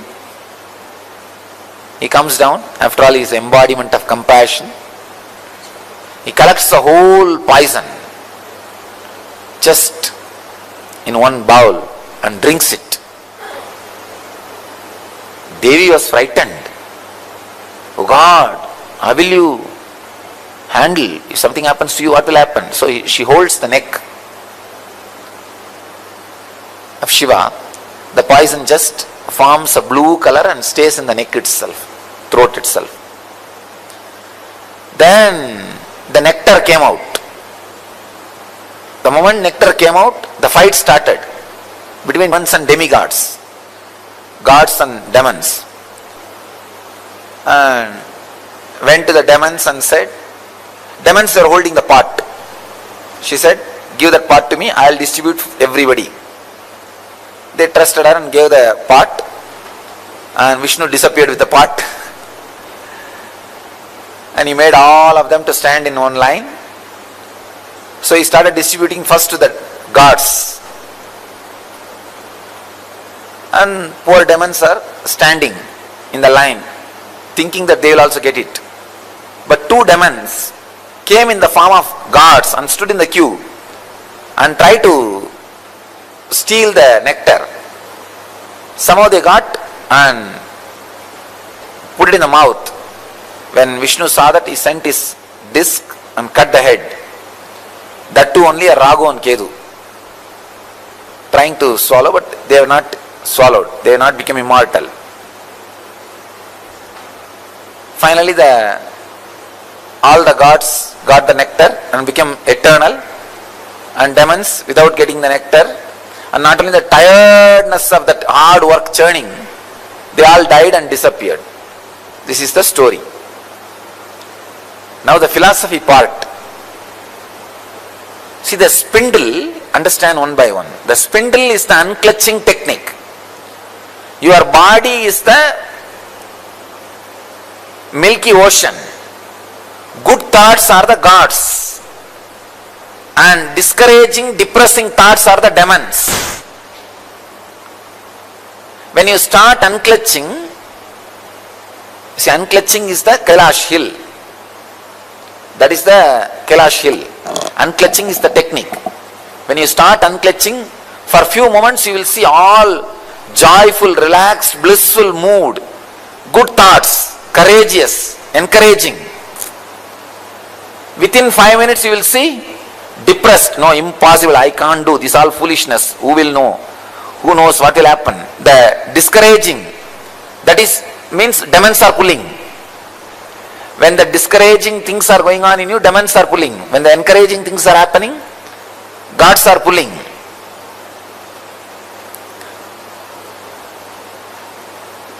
The tortoise below, holding without the spindle sinking, is the encouragement which you get from master. Come on, do it. Don't allow sinking. Don't allow. Continue, continue, continue. That is the tortoise holding. And all the auspicious things comes out of that ocean. Like Kalpavriksha, or gems, jewels, wealth. These are the extraordinary powers you get. Extraordinary powers you accumulate during the unclutching process. Now you will see. You will suddenly have the intelligence to find out what is going to happen tomorrow, day after tomorrow. And telepathy moods will come. Intuition will be awakened. Levitation happening. Different siddhis will start happening. These are the extraordinary powers, things coming out of the churning. But be very clear, don't be stuck with it. Don't be stuck with it. They will all come, and don't bother about it. Don't bother much about it. You will have wealth. Whole life is this churning only. On the way many things comes out. So many things comes out. Your body will become so alive, ecstatic. These are all different products coming out during the churning. Then finally, the heavy, unbearable, dead-end depression.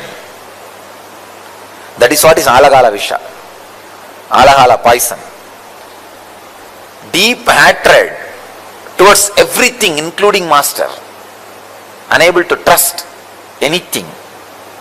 Every seeker will go through this mood at some point. At some point, every seeker will go through. That is the alahala poison. At that moment, you should have the intelligence to run to Shiva, Guru.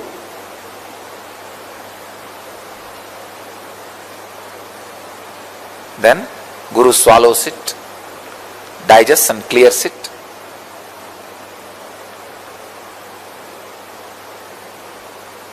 After that, when the churning happens, only then the nectar comes out, enlightenment.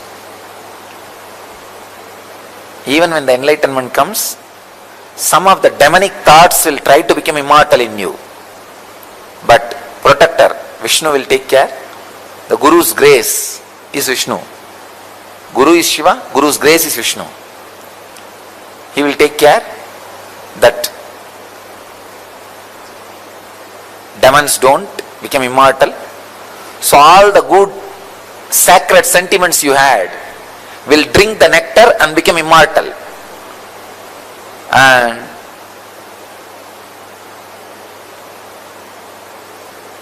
the experience of superconsciousness stays inside you eternally, like a person who has become immortal by drinking the nectar.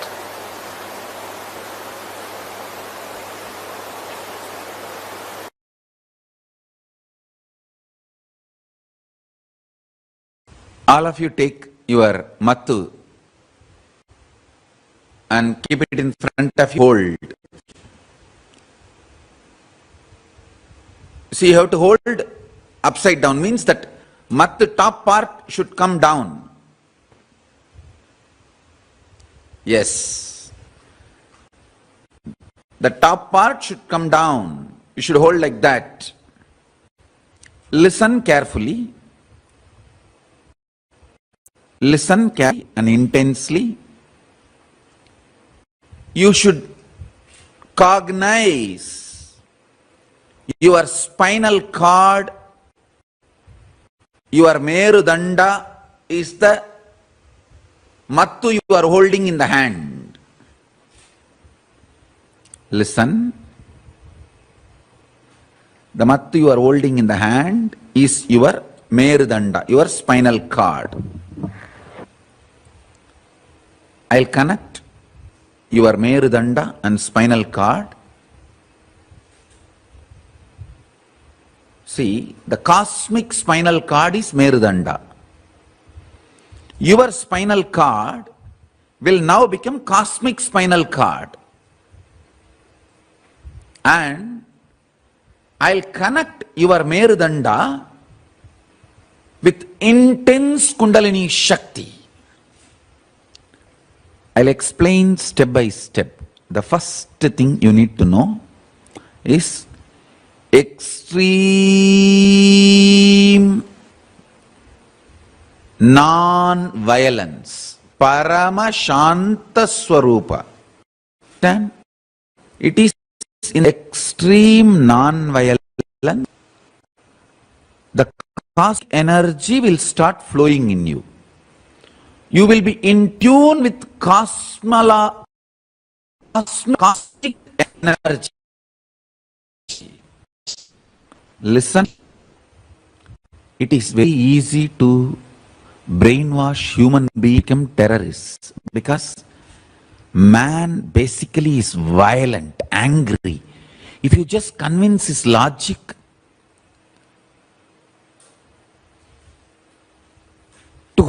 towards whom he is angry, he will become terrorist.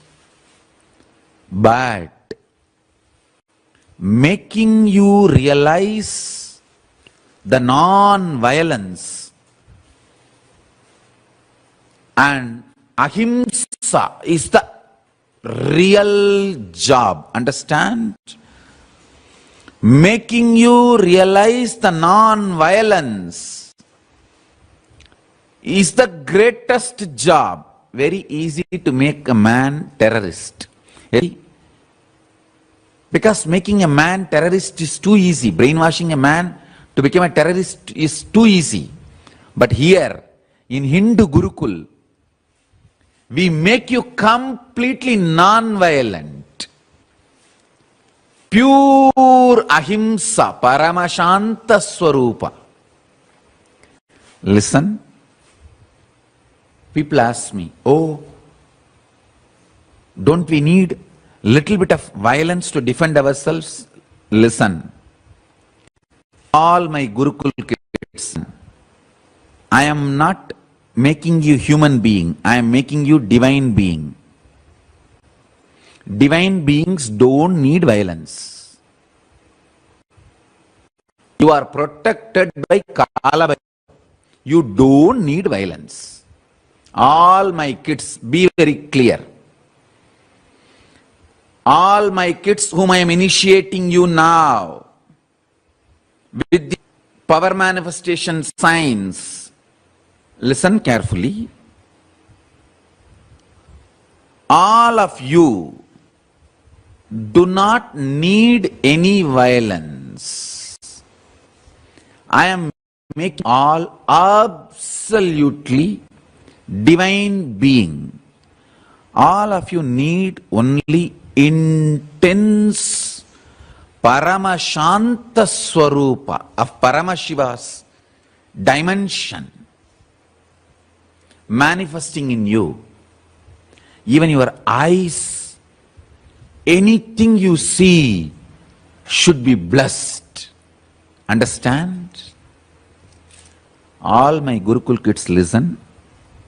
In every inch, I am evolving you to become Paramashiva, the divine being.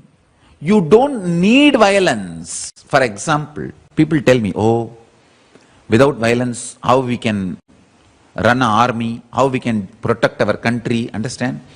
Countries made by human beings need army. They have their own logic. They need army, they need defense, they need all that. But you all belong to the KAILASA, country made by Parama. You don't need army, you don't need violence. You only need intense power manifestation. I want all of you carry the intense bliss, non-violence even in your eyes. Listen carefully. So, listen carefully, intensely. Now I am going to churn your Merudanda, spinal cord. Listen. I am going to churn your spinal cord with intense Kundalini awakening. I am going to make you manifest intense, extreme non-violence, absolute Shanta, Paramashanta Swarupa. That is a fundamental requirement for power manifestation. Please be very clear. I am not against some country having army. It is each country need to protect themselves. That is their logic. That is different. Here I am preparing all of you to become gods, goddesses. KAILASA does not need any army. You are part of the great cosmic nation, Paramashiva's cosmic. You don't need violence. You are getting prepared for enlightenment. You are getting prepared for power manifestation. Now, I am initiating, I give you the assurance. Kala Bhairava is protecting you. You do not need any violence, any anger, any self-defense mechanism.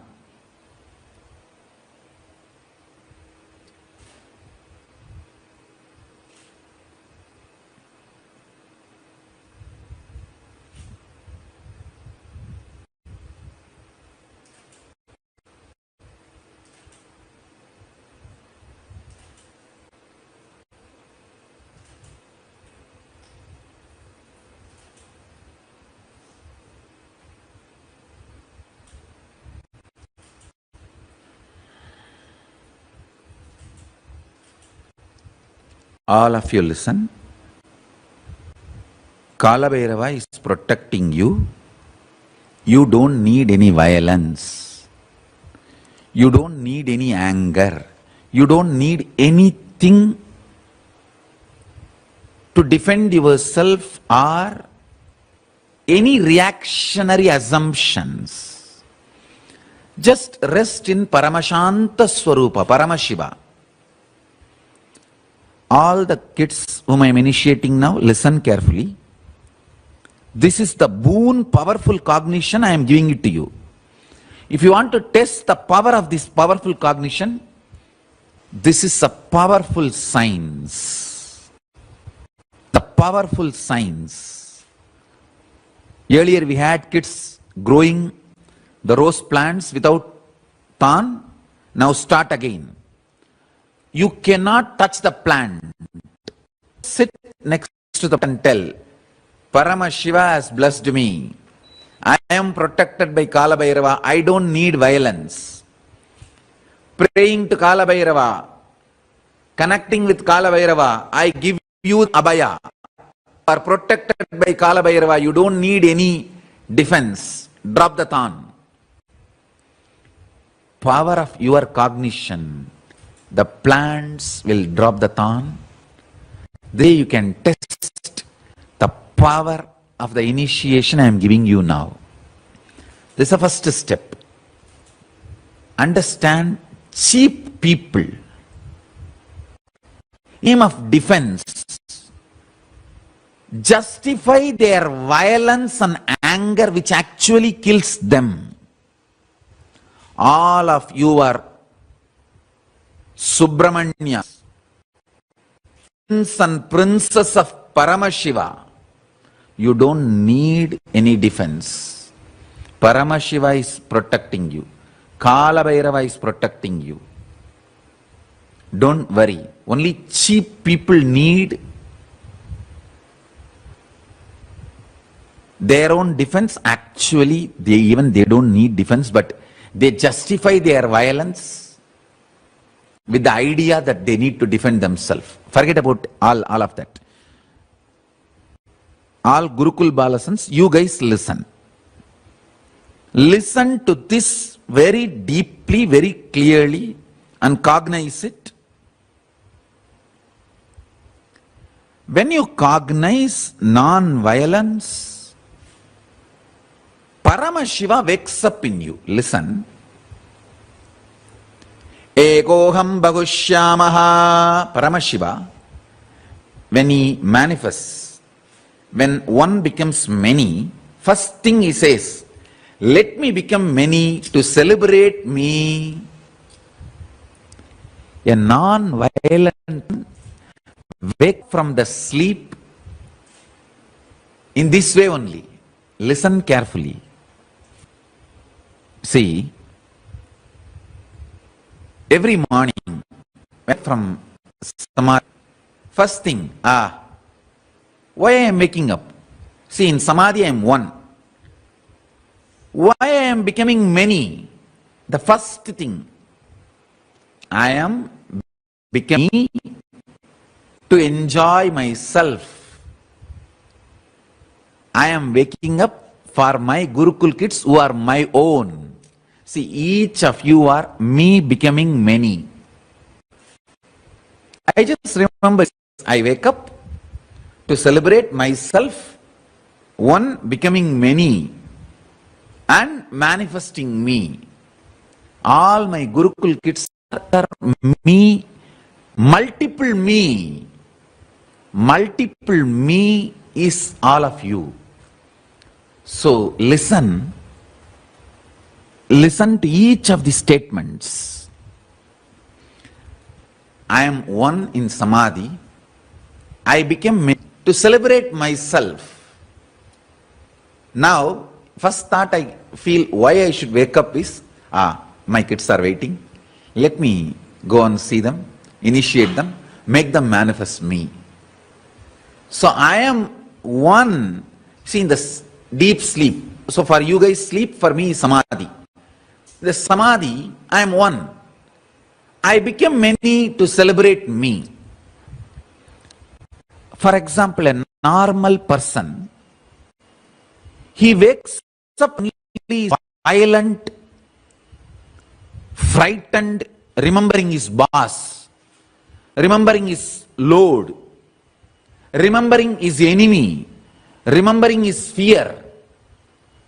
Person who wakes up remembering his fear, violent, anger, he becomes many to torture himself.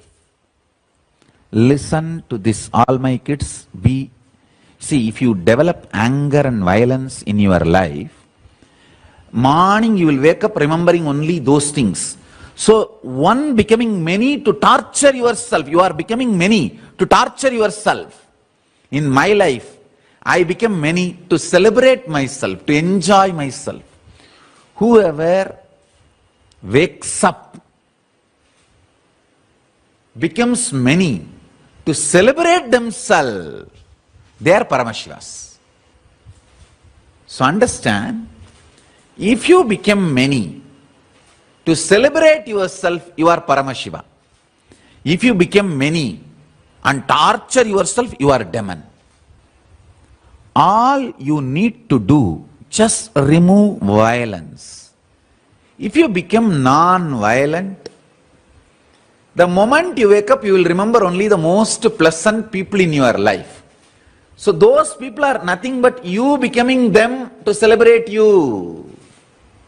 When you wake up from the bed, if your first thought is, oh, let me get up to go and sit with Swamiji and attend the session, attend the satsang or attend the courtyard session, then you are becoming many to celebrate yourself. Morning when you wake up itself, if you remember your boss or your enemies or the people who torture you or people who are abusing you or people with whom you have anger, you have violence, incompletion, morning itself if you remember them, then you are becoming many to torture yourself. Understand? You have to churn and bring yourself to completion, to the level morning first thought should be the most pleasant people and beings of your life. Because in your sleep you are one. One, when you wake up you are becoming many. That one becoming many should be only for the purpose of celebration. Let me become many to celebrate my existence. Actually, every morning, when I wake up, first thing, let me become many. Means all my disciples, people who love me, enjoy me, waiting to see me all over the world. Let me become many to manifest me in all of them and celebrate me. That's all. And I also wanted to announce, all this initiation I am giving, I am making it available to all of you all over the world. If you all cognize what I am talking and start internalizing, cognizing, this power manifestation will work for all of you also, wherever you are. I am working focused on the Gurukul kids because I am making divine beings to serve the whole world. Understand? When a Gurukul Balasant manifests powers, it is not just for him, it is for the whole world. He is going to be the Sakshi Pramana for KAILASA. He or she is going to be direct prince and princesses of KAILASA. So I am directly working with them. But this initiation, I am opening it. The spiritual component, I am opening it to all of you, the whole world. So the initiation, I am opening it to all of you, whole world. Wherever you are, you can practice, you can bring these powerful cognitions into you, and you can start power manifestation wherever you are. Mukkayam tavirka. Tirumular says, Mukkayam means Vengayam, Perungayam, and Ulkayam. That's a pundu. Asafoetida, onion, garlic. These three should not be eaten, because these three invokes delusion in you, which puts you in anger, violence, and which makes you justify your anger. Now, once you manifest this rasa siddham, means this power manifestation, you will be given onion, garlic as a fortida food for 1 week. Even after eating that food for 1 week, you should not have any incompletion, negativity, violence when you wake up early morning. That is the test. That much you should become pure. Then you radiate the power of ahimsa, non-violence. See, now what I am sharing with you is the clear rasa siddham, step by step. What is the powerful cognition and what is the power you are going to manifest? Then how your system should be tested to hold that power. So now I am going to churn the Merudanda. By churning the Meru, I will awaken your Kundalini Shakti intensely. Once the Kundalini Shakti is awakened today, now itself, within next few minutes, you can start moving the matter with very absolute oneness, non-violence.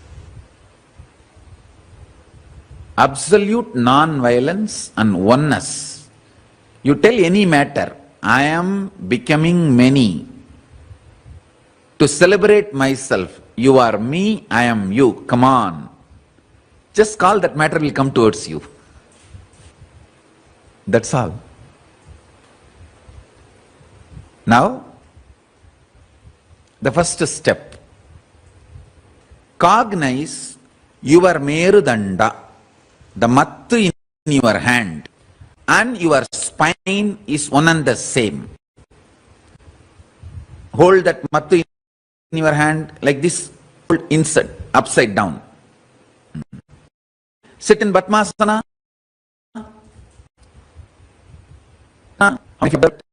I made Padmasana without touching the leg. Listen, see here. Without touching the leg, you should sit in Padmasana. My kids should be yogis. You should not touch the leg. After sitting in Padmasana, you can touch. But when you are sitting in Padmasana, you should not touch the leg. My kids should be yogis. Come on. Now hold. The mattu, top side should be bottom. Keep on the floor and hold. Visualize, cognize your spine and the mattu is one and the same. Because now when you churn the mattu, I am going to churn your spine. Through Kriya, I am going to awaken your Kundalini Shakti. Hold the mattu with both the hands. Hold the mattu with both the hands. Hold it. Cognize now. Do not chant along with me. You just sit and cognize. I am going to awaken your Kundalini Shakti. You just churn the mattu slowly and cognize your Merudanda. Your spine is getting churned. You are only supposed to give work for your hand and visualization. Visualize your backbone is getting churned. Cognize that. Actually, I am churning. So cognize that. If your body is lifting up due to Kundalini awakening, tie the jata above the head. The jata weight should sit on your head. Along with the jata weight, I am going to lift your body. So tie the jata above your head and sit in Padmasana. In Padmasana, I am going to lift your body. Sit in Padmasana and tie the jata above your head. So I'll raise you in this posture. Continue to churn the mattu with the visualization of your spine getting churned. Tie the jata like mine above the head. It should be heavy on the head. Sticks will not work. It has to be very smooth flow in the hand. The stick which you are having, it will give a uneven pressure in the hand. You should not use that. It should be clearly churned stick like this, machined stick. That's why I told mat. It should be clear mat. Because your hand flow, the pressure on your hand is important. I am using the science of original acupuncture from Siddha. So the original science of acupuncture is Varma. That's from Siddha. So this Rasa Siddham uses visualization and the Varma points of the hand getting activated. Now listen, all of you listen. You have to, with the visualization, your spine is getting churned. The mattu should machined smooth one. It cannot be an ordinary stick. There is a technology in Siddha tradition, acupressure, acupuncture, both put together called Varma. The system I am using now is the Rasa Siddham, talks about this, each of this component. Okay, now I don't want to get into those details. You just manifest powers. Let's do the power manifestation, then you will understand. Come on, start. No modern day equipments like a plastic and all that. No, it has to be mattu. Clear mattu. Visualize your spine is getting churned. Continuously visualize your spine is getting churned. I am actually churning your spine. So in next few days, I am going to do a process with that Kashi Kalabhairava Prasadam. Come on, continue, don't stop, continuously do. Continuously churn the mattu and cognize your spine is getting churned. If you don't have wooden mattu, don't use anything else. Just sit and visualize, cognize, that is enough. But use only wooden mattu. Don't use plastic, don't use modern day items. Because it has something to do with the pressure your body need to feel in the palms. So don't use alternative items. If you don't have what I am saying, just sit and visualize. That is okay. But don't use alternative items. Visualize, cognize, your whole spine is getting churned. Continue to churn, continue to churn. Don't chant, no sound, only visualization. And churn the mattu. Visualize your spine is getting churned. Do not chant, only visualize your spine getting churned. If you have a wooden mattu, get it and you can use the wooden mattu to rub, to churn. Do not use other than wood, any other material. When after the initiation starts, don't move. Don't rub empty hand. You need the wooden mattu's pressure. If you don't have wooden mattu, just sit and visualize. Churn intensely, not speedily. Listen. Intensely means keeping your visualization, cognition you should do. Continuously keep your cognition, your spine is getting churned. With that cognition, you should move, you should do.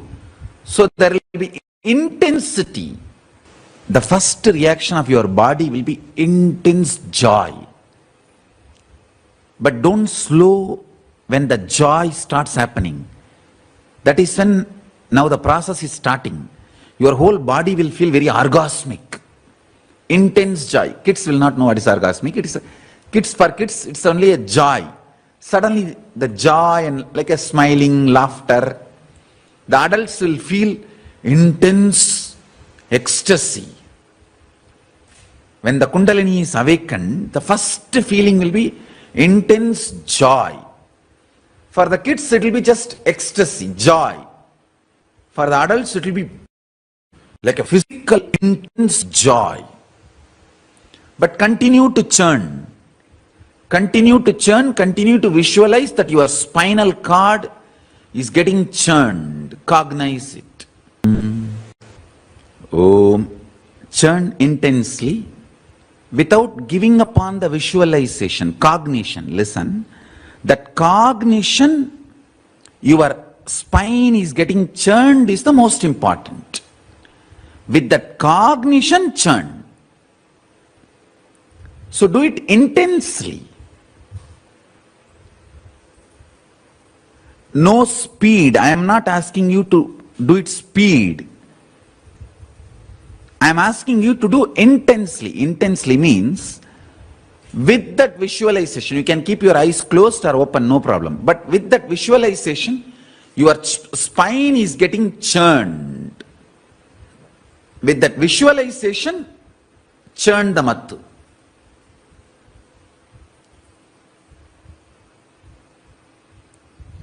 Don't worry if your mind runs away helter-skelter here, there. Don't worry. And when you feel, oh, you lost your mind, you lost yourself, come back and start doing again. That is why that hand kriya, hand work, the kriya in the hand, kriya in the hand is only to bring you back again and again if your mind runs away helter here, there. So that is why that hand in the kriya.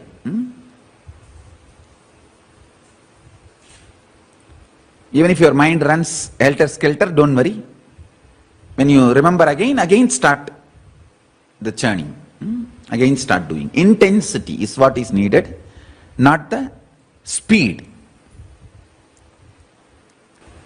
When the joy starts happening inside, you should not stop or reduce the speed.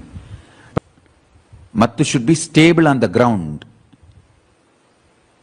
Only rotation movement is allowed. No sideways movement. Sideways movement means not stable. Only rotation movements are allowed.